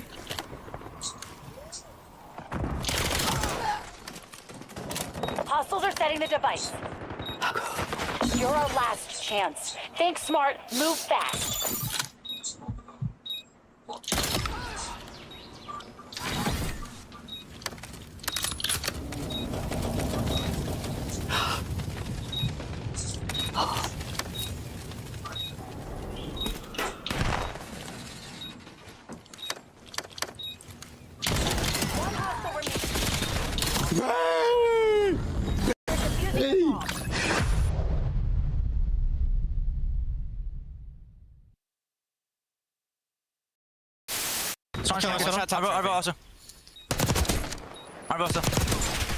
You're better. You're f***ing better, bro. I went to like Vault Door, I think. I've seen this, bro. Oh my god. He's in Vault. You're so much better. Bomb.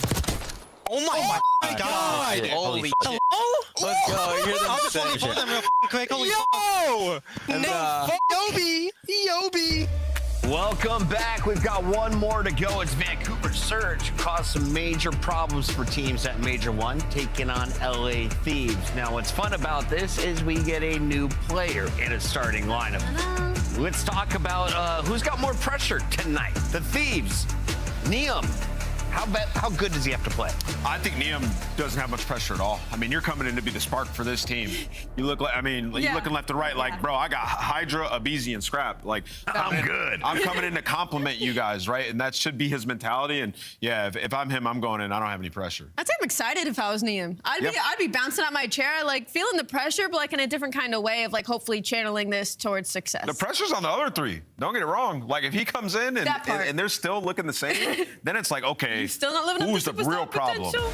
Let's take a look at these Thieves. Like you look at the salaries, they had the big ones. You look at the roster, they have the world champs, but they say goodbye to Mr. Two Rings. Kenny let go from the starting lineup. They go to the challenger scene, and you know, I had heard a lot about Neum from last year. Maven was saying, though, he didn't have a lot of buzz 3 years ago. This is kind of a new name on the come-up. What's his role tonight? What does he need to do as a complement? Yeah, I mean, he's going to be an AR player. He'll pull out the sub, you know, when he needs to. He needs to play aggressive, right? Because you look at the stats and you look at what's been going on with Thieves. 6 and 8 in hardpoint. Now, Scrap is 5th in engagements in the entire league in HP. Hydra 27th, Abizi 43rd. That is not good. It's not okay, right? So you need more pressure. That's how this game is played. So bringing in Neum, you're hoping that he can be the complement to Scrap, who is applying that pressure and respawn. Now, on the other side, we have Vancouver Surge, who brought in TJ, one of the Challengers players, to start the season. TJ got them a win. After that, it was a whole bunch of L's. Back on land, though, we saw the return of Gwynathan and Fred. So tell me about the current squad. What are expectations for the Surge tonight? I mean, just that hopefully they take that win on land and kind of use it as a snowball, right? To start building a little bit more momentum for this team. We saw signs of life. Now, granted, it's a weird situation because they go up against Carolina Royal Ravens, who were unbelievable in the online portion but fell flat at LAN, and now they're unbelievable in the online portion once again. So this is kind of a feeling it out for Vancouver Surge. You need to get the Lunars that you got on LAN. He was popping off and taking over, but 0-9 big maps this season, so not a whole lot of good to talk about. They played 9 matches and they're 0-9. Yeah. How is that possible? How do you win on Scar to right these wrongs? Yeah, I'll say, in terms of this map set for LA Thieves, they're 6-1 on Den and Scar S&D combined, so I guess they're happy to see the Scar there, but 0-5 elsewhere, so that Colossus Search game 2 going to be tough. But yeah, I mean, everybody looking at this series, you're going to be picking Thieves just based on what we saw from Surge throughout. And one player, though, to talk about on the side of Surge is Abe. When he came into Toronto at the end of last year, he looked really good. He Fit did. the system great. We were all confused why they didn't keep him. He has not been playing well this year. He's been one of the worst players we've had in the league, but we know that there's more in the tank there. So hoping to see him come out and play like he did at the end of last year. Let's lock in our scuff pick'ems as all eyes are on Neum. I know what the rest of this team has in store for the Vancouver Surge. I'm going with LA Thieves. I don't think Neum has to play a second hardpoint tonight. Yeah, I'm going with Thieves as well. I'm kind of with you there. I think they win 3-0. Definitely going with these, but I do hope to see some life out of Vancouver. I just think this is a rough first pull. La, la, la, la, la, la, la. We are locked in. Let's go. One more round. One more round. The debut of Neum. Will it be an exciting one? Will it be a silly one? I must admit, I've been watching his stream, and he's a very funny guy. He's a very, very funny young man, and he's good at the game. And I think he's also injected a certain kind of life into the squad that maybe they need. We'll find out how it all goes down in a brief moment. But Chance, Vancouver Surge, how are they looking? Not great, but maybe on the up and up, right? I think there's a team, if you're struggling online, you get a win on LAN. That, to me, goes a long way. So be able to take that as motivation, because certainly, players that are looking better. Lunar's his second year here in the CDL, certainly looking like a stronger force in Black Ops 7. Maybe still waiting for Gwyn to sort of hit the final form that we certainly know he's capable of, but an interesting task ahead. You're getting to play, in a sense, a new team. Neum's the new guy on the roster, but if Surge take him down, you're also taking down a handful of world champions as well. So I'd say for Vancouver, a massive opportunity, and for LAT, they just want to get a ball rolling. You really want to get it going. Really want to get it going. This could be the series to certainly start what could be a cataclysm for the entire league. Once the LA Thieves get hot, surely it's curtains for the rest of most of the squads in this league. But you never know, folks. You never know. They've got to get through Vancouver first. I feel like that team, they've really got to get over is themselves. More than anything, the battle begins within. Not really, it starts on Scar, but let's get it, mate. TJ, Abe, Lunas, Gwyn. Turn your whole year around in one series. This is the one. And, just thinking about this lobby, I imagine this is just going to be an absolute slobber knocker. It's going to be played at a blitz pace. It is going to be rapid fire. I think there's going to be a ton of aggression. Might not necessarily be the cleanest Call of Duty at the end of the day, but this is going to be a top-notch lobby flying at each other in an environment I would imagine LAT are going to thrive in. Certainly going to be fun to see how Neum slots into the roster. Here we go, and we're going to find out in 3, 2, 1. Terrible nade, washed, drop, what a mistake. Fire the coaching staff into P1 we go. Nah, he's just clearing space, man. Now he's looking towards P2 and letting players slip underneath him. But hey, there for the trades, no biggie. Look at how crisp and clean those shots are. Yeah, they're pretty good. It looks like the Thieves are winning champs by the sounds of things. So far, it's a lot of time for the Surge boys, and Gwyn from inside time catches himself at least one. Even Hydra back at it again, and we're getting good looks here so far. It's a very, very aggressive P1 for both squads. Yeah, fun thing as well. Maybe should have made a bigger highlight. His first kill in the CDL on TJ Halley, taking down a legend to kick off the career. Many have tried, many have failed. But so far, not terrible out of Vancouver Surge at all. Happy to see this. And we're going the roundabout way with Abe. Trying to get over towards P2, stopping up those players on the inside of Market. Not going to happen now. But on board with Neum. As we try to break that P2 hole, the Vancouver Surge have got themselves in early on. Yeah, LAT are going to be breaking through the front as well, and they're going to break through the front successfully. Gwyn, last man standing, doing everything he can behind the box. In the meantime, you got Hydra flying forward, but actually, Vancouver Surge stabilized. They lose the first 2 gunfights, and then Gwyn and his teammate do enough just to slow LAT down. And once again, Thieves, well, they're not trying to break through the front this time. Now they want to take some pinches, but they're getting stopped on every front. Yeah, they're going for the pinch, but yeah, absolutely. Slowed. Oh, wow. Slowed at every possible turn. Vancouver Surge. From P1 to P2, this is a delightful scoreline to see. The LA Thieves, we are yet to really get it going. Like Gwyn finding himself an awkward 2-piece. All dead in the feed. Vancouver. Over the plane they go. Yeah, legend TJ Halley already going to be there. Abe pushed up in a cheeky spot over towards the field. We'll see if it pays off for him. You get a kill here. I'm stealing it. And ranked.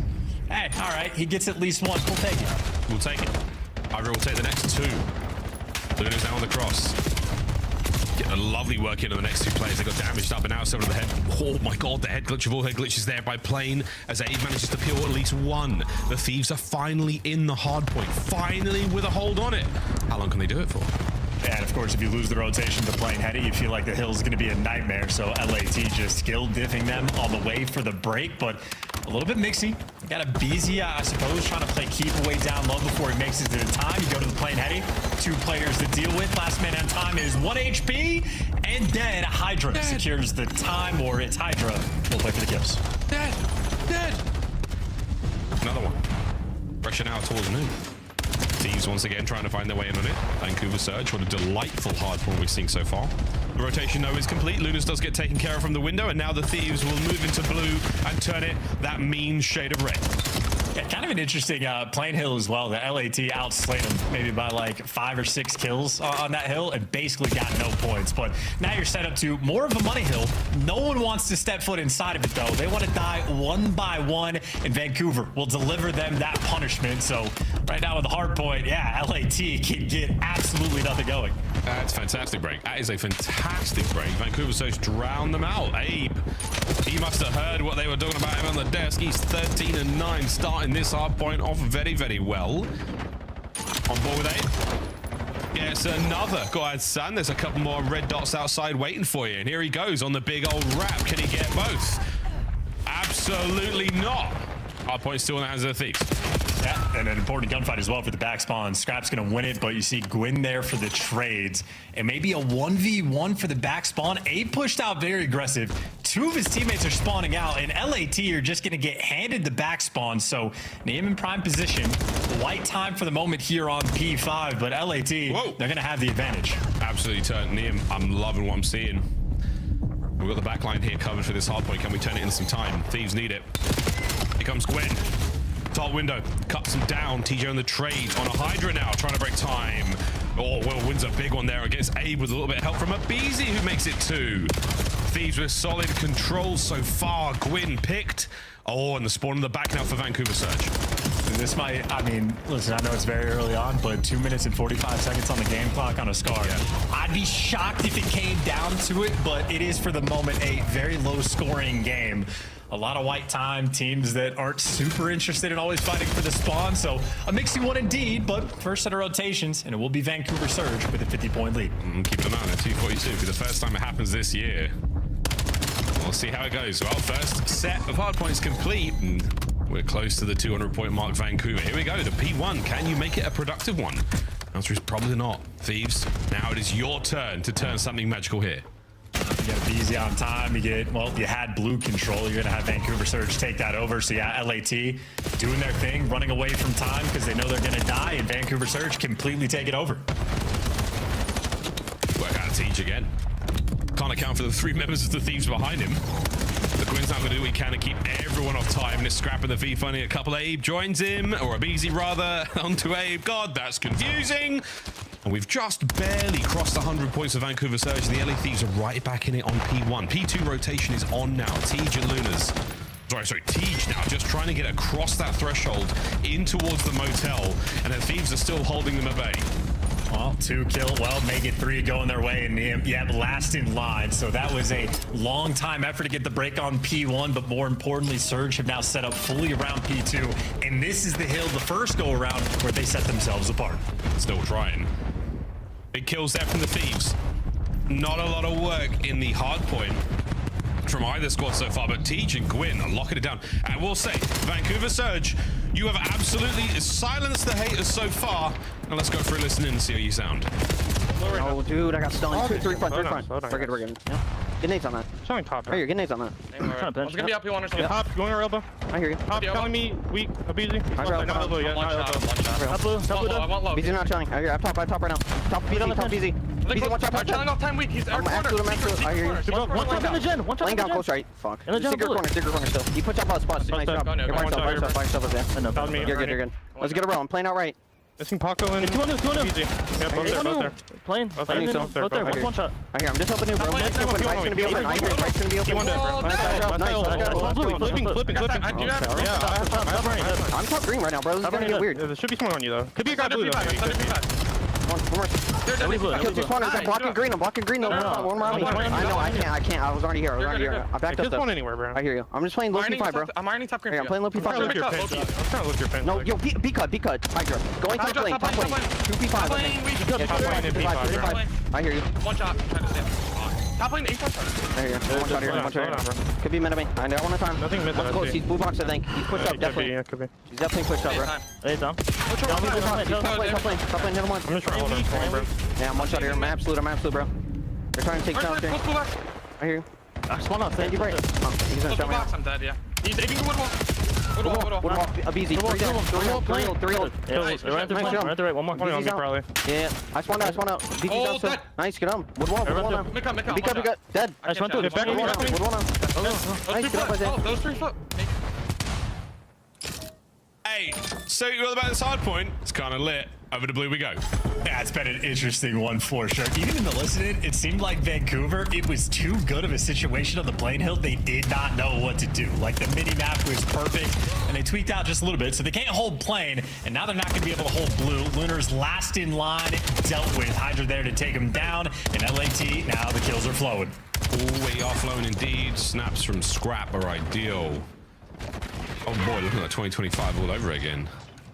27-22 from Scrap there. He's starting to get things going. Eyes on a ton of those players coming their way through P2, but that Vancouver Surge train keeps on rolling now through the front door.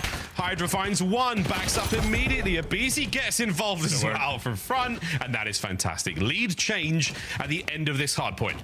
Yeah, now Abizi doing what he does best, try to take some aggressive space or pump the brakes, but now he's got his team to work with. So 4 seconds of that old time is going to be active. Number 6 spawns all the way out for Abe. So Vancouver Surge, the pressure's on, and TJ delivers. P5 they should be able to hold on to, or we'll get gunned out of time. Well, it's one or the other. No one has dealt with an Ian. There we go, through the front, cleaned up. No one's making the green hops, and now it's just eyes on Hydra. Where the hell is he? We're about to find out. Teach. There he is, and that should be... Oh! Abe gets put on his back. Hydra's pistol, a mighty thing, and now the opportunity for a pinch. Pressure out through the front as well. Catching the spawners. Oh, LA Hydra can't find any more on the life. Last man, Scrap. Toe-to-toe with Lunas, and he goes down. Vancouver Surge maintain control. 1 minute 36 game clock. It could happen. Yeah, dude, what a sequence as well. We're farming kills off the spotters. Can't break time. Vancouver Surge now 2 sets of rotation in. Is now there's dude, these spawns are getting wild, by the way. The players pushed over towards blue. But yeah, 2 sets of rotations in. Vancouver Surge looking to maybe get their first Scar hardpoint win. They had a 40-point lead. There we go. 3rd and final set. On board with Abe, he's finding the time when he's soaking away, happily soaking away.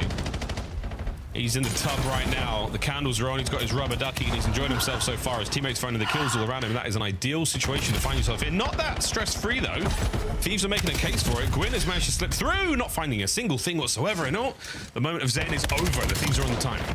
Well, holding from the more difficult side, and that's part of the reason why it's more difficult. Scrap, yep, overwhelmed, tagged up from the gunshots, finished off by the nades. And this is prime position for Vancouver. The tick is going to go their way, so LAT still have to contest this time. It still has to be contest, yeah, absolutely. Abe holding them back.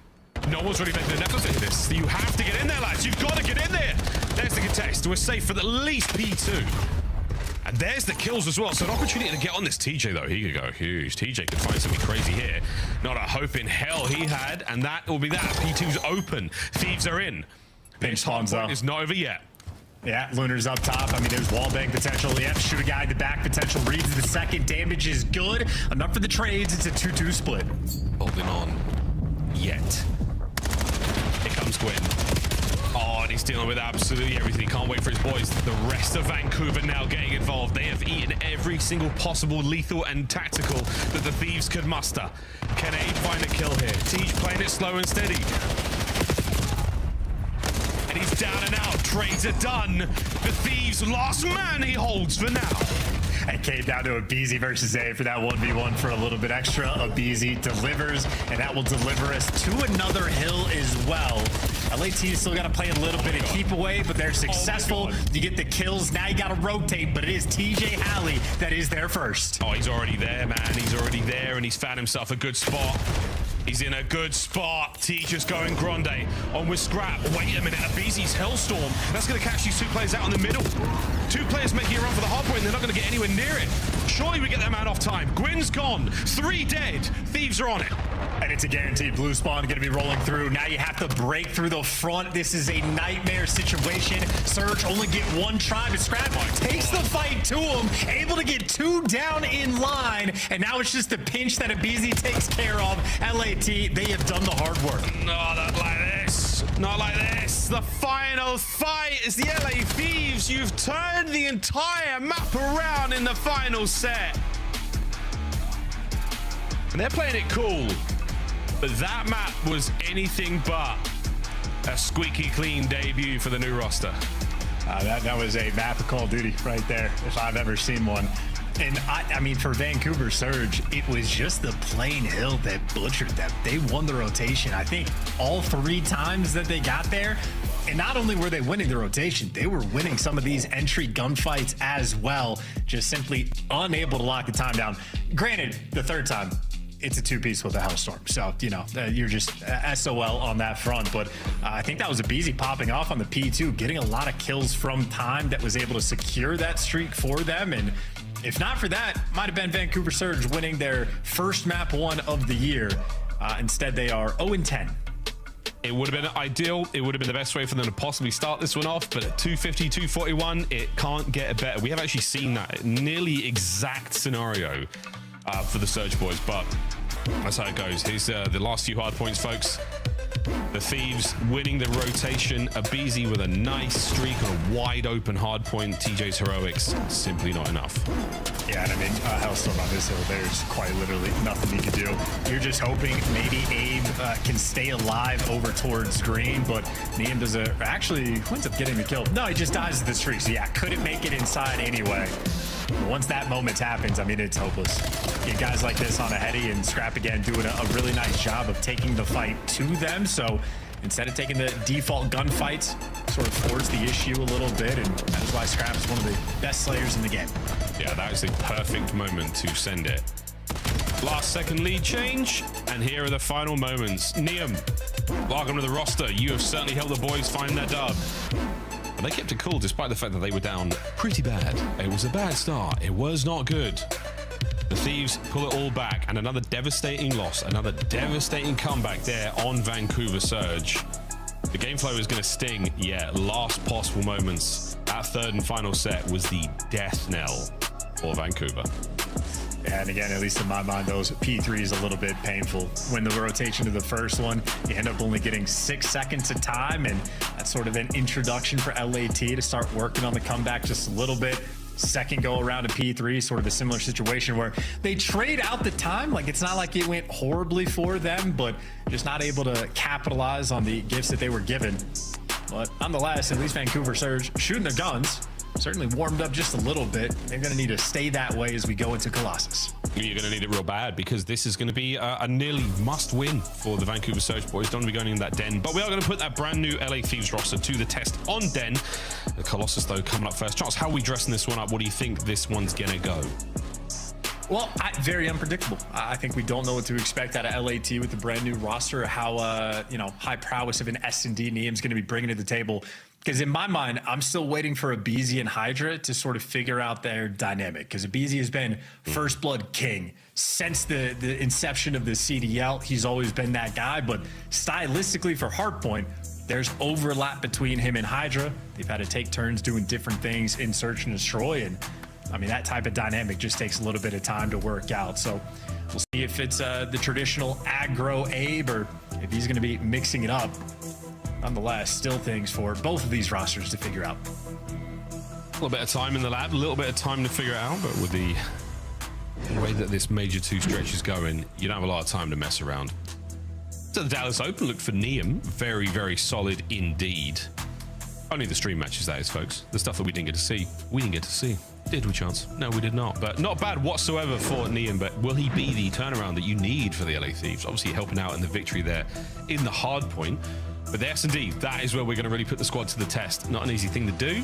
Bringing in a new player into a roster and changing things up, indeed, takes a lot of work. And again, for Vancouver Surge, you've been putting in the work, boys.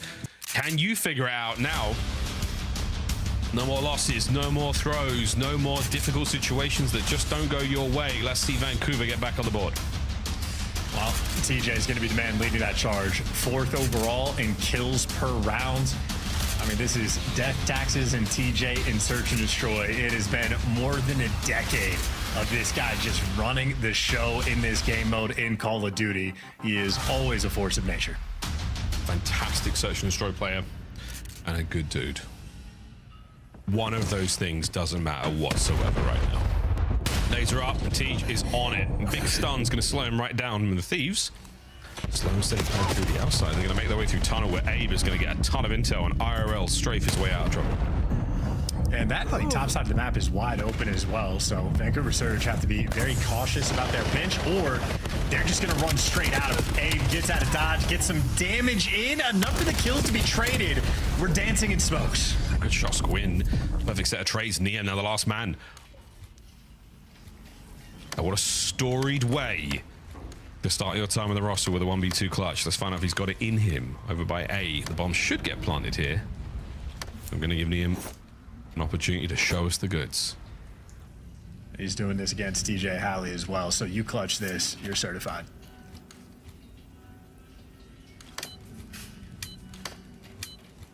Waiting game here from Vancouver. No bomb plant. We're going to try and squeak every ounce of patience we have out of Niam. There's the damage. No one on the flank.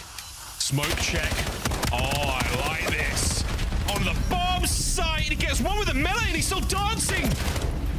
There it is. As the smoke clears. And I tell you what, Niam, I tip it. That was an attempt. Yeah, he turned me into a believer for that brief moment in the chaos of the smoke. Oh my God. Once he picked up the Dravik as well. Yeah, we'll take a second look at it, but ultimately Gwyn is there for the cleanup kills. Gwyn out here shooting through smokes like it is nothing. Yeah, that is an interesting thing to see. I mean, from Gwyn's POV, there's probably no smoke there. That's just the way it goes. But an outstanding attempt from Niam. Yeah, I was believing. I was ready to flip my desk if he picks up both of them. But either way, great stuff, Vancouver.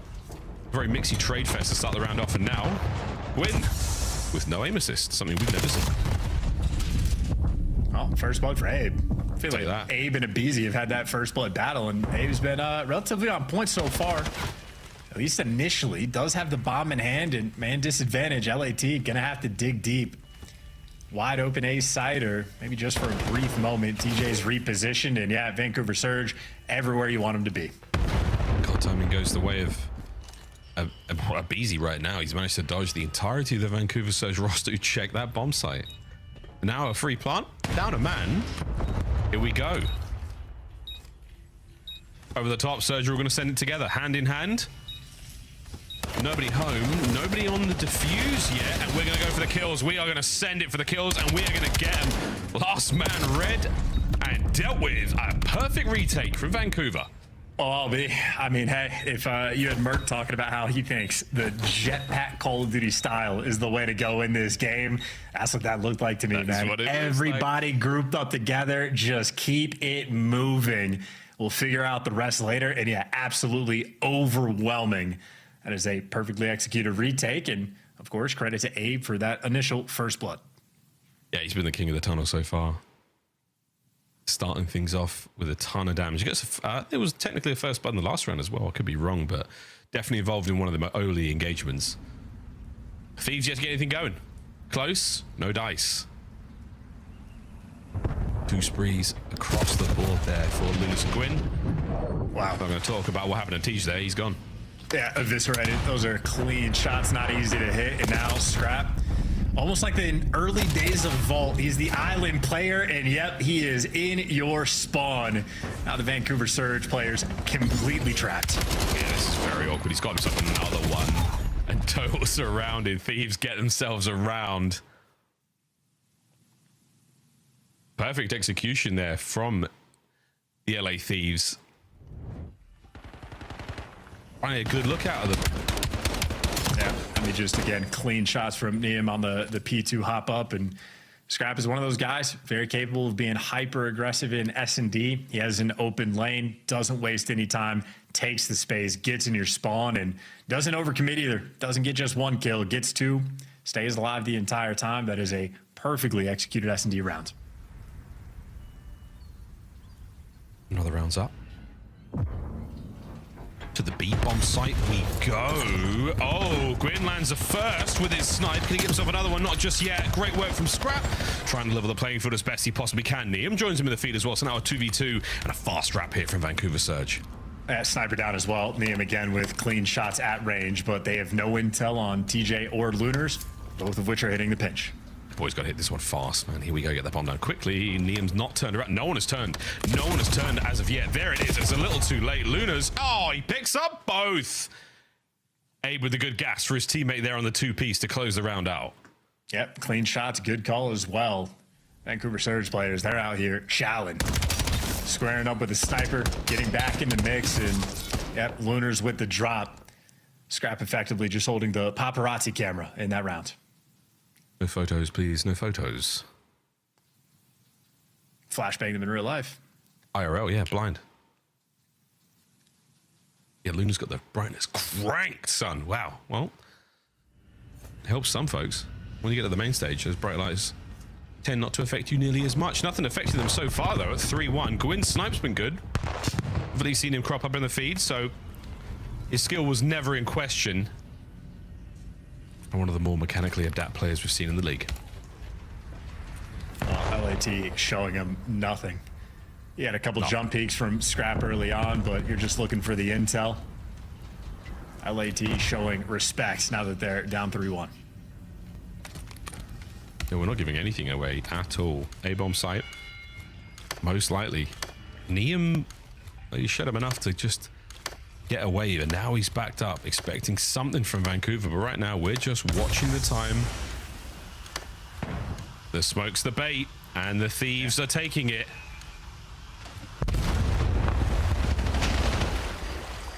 Salvo of fire. Here comes the stuns over the top, and again, it's a trick. Over to beat we fly. The problem is slow. This is very readable. Might not matter. Still not planted the bomb yet. Gwyn. Oh, you gave it up at the last possible second. I can't believe he's taking a scrap anyway. Mac and God. 10 seconds to go. They gotta plant the bomb. Miles, they have to plant the bomb. If they don't plant the bomb, they're gonna lose. Just get them off the bomb. What are they doing? Thieves win the round. Oh my God. I haven't seen a round of S&D like that since I was playing ranked 3 hours ago. That was, I mean, brother, do something. Like, the only place you can safely plant this bomb, like, at that site, you do have to go for that, like, back spawn control, because a player just swings out. It's free and easy kills. So if you have 20 seconds left, you have to be full sending at least one person on your roster to go and take that space, or you're not comfortable. They didn't even try to play it until there's 5.5 seconds left in the round. That was horrid. It was great up until they stopped doing the thing. I felt like that after they got the move. Anyway, it doesn't matter. What a day. Next round, they're up 3-2. Next round, we're up 3-2. This time, surely we're going to be hitting that A-bomb site a little faster. Even if the smokes do start getting rolling. Hello. Oh, goodbye. Scope's a little bit too big. He can't see a thing. And this time, Vancouver with a big advantage. Not going to let it get away from them at BZ. I mean, it would have been something, brother. It would have been something. Vancouver back up. Yeah. Looking good so far. Going on point with the snipes. Able to get the leg up there and the final kill as well. been a part of a nice few clutches as well. Gwyn having himself a very solid map number 2. This shot, not an easy thing to do at all, but Gwyn, again, fortunate enough that Scrap is aiming low there, and as you can see how large the scope is of that VS Recon, it does obscure a lot of your line of sight. You've got to be on point with it. We've seen a few of those kills now, and it's a little bit of bad luck there from Scrap, but we'll see how this one goes. 4-2, Vancouver are up. And LAT on the defensive end, pumping the brakes again. And Gwyn playing a dangerous game, but survival for a moment. Able to take care of Tunnel, and now that just means for his teammates, they don't have to worry about the pinch at all. Take care of P1, everything else is all about that A site. Gwyn now with an opportunity to come through Tunnel. We're going to reinforce and try and hit A. Wondering if the smoke's still in play. It should be. No, first blood to be found. Hydra gets it. Scrap gives it right back. 3v3. Creeping forward again. No one's showing a whole lot of face here. No one's showing anything. We've slowed everything down. We've got a very good idea of where everyone is. Clock's ticking. PTSD is kicking in slowly but surely. Liam holding the line. Here comes a flurry of action from TJ. Abe's got the bomb. Abe no two-piece. 15 seconds. Tej, he's got to track down Hydra. He's got to plant the bomb as well. Is he guessed right? Holy, it's another one of those rounds. Hydra's gonna check it. And that is how you play Search and Destroy. No, it is not. Do not listen to him. That's a good way to play defense, sort of, but that is not a good way to play S&D. You should give yourself more time. I'm cool with Hydra. I'm complaining about Surge. Like, LAT didn't play great because they got the first blood, and Scrap was like, I want a gun so bad that I'll go into dangerous waters to, like, go and get it. Not the brightest idea. Hydra does a great job, but I'm talking about Vancouver. Just do the exact same play 20 seconds prior. Everything else is the exact same, but TJ just has more time to go to work. Spree. Like, if you want to bait out the nades or do whatever, that's fine. Well, now we got to bang out. Have fun. Here we go. And look TJ. at Vancouver. Look at it. TJ. Look at him. TJ. Give him the ace. He wants it. He's going to get it. TJ Haley. Put some in the dirt. Why are you slowing this man down? Like, God, that's a 10-second ace there from TJ. That's all he needs. Get him in the mix early. He will get in. Also, teamwork, by the way. That's just teamwork. Look at that SMG duo. Hey, but that SMG duo on Valentine's Day, they were sacked to crack. Wow, then Liam caught unaware. Tej, is it going in the highlight reel? For us, it is. For him, it's another day in the office. Dude, I'm just thinking about it. Like, Scrap, one of the best slayers in the game. Hydra, best slayer in the game. Abizi, one of the best slayers in the game. Shout out to the OBJ players that actually made things happen. Map point, Vancouver. Oh, you were close, Gwyn. Tried to give Scrap more than a short back in size there. He was trying to take his head clean off, and he came close enough to it. TJ. Mr. Ace. Oh my god. Geez. Oh my god. All right, he's out. See you, mate. It's a 5 spree. It's a dud nade from Gwyn, and it's Luna's. Oh dear, Thieves are falling apart. Tej back at it. Back at it. Scrap now in the 1v3, and he's managed to slip past Luna's, so go on, do it. Okay, sure. Man alive, it was a worthy attempt, but it was not good enough. It's Vancouver Surge finding the Search and Destroying, turn its series out of Anawan. Yeah, and outside of having two painfully slow offensive rounds, even in both of those, the idea was right and the execution was good. They just needed more time to work with. So a little bit more of a go button, and that is an extremely well-played Colossus. Even with those, two sort of mishap rounds in my mind. Get the dub, a clean and comfortable win. A lot of things going right for him. Abe certainly made his impact, got a few first bloods. Gwyn there on point with the sniper rifle as well. Lunar's had the round where he was able to clean up the 2 final kills, and then TJ Haley at it again. One of the best players, or S&D players of all time. It has always been this way in Call of Duty. Got the ace, 11 kill game as well. Shout out to each. No doubt about it. No doubt about it. Well, first map, man, you want to forget about that one, but you could be looking at a 2-0 lead right now if you were the Vancouver boys. But instead, we're going into a break, and we're going to go play Den Overload on the other side of this one. This is anyone's series. This truly is anyone's series. We have no idea what to expect, so don't go too far, folks. Den coming up after this.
Fine, guys, I'll do everything myself. It's fine. And then I get naded by my teammate. Like, I'm freaking healed for that.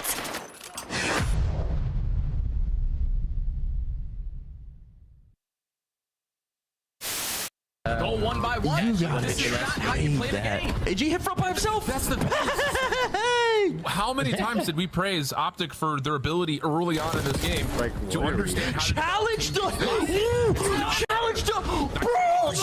help from inside on the cross as well. Keeps him alive now. The regen. Look at the battle. 30 seconds.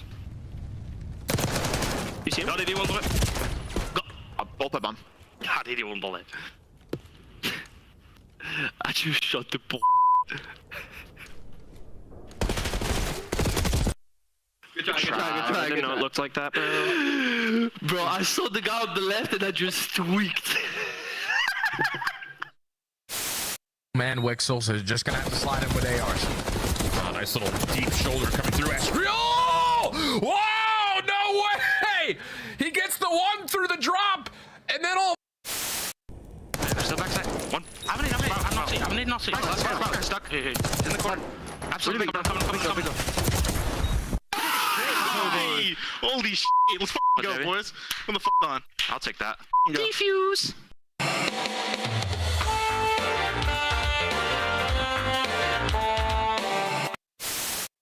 Oh my God, what a play. Coming in from old time, and I love this. Well, now shots Carry this. Yeah, what a play. He should let one walk past. Right? Yep. Here comes the first. Free two-piece. Great play. That is Free.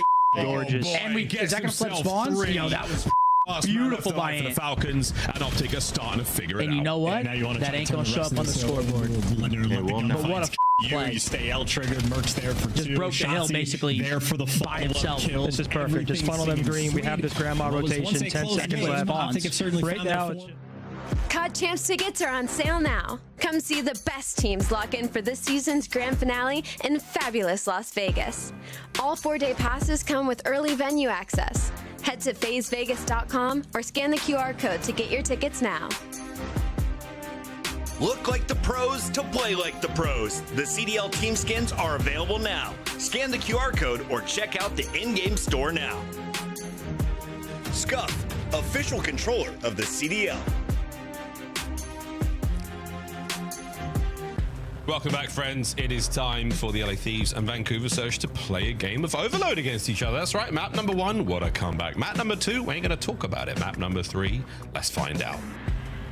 And as everyone that has played Ranked Overload has experienced, if you're not in a 4-stack with comms, this is a mode that is extremely punishing. A single bad route off of spawn, one guy just doesn't pay enough attention to the device, you get punished immediately. So this is a real test for both of these teams. All 4 players have to be on point. You need good communication as well. Neither team fantastic at 10 overload, but it feels like Vancouver Surge, I mean, they're trying to shake off what has been a tough season for them so far. And the LA Thieves, essentially a new roster. Neum doing what he can to try to help a struggling super squad out. We're going to find out what both our teams are made of here against one another. Somebody has to win. Somebody has to improve the record today. Unless we go to a draw, which honestly would be hilarious.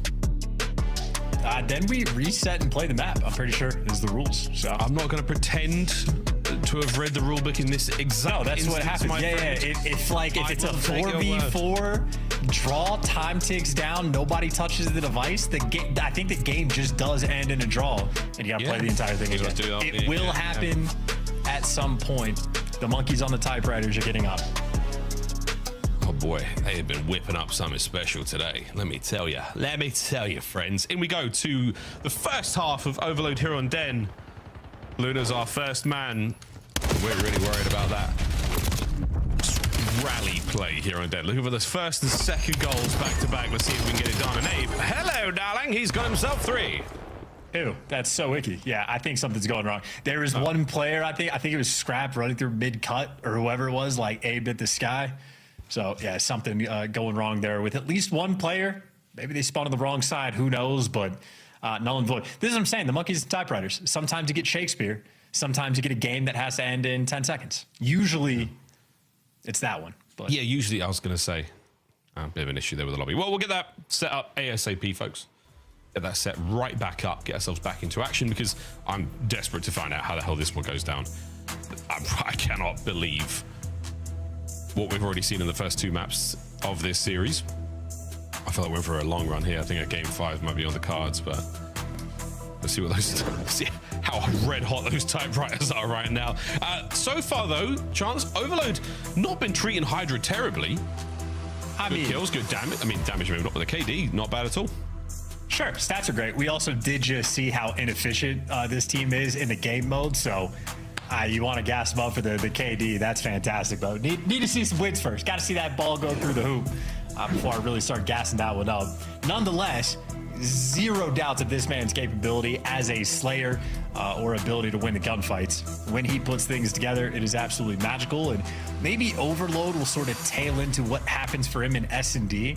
Over the past few years, at the start of the year, he starts off a little bit slow. As he learns and develops his game, he finishes as one of the best players in the game.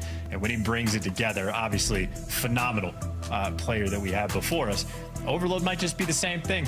Needs to get on his like Albagra Fortress control type wave where he just dials it on the spawn kills, figures out how to be ratty in the spawn, or really just develop his understanding of the maps. Because once he gets it, it's going to be a dangerous squad.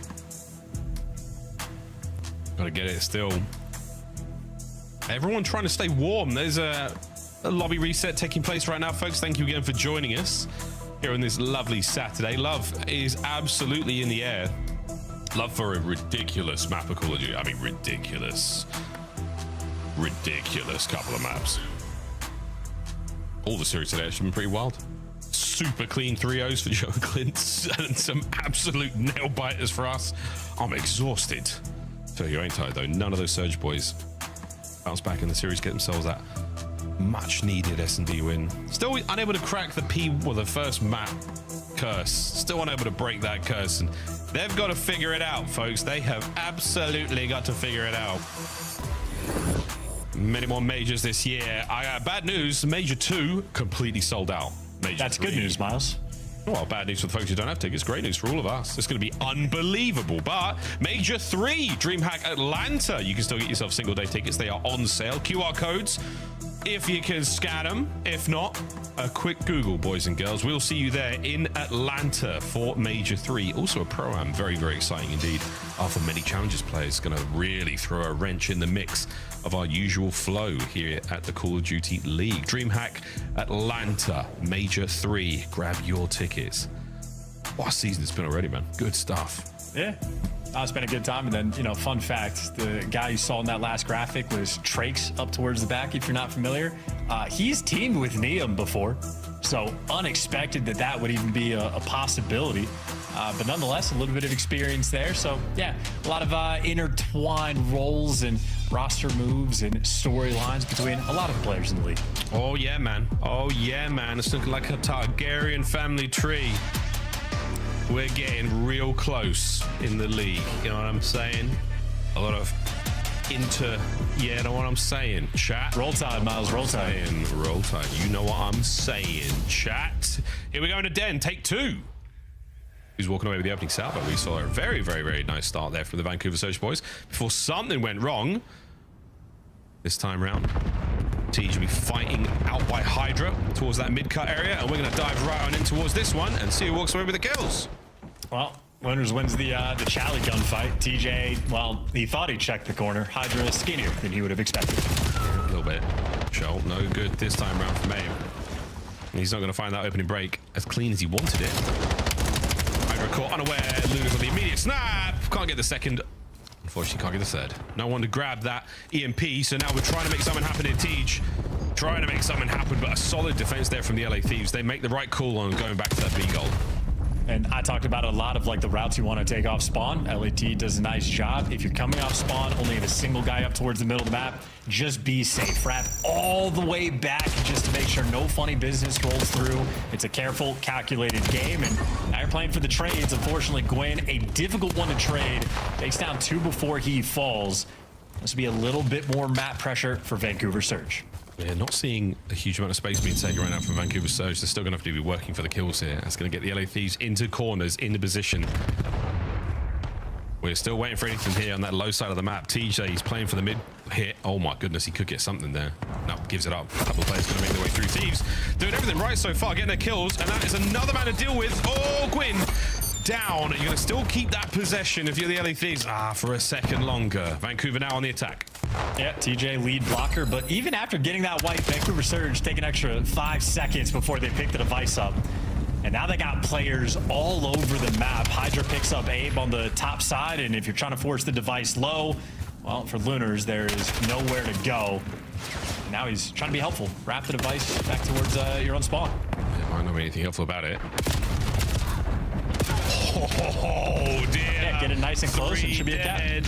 Get in there, baby. Luna's now got a whole scrap back. There's the big kill. That's going to be the capture first in Hydra. Dead ace A.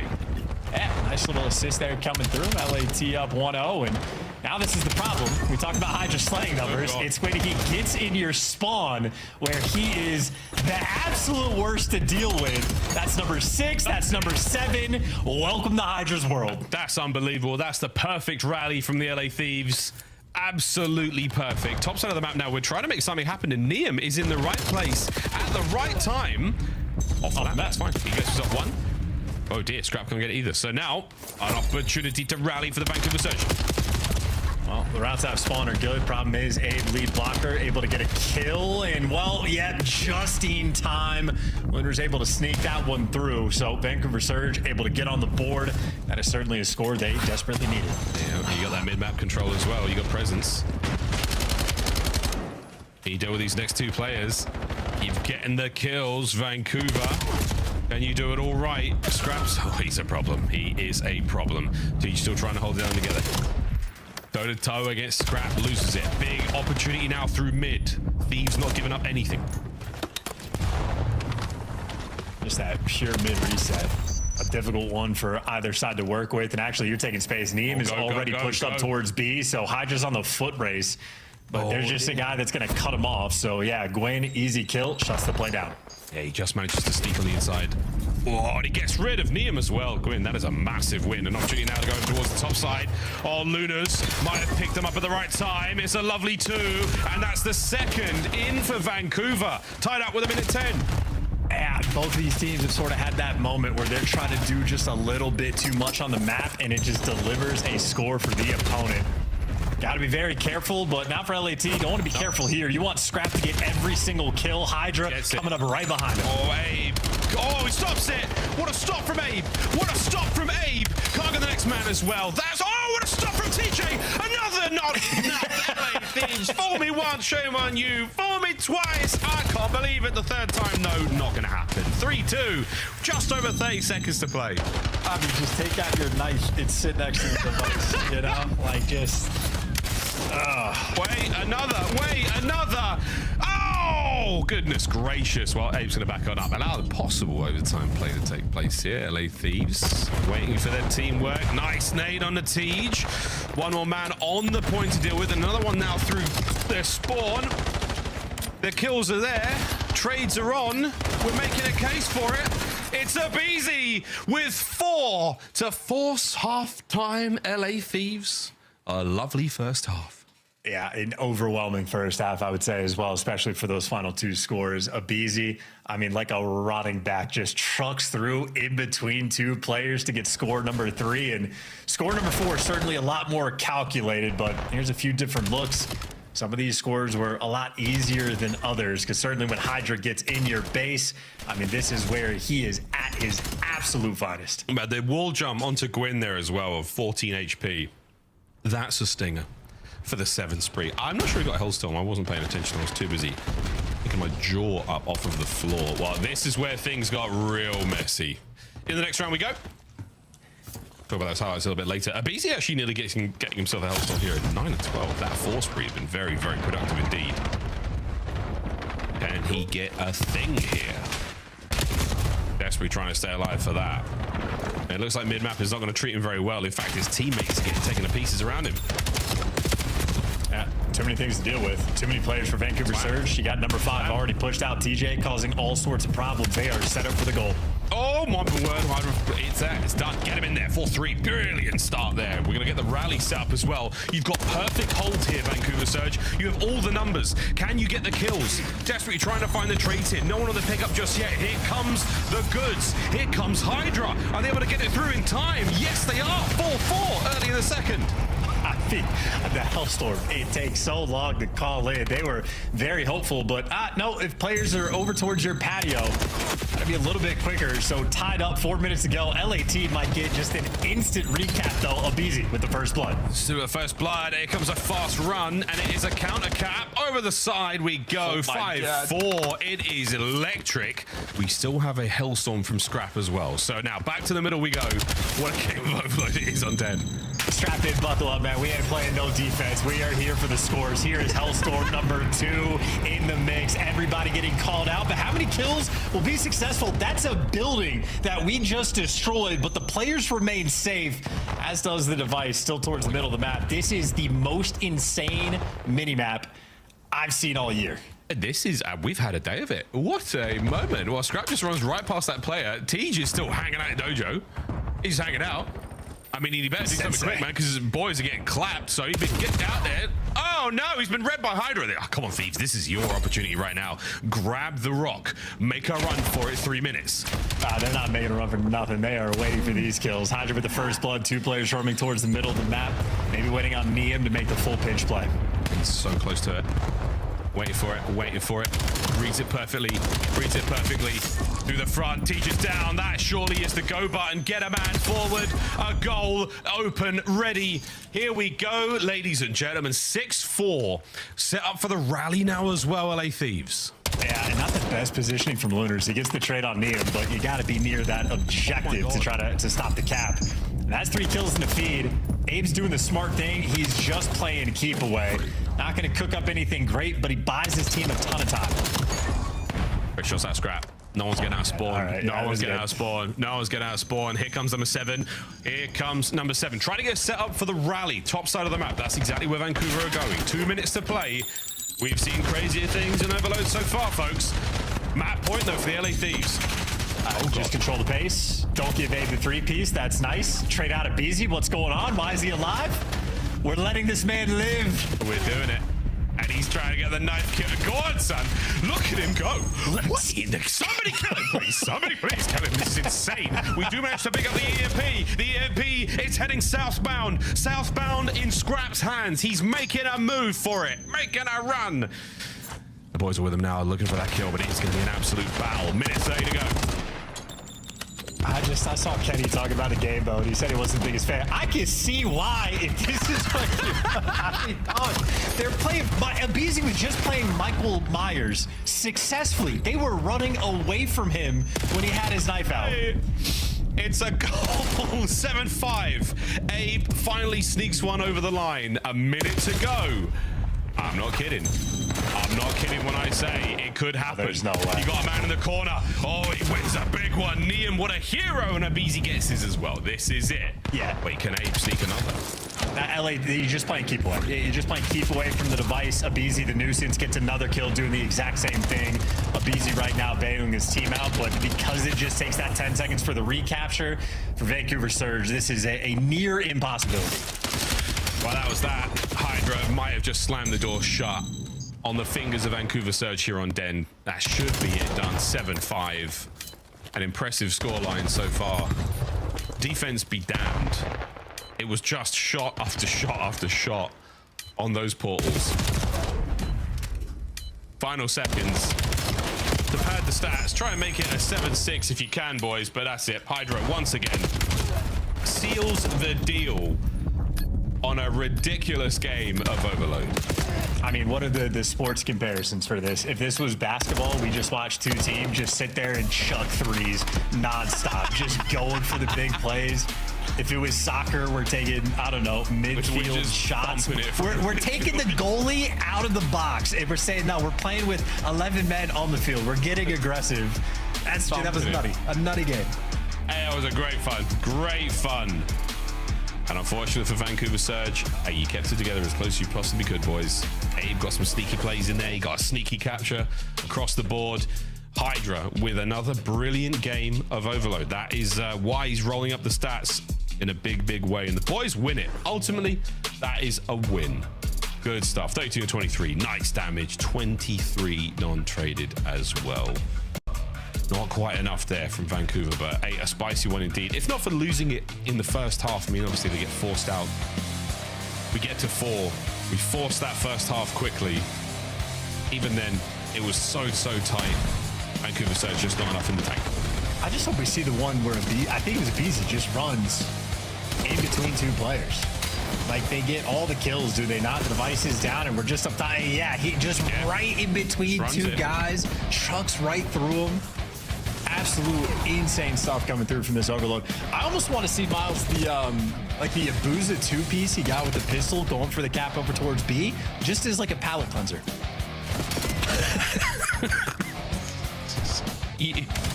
You're not gonna get it. You're not gonna. You're not. This was fantastic though, man. I mean, you were not wrong. We're chucking threes. This was end to end. We're just charging. Good stuff out of Thieves. Dub's a dub, man. You're gonna absolutely take it. The Surge now, it's match point for the LA Thieves. They've got to turn it around now in a hard point. Now, the chances are they can, and we're going to get that game 5. Very, very good chances. Exposure gotta go right. The first hard point, I mean, the comeback is certainly going to haunt the Vancouver boys, but if we get to that Scar, Search and Destroy, things look super duper different. Oh my word. Well, here we go, folks. Exposure hard point, map number 4. Mate, how do you think about this one? Where are you going? Because I genuinely think Surge do it. I think they would get a game 5. Why do you think this, Miles? Because today is insane, Brev. That's why. Because today, the typewriters are ablaze, flaming, red hot keys, insane. That's why. It's Valentine's Day. It's insane. It's silly. It's just silly. I hear what you're saying. I'm thinking LAT should have this one under control, would be my expectations. I think the AR players are going to be on point. That Niam looks solid enough in map number 1. Very much a straight shooter. And like the gas that's come from the Niam camp or people that have seen him play in challengers, talk about how he's sort of like a vet style player already. He's been around for a few years, has a good amount of experience in his back pocket, and it's just the way that he approaches the game should fit into the CDL quite nicely. So far, so good. But I'm thinking the ARs on Exposure going to be shooting their guns. I think Scrap is out here just lighting the kill feed up. Certainly in the Overload, anytime the game was made easy for him or Hydra in any capacity, just immediate running it up, ridiculous slaying power like rolling through. And just sort of these pop-off moments. But I think the long lines of sight are going to treat him well. It usually be like that. Well, Vancouver, let's see what you're made of, lads. Desperately trying to bounce back. Desperately trying. And this was from the first map alone. Nothing incredibly impressive. I mean, the strong damage, but really it was about the comeback. It was about the team performance from the LA Thieves. They were down horrendous. If not for the final set, with literally P1 to P2, as perfect as it could have possibly gone. The rotation in the third, I mean, they needed 2 seconds, 2-3 seconds. It was just great. So they've got the confidence right now, and they won that game of Overload pretty handedly. This should be it, folks. Fist bumps are done. Vancouver Surge, last chance to stay alive here on Saturday. And I feel like I just saw BZ do his speedster impression, maybe getting that device through that B zone there inside of Dojo, but getting ready for the speedy action here on exposure as well. Kind of interested to see who's going to end up walking away with the most hill time in this map, or just like, because, you know, it didn't come down to the game clock on the Scar, but even like a P1 on this map, it could very much go uncollected. See if these two teams have achieved that mastery, figured out how to stay alive in time.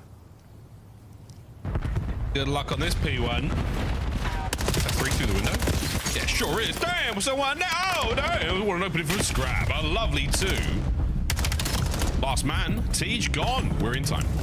That's a huge 4-man wipe. Scrap gets the 4 EKIA as well. So from his perspective, starting out the game as best as you possibly can, and he'll deliver the hill time. Hydra right now dancing with multiple players, trying to facilitate, calling out players down low, calling in the players towards the front, but Scrap on the force spree finally gets brought down, but not before they got 15 seconds. Yeah, nice work. Oh, that was a solid 15. Felt a lot longer than it really was. Hydra, 1 pump, takes care of Lunas, gets himself out of trouble. Lead change on its way. Back to P1 we still go. Still thinking about that P2 row as Hydra. Oh, he's flying. Oh, it was good. It's that P2 rotation done. Lunas, he's the only man up on this side of the map for the Surge boys. Can he get involved? Oh, this is the hill where you can really set yourself apart. No trophies just yet on the time, but Scrap right now playing aggressive. Kills Lunas, forces the team kill, and now you just got to read those spawns. Hydra going to be blocking the back, which long-term, a problem. Short-term, phenomenal. Easy soaks right now for LAT. Yeah, this is it. All guns forward, not worrying about anything. The guy is watching long Neums there as well. He's keeping the information flowing, keeping those boys out of trouble. Scrap, that's 4. Scrap, that's 5. You'll take it. 3 dead. Yeah, perfectly easy flip as well. That is calculated. That is everything you want to have happen. Scrap right now feasted, almost as expected, but finally gets brought down. And as good as LAT was, maybe you lose a little bit of the scrap time, or maybe Neum bails you out and keeps it interesting. There's an extra 3 kills. You lose the spawns, but hey, you got a 40-second lead. Oh, yeah, that was a fantastic attempt. Oh, you do get one of them out, which is an awkward situation to be in either way, because now you're looking all over the place. Yeah, foot race on. 1 thief left to deal with. And Scrap, our solo thief in this situation, waiting for the rest of his boys to make their way forward. But all this whole time, Vancouver Surge on time, finding that hard point. Well, if Scrap tracking 2 players from the back, maybe an opportunity for Hydra to get in the mix. No, teamwork too OP. And LAT, again, did everything right. Scrap, like, partially flipped the map, but eventually the team just unsuccessful at it. So now it's a P3 that's looking like a beautiful money hill. And now Vancouver Surge is going to start to flip these spawns. This is a do-or-die moment. You chain this rotation together, I mean, you win the map. That's perfect. Absolutely perfect from Surge. Good-looking hardpoint. Scrap and Hydra get theirs, and Abe is still trying to be annoying. A lovely 7 spree he's found himself on here. Oh, good timing onto that kill on the Scrap. You'll have that, and now you're looking at a wonderful setup. You should have the back completely covered here. Yeah, Thieves are spawning on the right-hand side. A long and awkward journey now towards new time. Red dot chasing, doesn't matter. Got the snapper.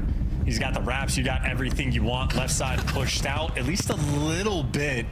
Neum taking deep routes. More kills for Abe to get. He's looking for number 10. Got it. Go on, Abe. Go on, Abe. Pulling your HKD. Do it, you coward. Don't do it. You'll be disqualified immediately. But that is fantastic. Fantastic work. Well, hit thieves are in. Opportunity now for the break. Surge are up close. Can they find a route? Can they find the angle? They have not found anything yet. It's just trades. Oh, and a Scrap and Hydra. Oh, it's a skill diff moment. It's a nice nade from Tej. Oh, and a big win from Gwyn. Pistol in hand, not good enough. Can we get the kills? Can we get these boys off time? We're in, we're doing it. We're throwing caution to the wind. And it is an absolute melee on the inside of Tongue. That's, I mean, horrific. You had the early rotation, Abe on a 10 spree, you got the initial cutoff kills, and you get bullied out through the front. You had a completely secure P4 rotation, and you walk away down by 30. I mean, that's just... That doesn't happen in my lobby, straight up, you know? What's happening now, bruv? Wins on time. Attack now from the LA Thieves with a solid lead, but the lead is quickly dissipating. Oh dear, let's go free listing with the LA Thieves. Stay inside, stay inside. Sunny inside. I need your front. Yeah, I'm right back. Go mid, someone go mid. Yeah, I'm right back. Keep blocking, keep stop blocking. Gonna be blue, guys. Heard you. I might need help. Yo, left and long, guys, left and long. Top blue, top blue. Left and long, left and long. Watching enter. They stun Top blue, jump top box is weak. Yo, I like. Lights in their dead. I'm blocking. We're pushing low left. Team left pizza, okay? Okay. They could be blue. Just iron only. Buy me time.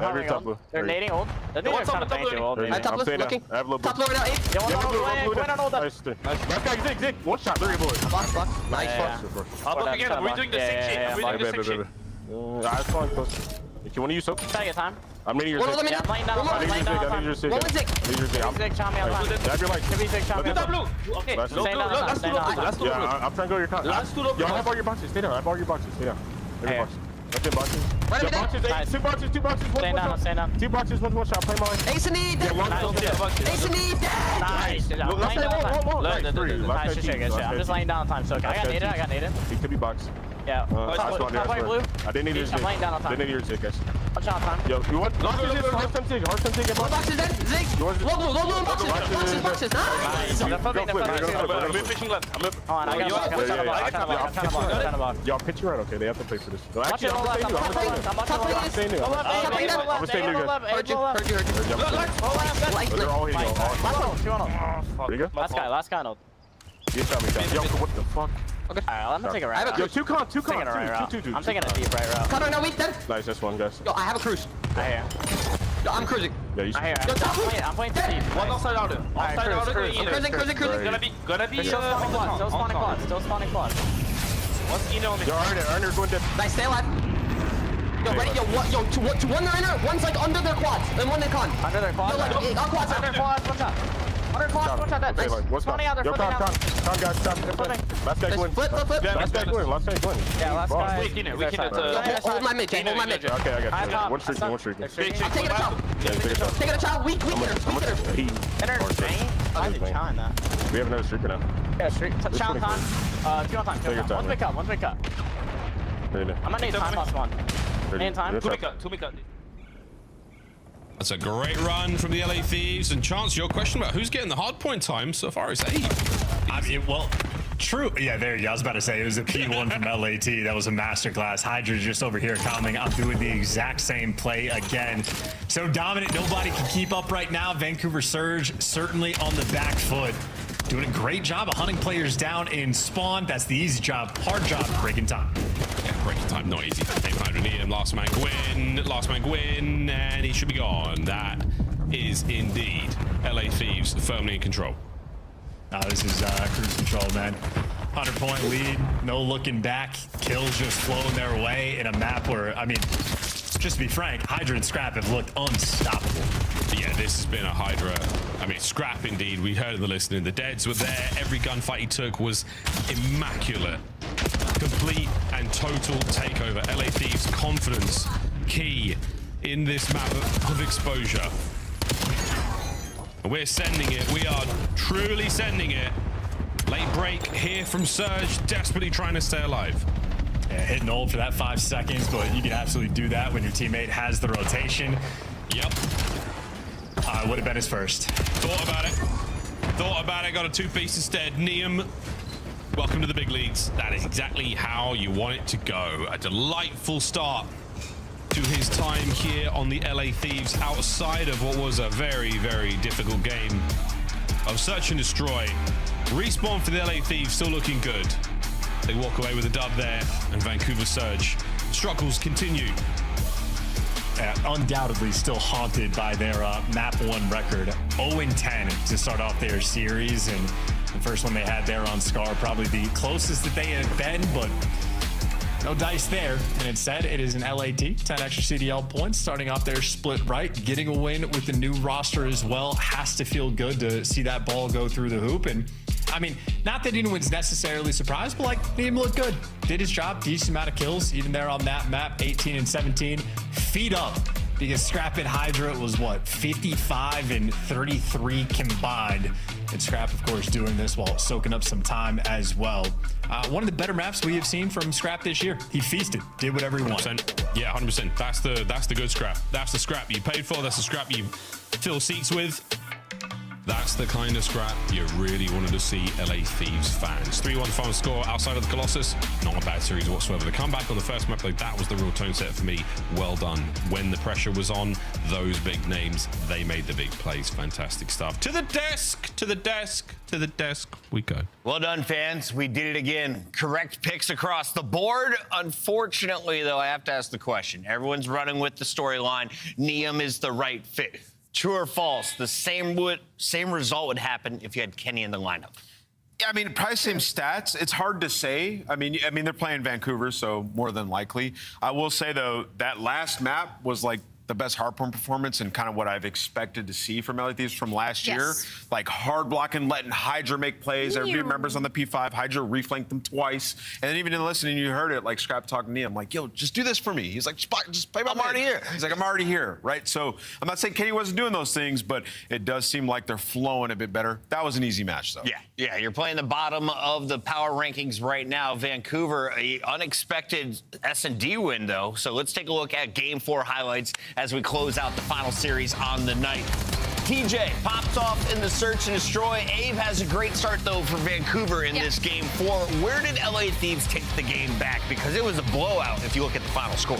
It was in that second set of rotations. It just kind of felt like the map control was heavily in favor of LA Thieves. They knew how they wanted to approach the game, and it made a very important call out, and just like them blocking spawns, letting Hydra kind of roam free in mid, and Neem kind of just being that gap filler. And I'm not saying that Kenny couldn't be that gap filler. I just think at some point when you guys are so in your head about, you know, whose fault it might be, and when things aren't going a certain kind of way, you need some sort of change. And unfortunately, it was replacing Kenny with Neem for now. And there is success versus Vancouver Surge. There's still a lot to be seen from them, but it did look like a very structured LA Thieves. Yeah, and like to the point of like, you know, right before that happened, it was on the P4 and they were spawning front. You know, Chance is calling out, like, in that situation, it is so difficult to continuously contest, let alone get time. They got the majority chunk of time. Abe was frying. He secured the spawns in the back, and LA Thieves are just fighting with pressure through front door over and over. And they get like 30 seconds. So game turns right there. They can apply pressure and they can slow it down. So that was,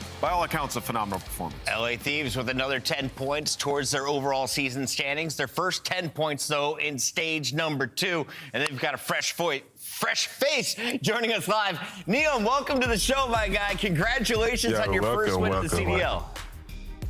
What you say that again? They were being loud in the back. I say congratulations on your first CDL win. Talk to me about joining the Thieves. How did this all come up? It happened in like January. I was supposed to join Carolina. And then last second, I just checked my DM requests, and there was a Corey just in my DMs asking me like, "Yo, can we chat?" Then here we are. Game on. Neem, talk to me about, you know, coming into this match, your first one ever, looking left and right, and it's, you know, Scrap, Hydra, and Abizi. What is that like, man? Come from challengers and obviously joining some greats. It's kind of like a dream because you're playing with 3 of the best players in the game, like 2 world championships, and then you got Scrap, little MVP. But it's really nice. I'm loving it, and I can't wait to win more. Absolutely. Yeah, congratulations on your first win and for your spot in the league. Really good showing for your first matchup. I just want to know, who is Neem? Tell us about your play style. Tell us about you. For those of us that don't know, maybe didn't watch Challengers, I want to get to know you a little bit. I'm like a main AR, but I can also flex. I used to be a main sub, but that's pretty much it. I can basically like do whatever like the team needs me to do. What's the vibe that you bring? It seems like a pretty chill one. Yeah, I'm pretty chill. I'll just be vibing, just be relaxed. He's got a great stream. Tune into his stream. Yeah, Neem, I do gotta ask you though, what is the gamer tag? How do you come up with the name? All right, so this one is kind of crazy. So probably about like 10 years ago, I came up with a gamer tag called Jimbos because I was in the trick shotting community. And when it got time to start competing, I saw that there was a pro already named Jimbo. Yeah. I just wanted to come up with like a random name, and I just came up with him. Jimbo was taken. Unfortunate how things turned out. The ricochet hits the best of them. Congratulations on your win. It's not your last. We'll catch you on the show again soon. Appreciate you guys. Thank y'all.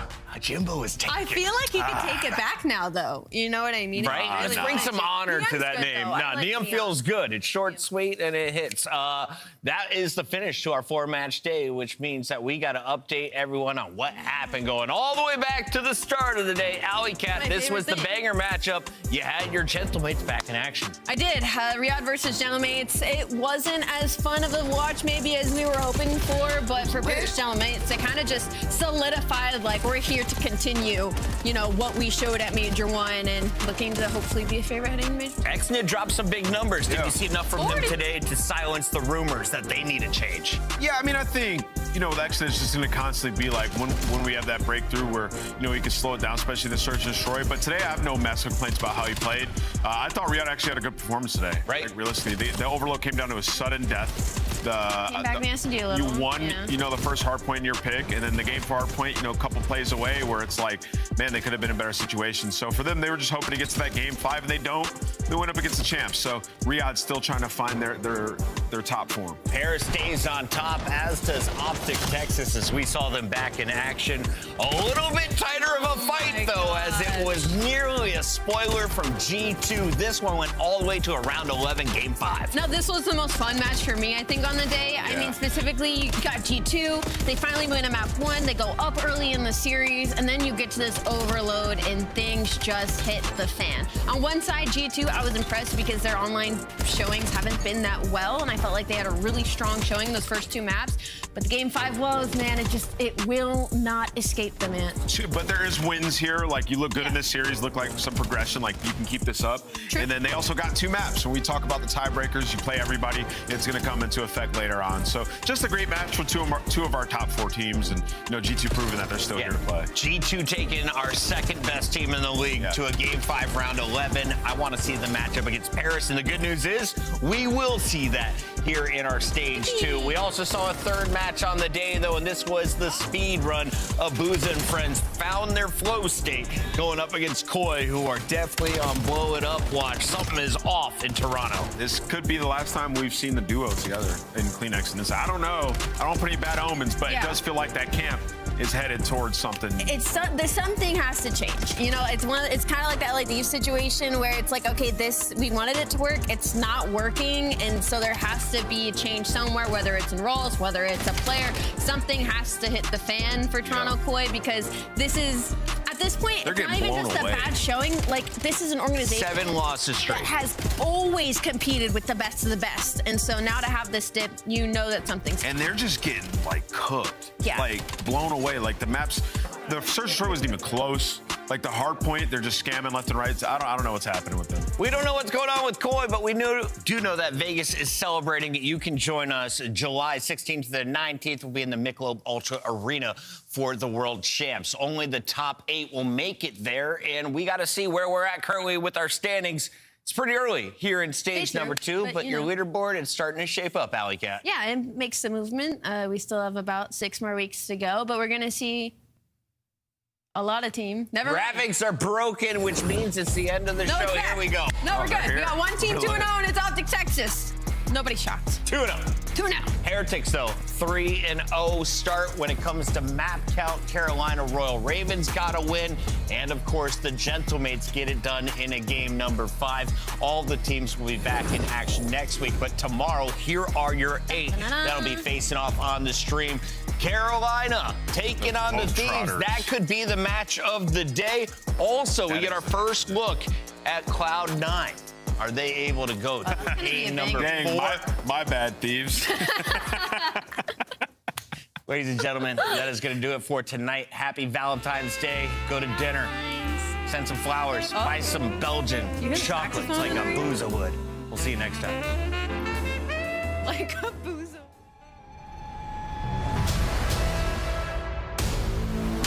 back for another one. Another one. Here we go. How I like that.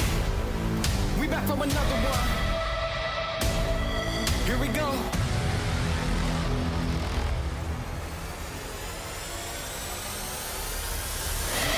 We back on the scene like we never left. Time to go put them back on the shelf. No, we do not need permission. We came in alone, now we leaving you by ourselves. Now nobody wanna play me. Everybody think I'm crazy. Guess I gotta live up to it. Nothing but to do it. Hear me? We going home, bro. Let's go. They know we done been there before. Been there before. They know I done been there before. I think we gon' do it again. Do it again. I think we gon' do it again. I'm ready to go for the win. Tell them let's do it again. No way, bro. Let's do it again. Do it again. You know what we doing. You know what we doing. Do it again. Do it again. Tell them I'm here for another one. Another one. Let's win.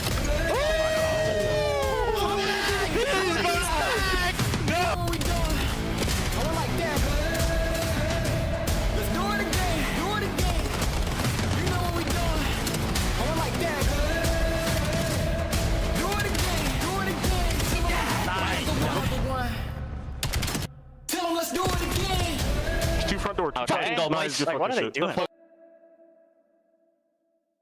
Door. There's one 18 already. One shot left. Absolute set. They're go, boy. Okay, get out there. Get out there. Yeah, it's start BMing. I'm done.